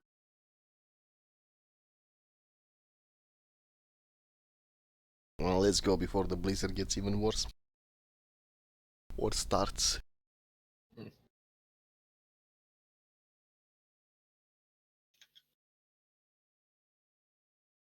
Well, we should be fairly close-ish to King's Rest. I reckon if we find a trail, we can get ourselves there before nightfall. After you. I was worried you'd say that. I guess we should head towards the mountains then. I'm sure there'll be a trail if we do that.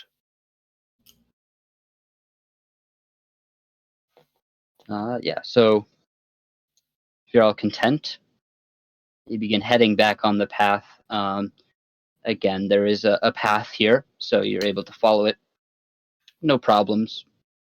You begin moving again, walking and up ahead you can just barely make out the like bright colors of something in the woods in front of you. Oh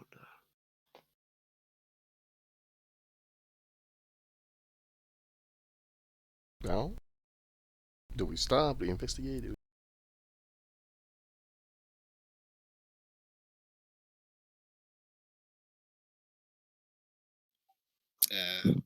Are you seeing that, or is that just me? Wait, what?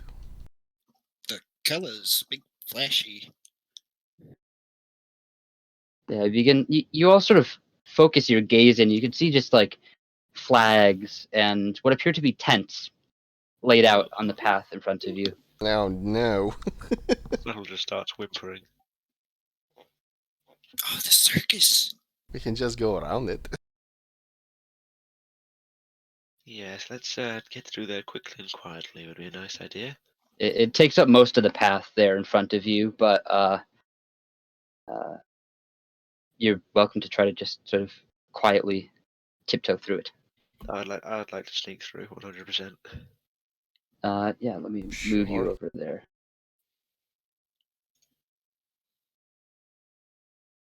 Yep. Oh, yes,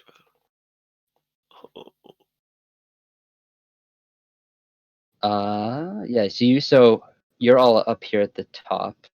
Let me pull you in. Hey, hold on. When you did do the play, did they actually pay you for the play? It, the goblin. You'll need to say that again. Did you get paid for performing in the play? Our payment was not being threatened with death. Ah, Yeah. I will now cast guidance on myself and try to sneak. Yeah, so you all begin moving through the camp, and you can hear this faint sound of snoring coming from up ahead.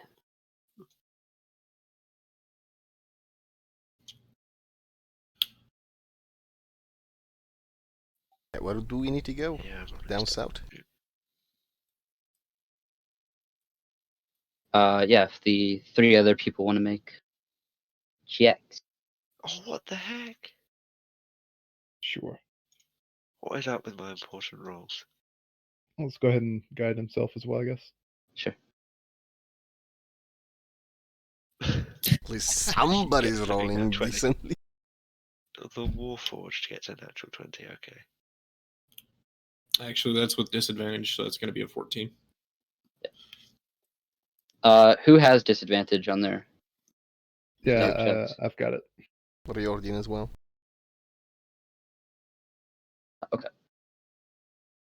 Cool.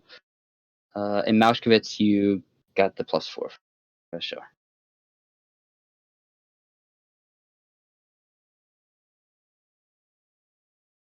All right, let's see if that beats a passive. Oh.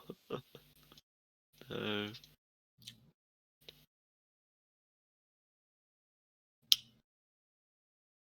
You begin sort of making your way around the camp here. Let's see.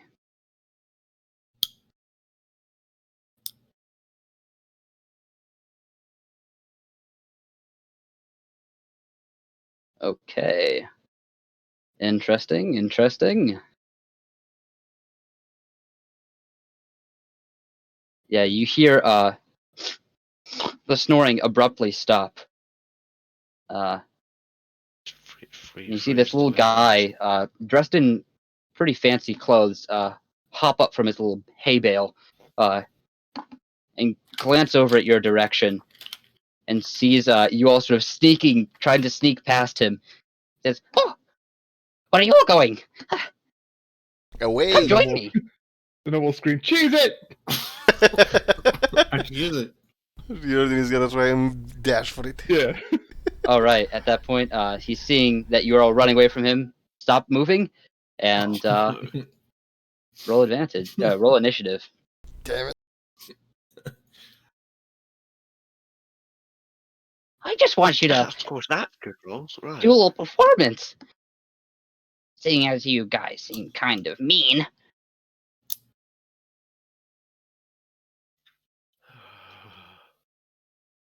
Let's get rid of this bitch once and for all.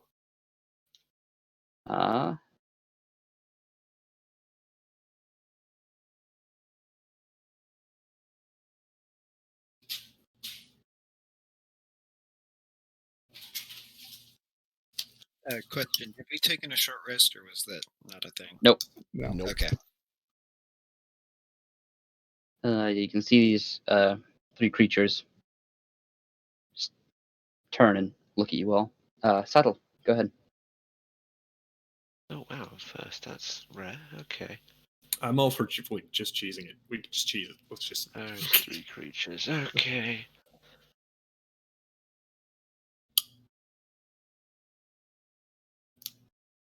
Alright. I'm gonna get rid of the tents.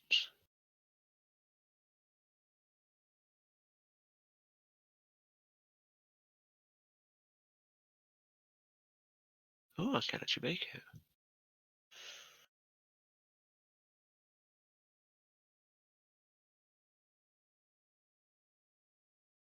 Huh.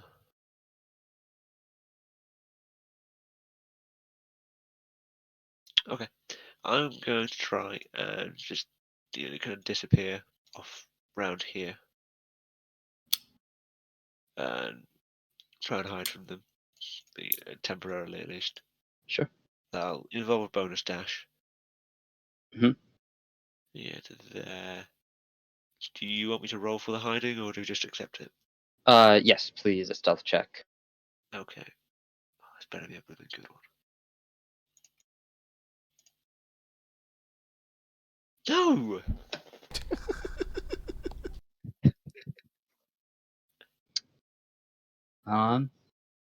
Yeah, you're pretty sure you're hidden. Oh.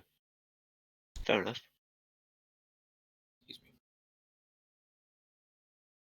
Okay. That's my turn then for now. I want to wait till next time before I do stuff. Dog. I run.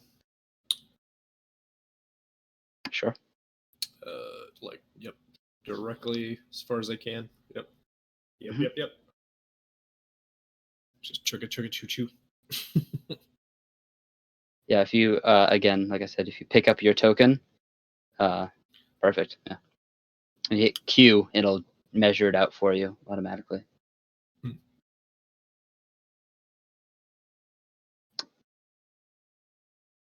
Bug boy. So he's gonna come ripping out of this tent here.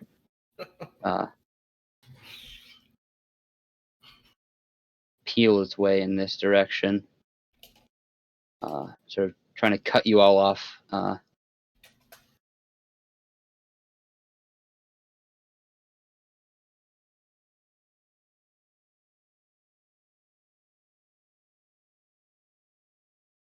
Yes.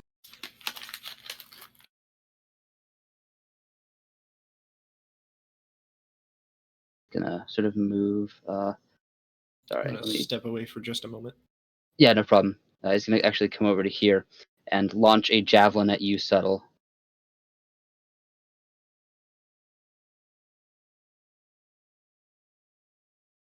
Has definitely heard you clambering around behind those boxes.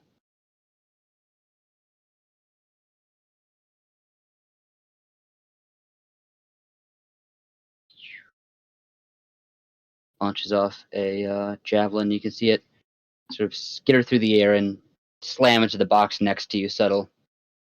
That's all he's doing. Riordin's gonna move over here and fire an arrow back. Sure. Roll 20, please.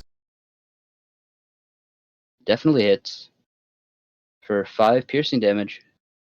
And that is my turn. Sounds good.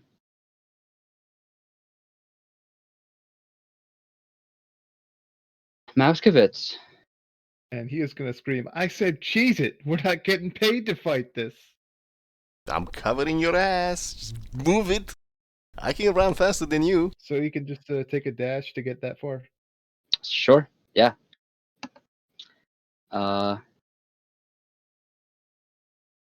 Onto the little goblin fella here. He sort of looks at you, Kaz. You're the one that's stayed back, unfortunately. And he's going to.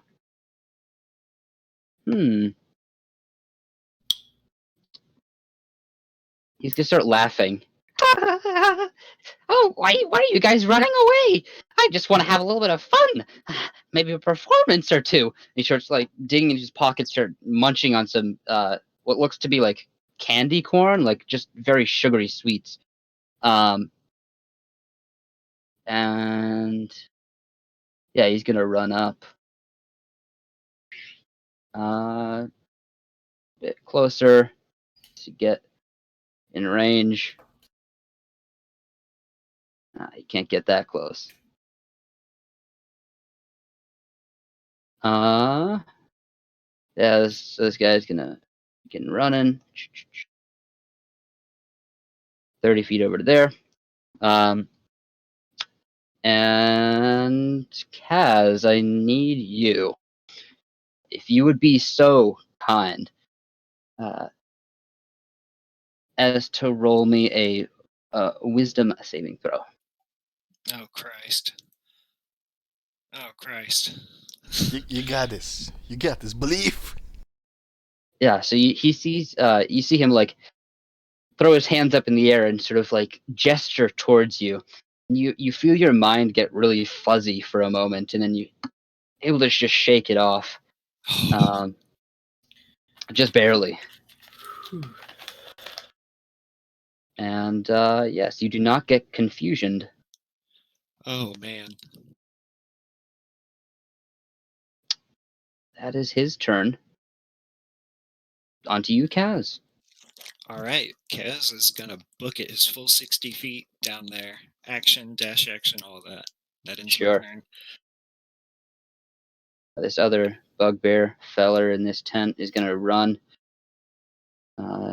He's going to dash, in fact, 60 feet down to there. Subtle, you're up.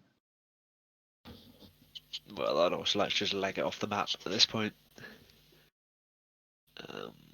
No pot shot for you as you're running away, I suppose. I don't know, I'm just trying to figure. I guess I've got bonus action dash, don't I? Alright. I may as well. Just to try and dissuade the thing.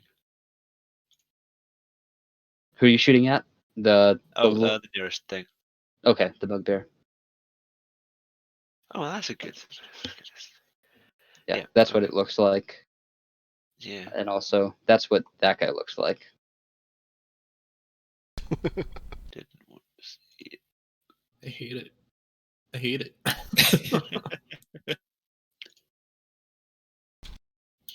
Alright, and then I was just dashing off the map. Yeah, that definitely Thank you, hits Riordin, for 5 checking piercing. Anyway, Yeah, the 19 would hit. it's fine. Bless is off. Yeah, so you just whoosh, run off the edge of the map. Just run out of the way. Dog, you're up. Same. Run. Yep. This guy is going to throw one last Hail Mary javelin at you at disadvantage since you're so far away now.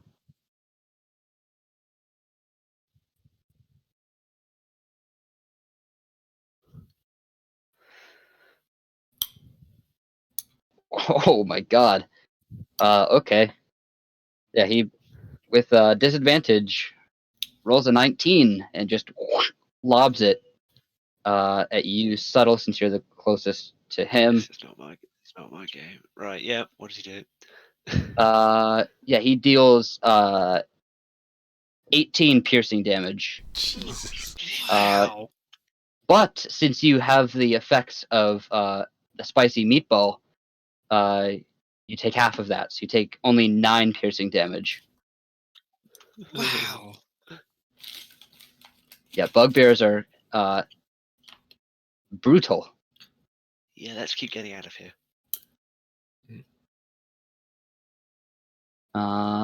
That's all he can do. Good. Riordin. I'm gonna fire and book it for 45 because I'm a wood elf. So you again just launch off a last runaway arrow and tag him again.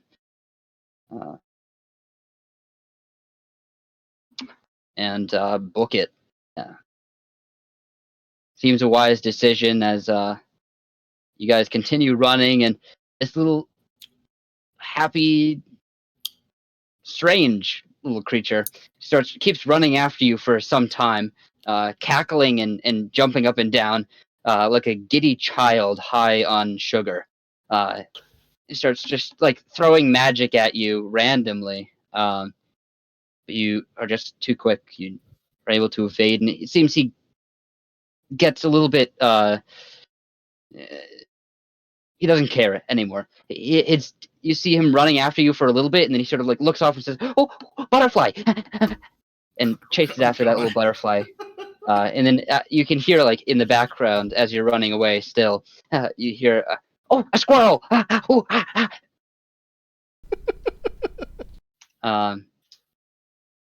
And it seems like his 2 bugbear compatriots have given up the chase as well. Lovely. As you all run the hell out of there. You find yourselves back on that main path. This time it's laden with snow. The snow is pretty thick here. It's a couple feet, maybe. You sort of, again, approach this old man, still sitting on his little stump with his big umbrella. You almost don't notice him at first because he's almost completely covered with snow. He's just this unmoving white little statue.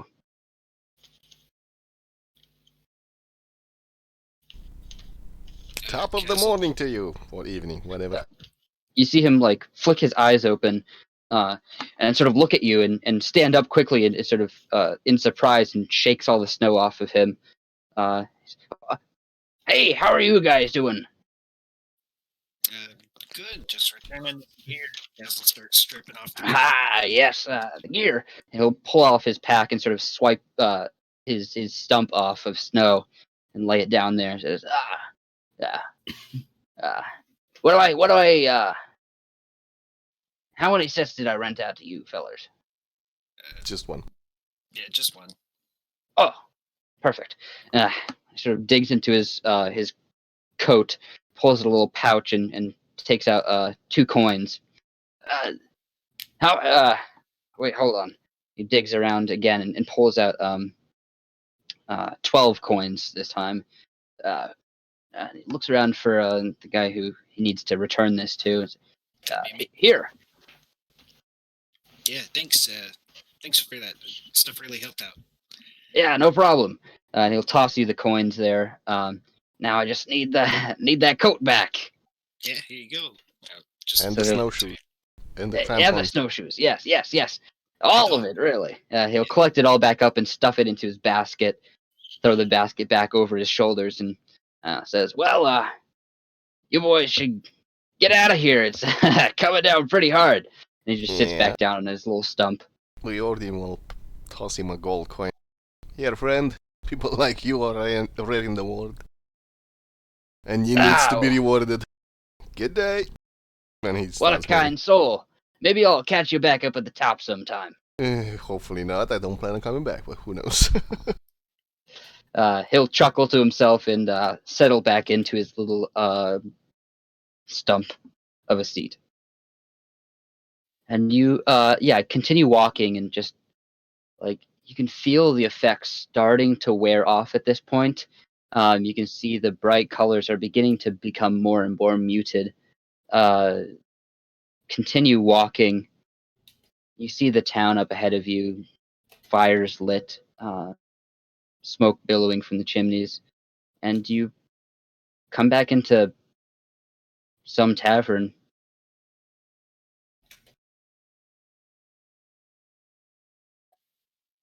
Well, that was a fun trip.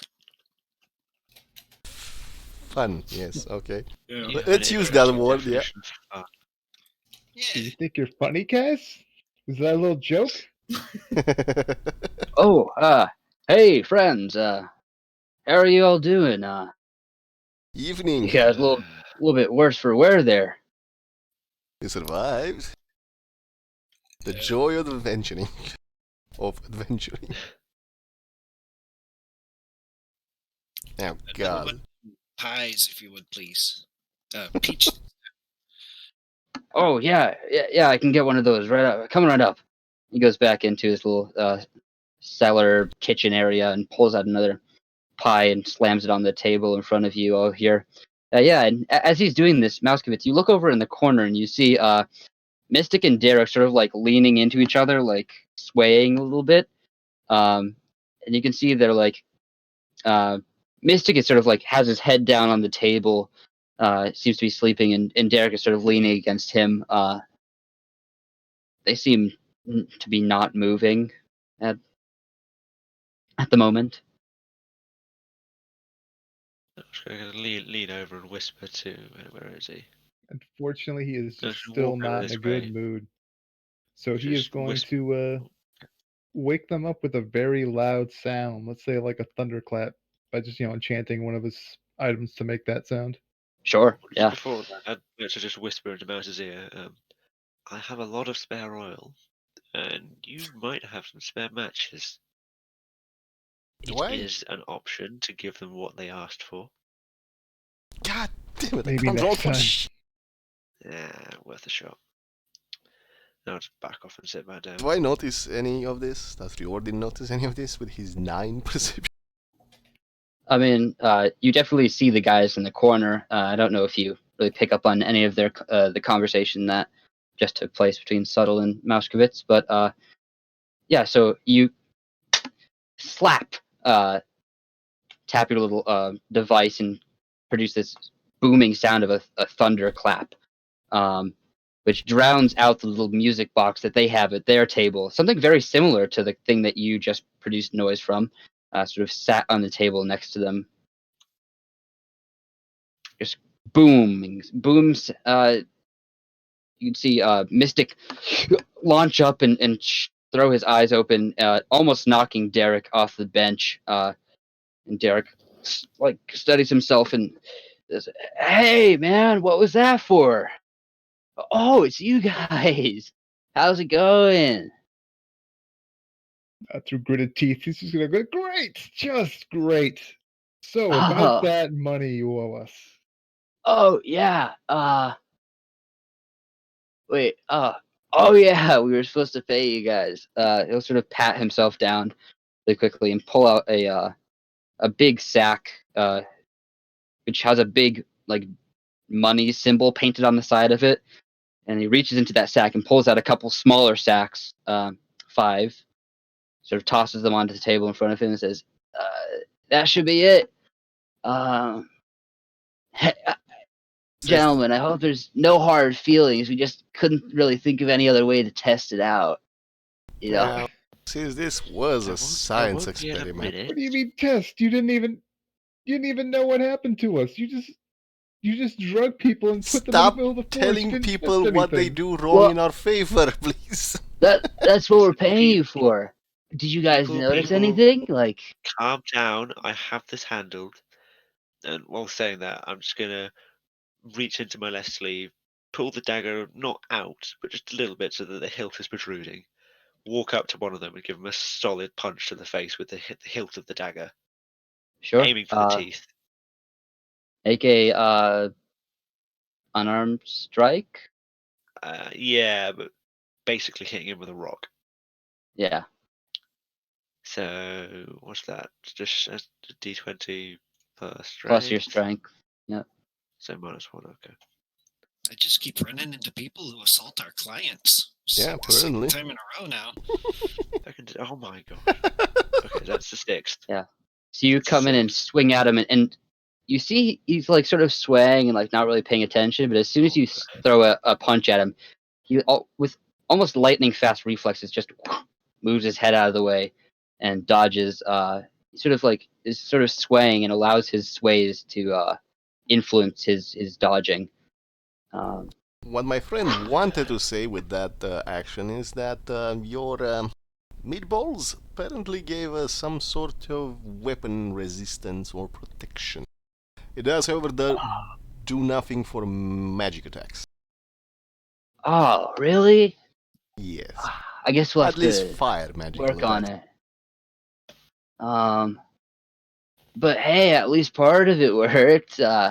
You guys noticed the colors? That was an added bonus. Yeah, those were great. I enjoyed that part. Well, that's I good didn't to see hear. anything. Excuse Really? me? I didn't see anything, he insists. Who Uh, knows if he's lying? that's unfortunate, man. Well, I did see some Hey. differences in colors and accentuated extra effects and stuff. I mean, Cool. you'll just have to beef up the doses for gnomes is all. Yeah, I see. Well, we thought you guys did really well, so he sort of fishes around in his belt and pulls out a little pouch. One You know, question. he flicks it. We used this to make the meatballs, and he tosses it on the table in case you want some. One question, what was with the people we slaughtered up there in the mountains? What people? Never mind. Shit. May I ask exactly what's in this bag? I may Oh, actually have use of it. anything you want, man. Anything you want. He'll hold it up and say, "What's your favorite spice?" I just want something that would put people to sleep quite effectively. Uh, uh huh. Uh, maybe some like lavender. Oh, that's a good one. That puts me to sleep. What? I was thinking a little more forceful putting to sleep, like yours drugs did to us. Oh. No, that's not what this is, man. He's sort of like, it's like, how about some salt? And he sticks his fingers in there and pulls out a pinch of salt. Or name another one, you guys. Name another one. Fun. Paprika. Paprika. He sticks his fingers in and pulls out a pinch of paprika. I get it. Interesting. Sure, we'll take Any that. others? Cilantro. Hey, we could do cilantro. And he pulls out a pinch of cilantro. I could do this all day. This is fun. Yeah, it came really in handy for making the meatballs, but What about we think you guys can have it. bat guano? What? Bat guano. You know, some people use it for coffee. Technically a spice. Some people use it for fireballs. Whatever, It's all You know, cool. yeah. Well. Don't judge me, man. Well, whatever floats your boat, man. And again, we really hope there's no hard feelings. We just I don't know. We were trying to think of ways to test it out. We thought that was the best way, None from me. We came up here for a job, we got paid. Well, yeah, You didn't strip us of that's a our good weapons thing, and right? equipment. Yeah, that's nice. Although next time a bit of a heads up on what we're supposed to test for, that can make the process a lot more scientific. I suppose so, man. Well, in any case, we're gonna bounce. Maybe we'll see you back up at the tent sometime. And they begin moving out the door here in this direction. Right, so, victory pie. And you can see them sort of walking out into the blizzard of a snowstorm and take a few steps, like whoosh, whoosh, and they just vanish into thin air. Man, why does the guild take jobs from all these weirdos? I think we need to start getting a ban Cold. on those people. Cold hard cash, probably. I mean, yeah, but it's like first I go into a book, then I'm in some box. It's horrible. This was my favorite though. Let me tell you something. Doing the proper jobs that involve trekking for hours in dark catacombs assaulted by undead and fighting a beholder at the end, that's not fun either. At least that's more predictable. A little bit. I'd rather just intimidate somebody in an alley, like, hey, you better pay the. That's gang shit. What am I talking about? You want to be a thug. I thought you changed the leaf. I knew you hadn't changed. Hey, old habits die hard.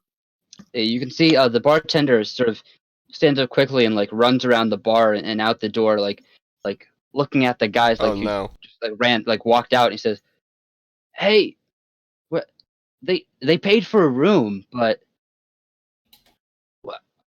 That was for us. okay." I mean, he looks at the rest of you and says, "It's kind of small. It was only meant for 2 people, but if you guys want a room, I guess you can take theirs. They already paid for it. Doesn't seem like they're coming back anytime soon." Oh, I wouldn't count on that. Sounds good to me. Yeah, sure, I guess. I guess we could, but I'd like to at least check the place over a good 5 times first. Yeah, While he does absolutely. that, I'll take a short rest. Hmm. No, you're all welcome to take a long rest here, sleep off the night, sleep off the blizzard, hopefully. All right. I get my healing dice back. Yeah, so you all take a long rest. You wake up in the morning and sun is shining. Seems like the blizzard was subsided over the night. And when you first wake up, you're not sure. Like, you think, like, are we still on drugs? You can see just dazzling sparkles of light out your window. But you realize it's just the brilliance of the sun sparkling off of fresh snow. And you see out in the harbor a boat getting ready to leave, and people continuing on their daily work. So, anyone want to go perform a play on the circus? I'm Shut the I'm good. fuck up. Yeah, I'm good.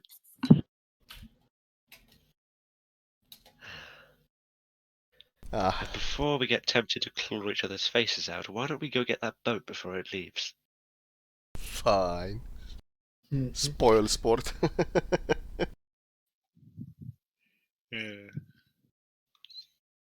He's definitely about to object, considering they all decided not to use the boat on the way here, but he's in a much better mood and he's tired of pointing out the dumb things people do at this point.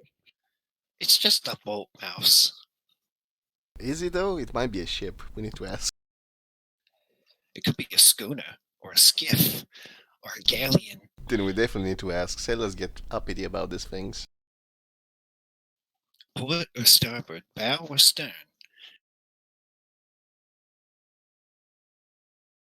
What? I don't know. I'm just rattling off nonsense. Oh, okay. I don't think these people have galleons though. Not on a lake. You never know. Someone could be a bit creative. Could be a yacht. Yeah, a meatball galleon, yeah. Oh, don't bring meatballs into this. You can see, yeah, it's a pretty large boat out there. It seems to be a shipping crate, or a shipping vessel. See a bunch of guys loading crates on the boat. Hell, and good morning. Would like to request passage Uh, to the guild. yeah, it's I'll be happy to take you on, as long as you do a little protection. Sure. Sounds From good. what? Well, various sea creatures. Right, okay. I don't know think there'll be many, considering the snow just came in and scared most of the warm water things away. I know some Should of have you a are. pretty smooth sail. I know some of you are still irritated after yesterday, so bashing in the skull of something wet and floppy might just be therapeutical. Yeah, but most things wet and floppy don't have skulls that are bashable inable. It's not as satisfying. Edible. We'll try fire then after the war. I mean, yeah, you do have that oil. You could just burn it, and then we can have fried sea monster. I mean, if we get an octopus, wait.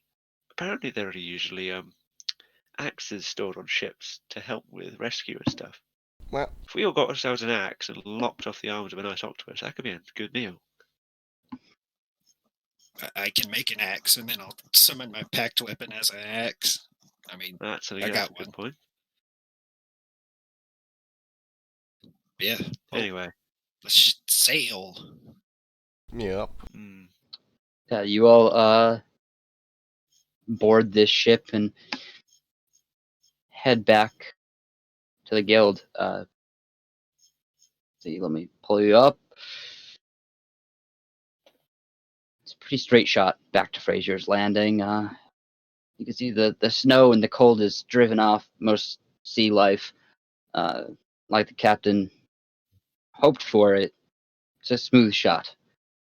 Get back to Fraser's Landing and take the little hike back to the guild hall. I was hoping for a bit Breathe a sigh of relief as you all of sit down in the canteen and decide what you're going to do with this little spice pouch.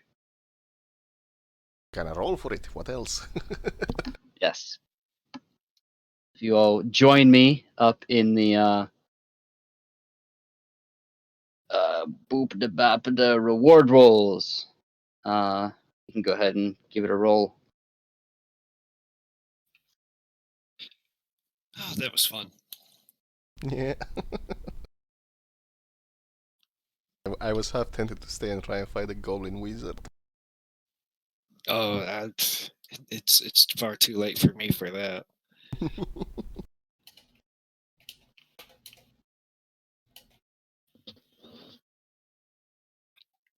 I'll be lucky to get 5 hours of sleep. Jesus, man. Let's see. 1. Look at all the people here. No. 2. As 3. Mouse. 4. Done. Oh. 5.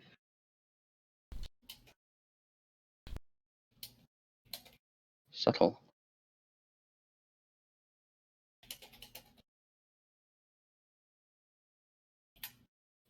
And the item is a Hugh Erd's handy spice pouch. If you'd like to look it up in 5e tools or something like that. So let's Roll for the pouch. 5. Number 2, Kaz. Cheats, hacks. Oh, I get it? Cool. Yeah. So you receive a Heward's handy spice pouch, which Right. I think 10 times per day can produce any spice you request. Ooh, that'll come in handy. I can think of some uses for that. I Yeah. think Yeah, it has 10 charges and regains 1d6 per dawn. It will give you any non-magical food seasoning, so salt, pepper, saffron, cilantro, anything you want, really. Oh, yeah. And you remove a pinch of the desired seasoning from the pouch, and a single pinch is enough to season a single meal. So, Or to throw at a monster's face. hey, pocket salt. I mean, I've got 2 pounds of cinnamon in my bag for that purpose. Yeah, so you all find your ways back to the guild hall and finally get a good night's sleep. So, yeah, thank you all for playing. That's the end of the mission there. Hope you all had fun, and I guess we'll move right along to critiques and whatever's. firstly, how much gold did we get? Yes, that is important. Yes, That is important. Oh gosh, I'm sorry. Like in this whole thing, because it was so rushed, I forgot to even tell you I want to go slow mode through everything. Oh, yeah, no problem. It's quite all right. So, for you, it's a mission success. So you'll get half the badge, half the gold. You all get so 2 badges, 120 GP, and a Heward's handy spice pouch. Heward's handy spice. To Kaz. There you go. I posted it in Game 11 room. Cool. Should see. Yep. And then whoever wants to take slow mode, just take half the badges, half the gold.